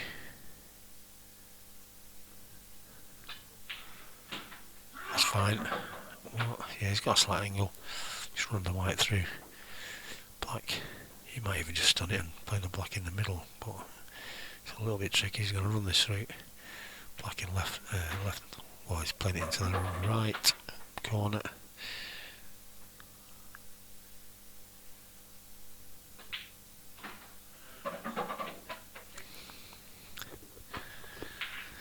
So 6 frames to 3, and it's going to be an uphill task now for Jimmy.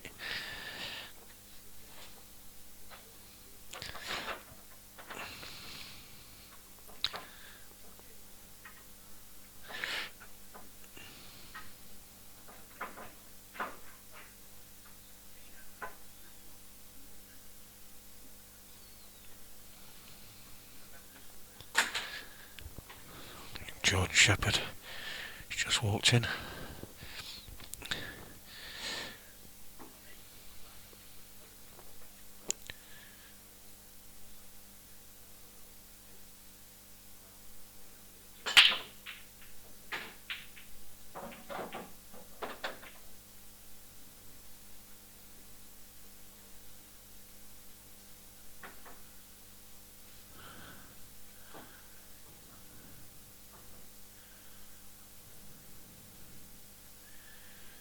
I think somebody sent me a message on Facebook, or have they?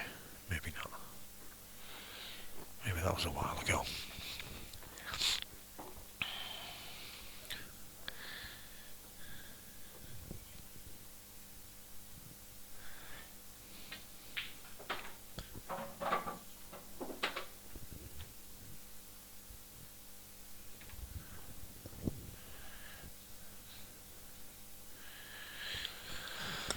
So Chris will be looking to put himself on the hill. It's actually a message request, and unfortunately Gareth, well, it's not that long ago, fortunately.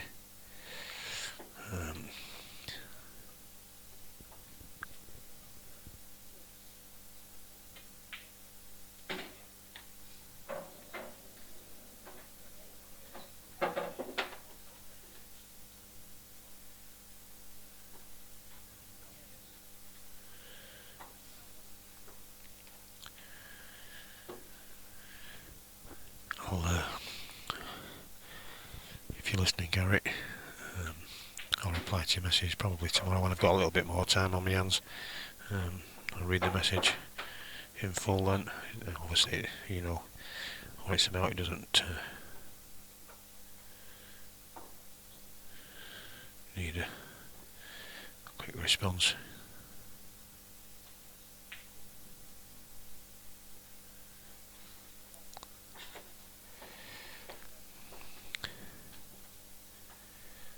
So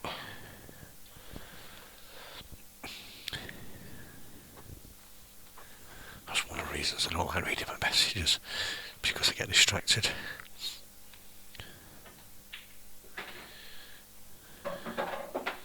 And I miss what's gone off.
like just cutting it back into a blind pocket and just overcut it slightly. So, chance again for Chris. Now this red does pass the black. Can't see it fully, but we can just see from there. There is plenty of room. So,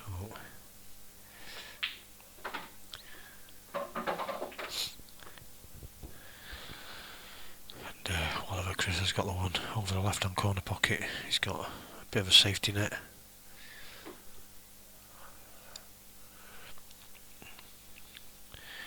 He's got to be careful here because he might end up having to take the one over the left corner because he hasn't got a massive angle on this one along the bottom rail, and he's got to force this through. I mean, he's okay anyway because of the one over the left hand pocket, but he's played that absolutely to perfection. He wants this.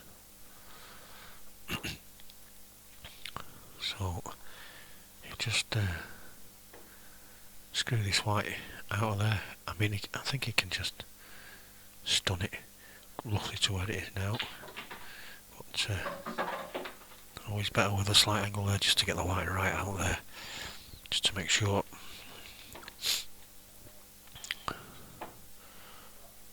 So just this red and black, I would presume in the right middle to put himself on the hill and a chance to win a trip to Cyprus. Tidy little finish there from Chris, so it's backs against the wall for Jimmy now. He's got to win every single frame. The next 5 on the trot. And the way Chris is playing, he'll do well to win 5. It's looking like Chris only needs one chance. It's just nipped out for a quick comfort break. So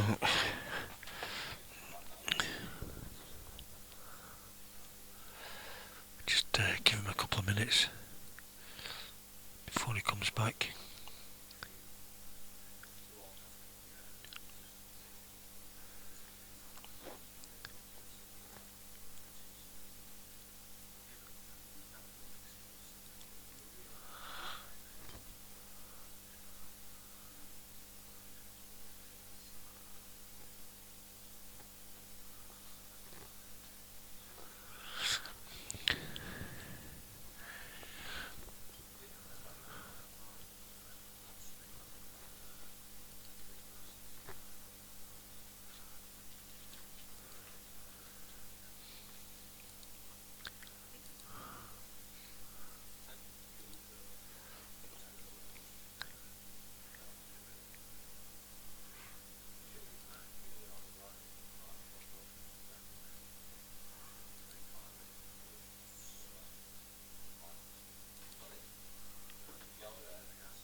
So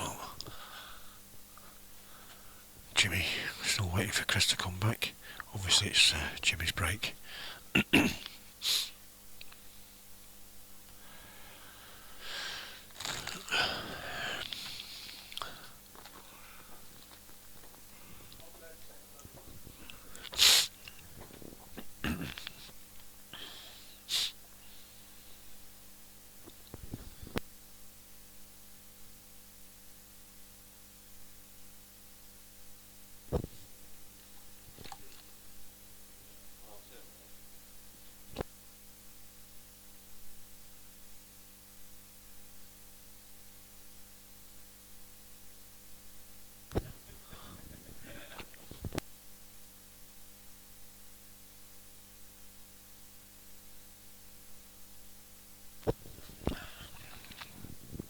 He may well have gone out for a quick cigarette break, which I'd have known.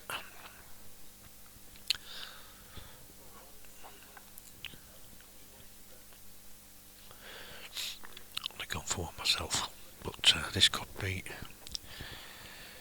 the final frame of the match. So he's probably just calming himself down, regrouping. He knows he's one frame away from victory. He's on his way back now, so here we go. Jimmy Croxton's break, trailing 7 frames to 3. Drops a red, and they've split nicely. And yellow's looking very inviting. He may well have to play a plant for his first shot. And he's just got a slight awkward one next to the red top left hand cushion, top left hand pocket.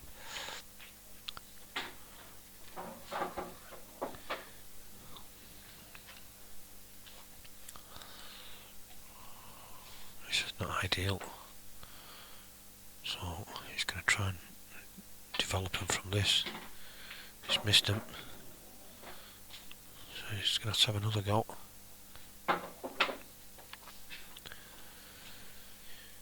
It might be best taking the 2 in the middle of the table first, coming down for the one next to the black, and then going into the red, off the one into the middle pocket next to last.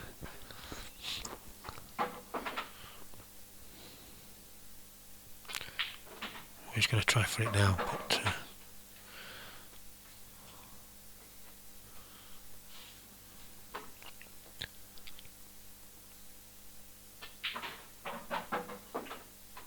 he doesn't want it to roll too much. Now then, I think he can get through.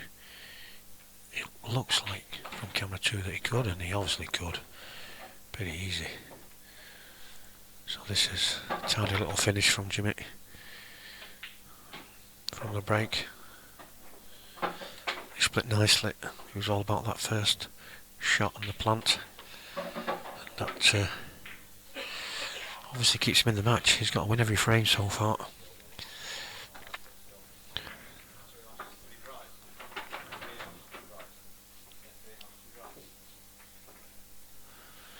Yeah, Jimmy's saying he's I think he's had 3 knocks and 2 dry breaks.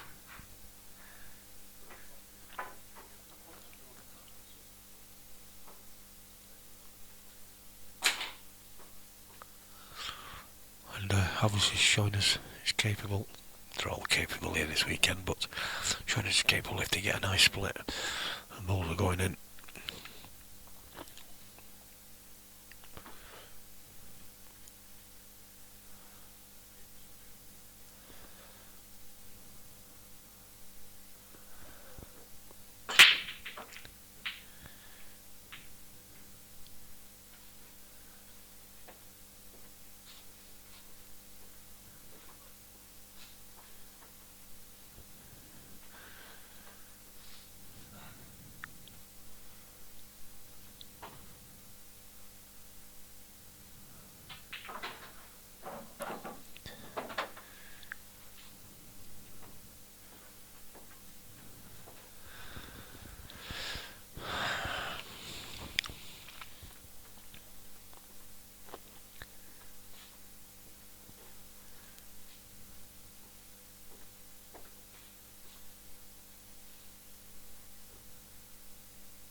Again, Jimmy is sending a message out to Chris. Oh, wait, I thought he was gone too far then, but he's sending a message out to Chris that this match ain't over yet.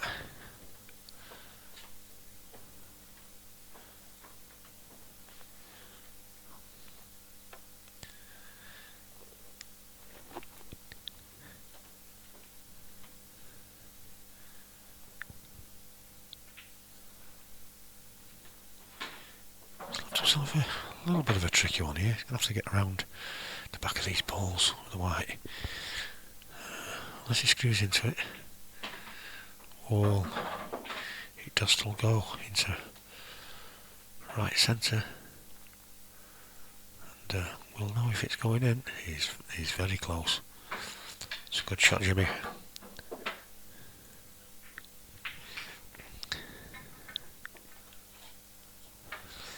7-5 to within 2.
So we're 20 minutes away from 4 hours. And 3 frames away, or 2.5 frames away from the end of this match.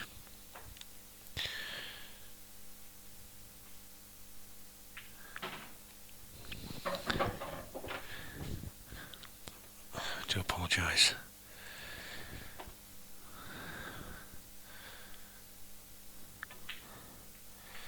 To change the camera angle. It does happen every now and again. Surprised nobody told me in the chat.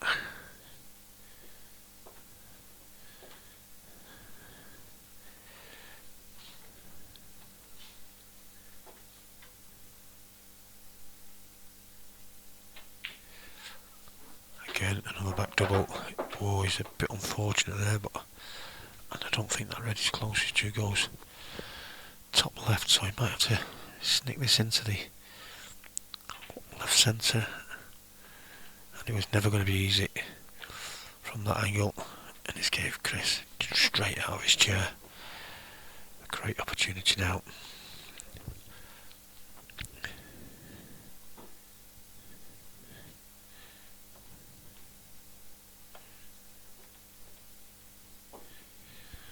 So I feel sure Chris will be looking for a good safety here. He wants this next frame.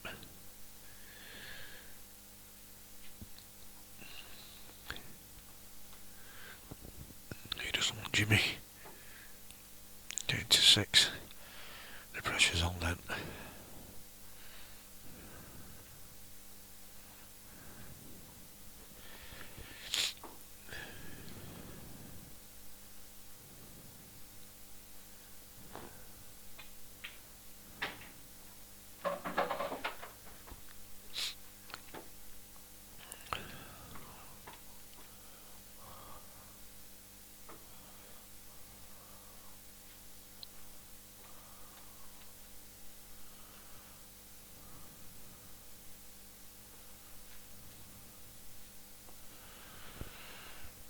So I'm just thinking Chris may well be looking to pot and snook it.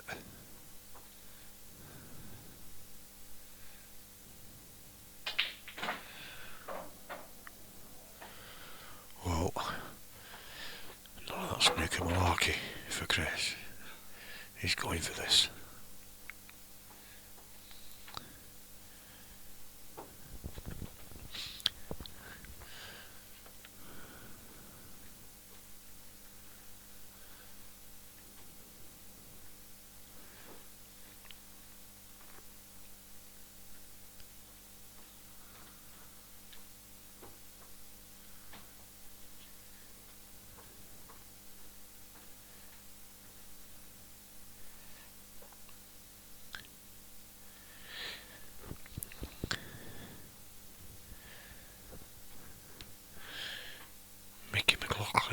He's asking, what's the score?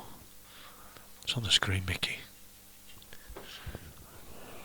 Really not biting at that one. That's a nice shot from Chris. Just chucked a little bit of right hand side on it, just to get the white across. So now, surely he's not going to drop this in and play a plant. Has he got enough angle to bring the white down? This will be some shot.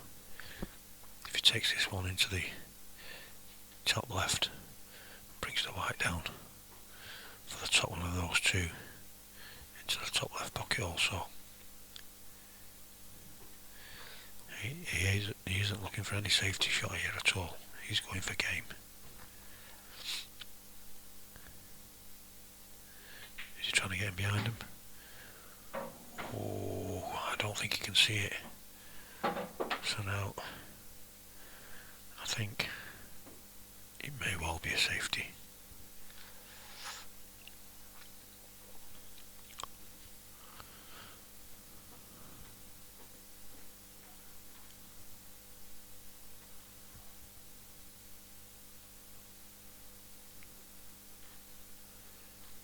Surely he's not looking to kick the yellow that's nearest the white off the side rail into the right centre.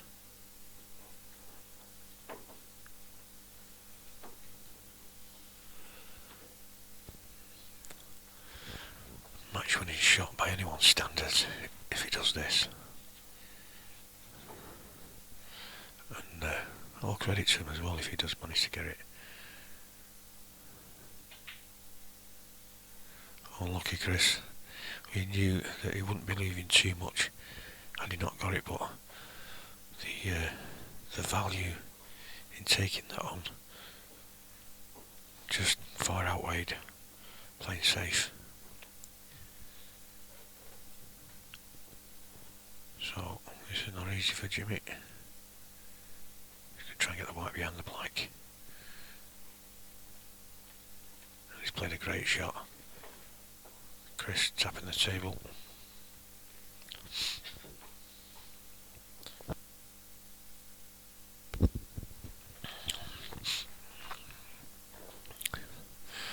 So all those of you that are still with us, we will be back after this match at 11 AM for the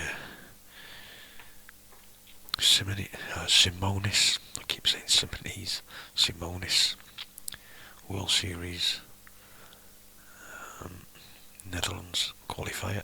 That starts at 11 AM. It's a single eliminator all the way through. So be sure to join us.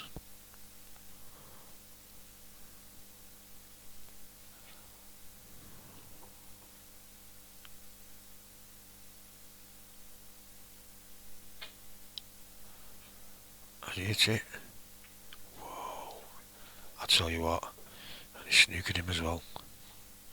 It didn't sound like he got the best contact there, but now then, can Jimmy see an edge of this? Let's have a quick look. Maybe he can. And he could just see enough of it to flick it into the red. So great spot there from Jimmy.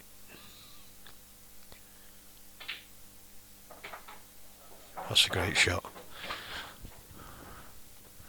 So this has got the makings of going all the way to the wire.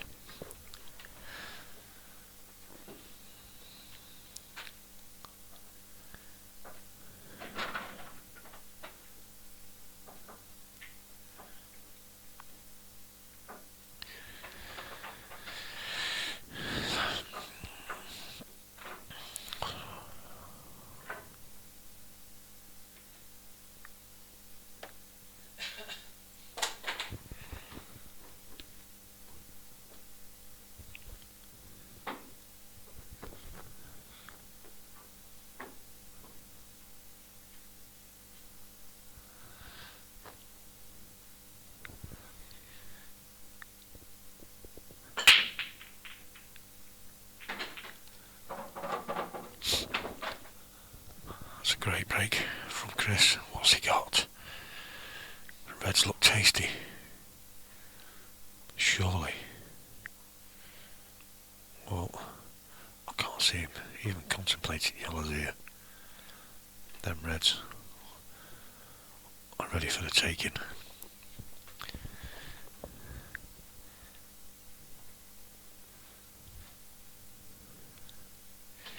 Alan Jones is asking if this is the last game. Yes, this is the last game tonight.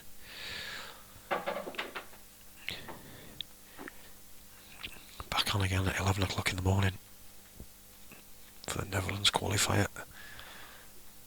Single elimination all the way through to the end. So if you've not already liked the Tsunami streaming page, make sure you do it now. And you'll be the first to know when we do go live. That's a great shot from Chris, just flicking the yellow, giving him more room and another option for that red. Now then, will he take this one? The middle one of the three to the left centre. The one just above the yellow. Hold the white for the one over the bottom left. Send the right white around the table. Oh, he's going bottom left first. And there was the danger. There was the danger. I just think he tried to do something there that wasn't really necessary.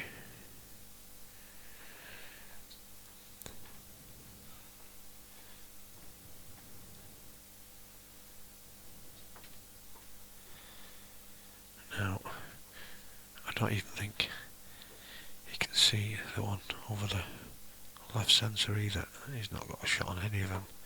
You can just see the edge of the one that he's just covered. The one he's queuing up at 2 now, but not enough to do anything with it at all. So this could well be going 7-all, because if Jimmy gets another chance, I can't see him missing.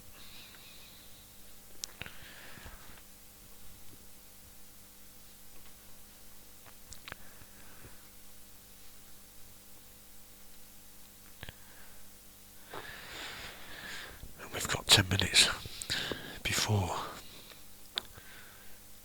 the 4 hours is up. We do not want to be going to a final frame, because some of you might miss it.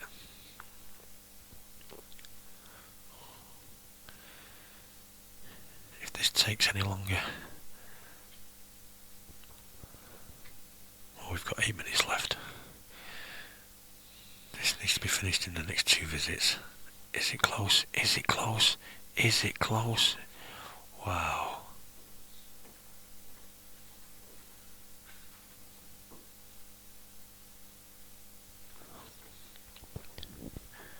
That's just changed the complexion of this game. Jimmy had a chance to finish had that not gone over the bottom left hand corner. But now it's a different story. We might see Jimmy taking the one to the right centre, even trying to get into this wall. He's making it harder for himself. Again, he's got a chance playing the one into the left centre, stunning his white down to play the cannon onto the red. It's not tempted just yet. Does this sneak through? Never even thought of looking at that. Surely not.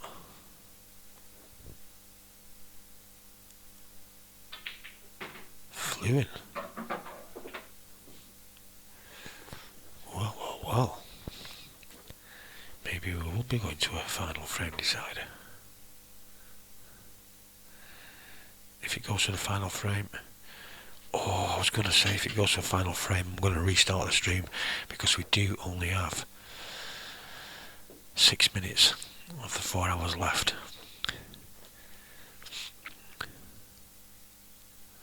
Those of you watching on YouTube, you'll be fine. You can just carry on watching away. That won't change.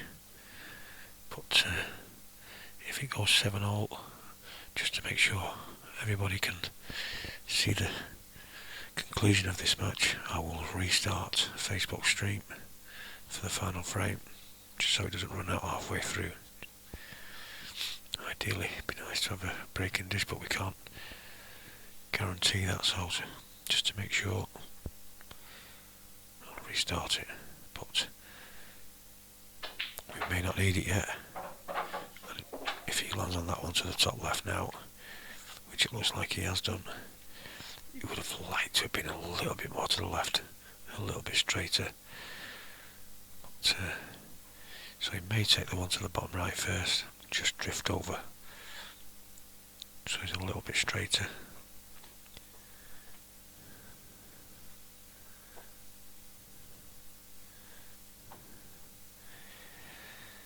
Anyway, in a more or less direct line with that red in the top left hand corner pocket will do him.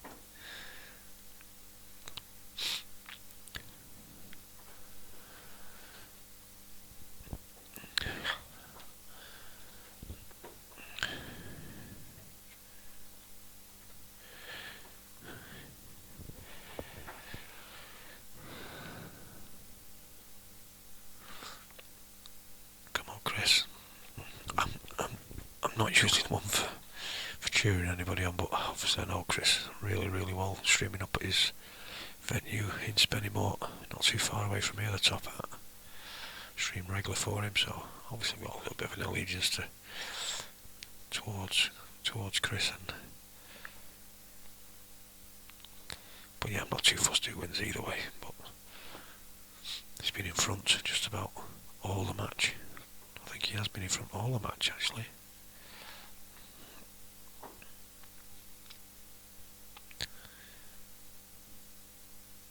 Good shot. Again, he's a little bit towards the right of the ball, but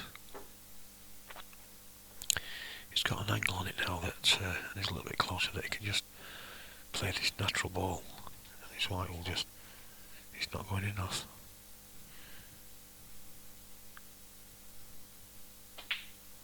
It's a great shot.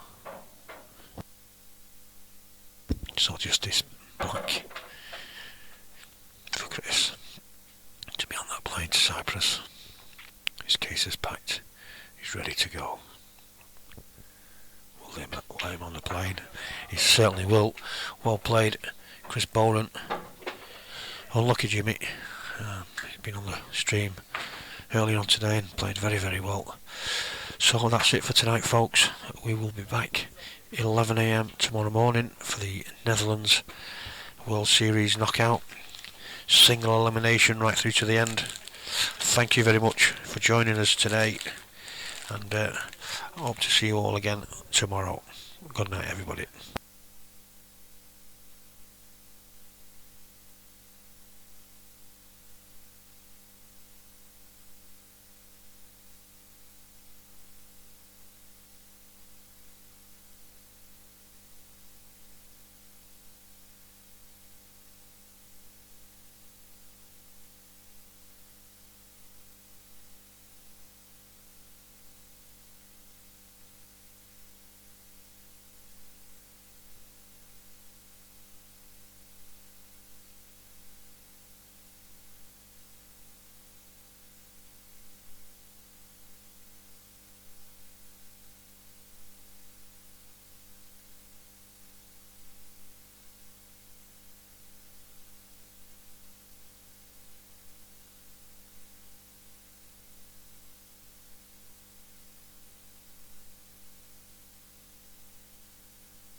So to all those still watching on YouTube, and all the Facebook streamers finished now,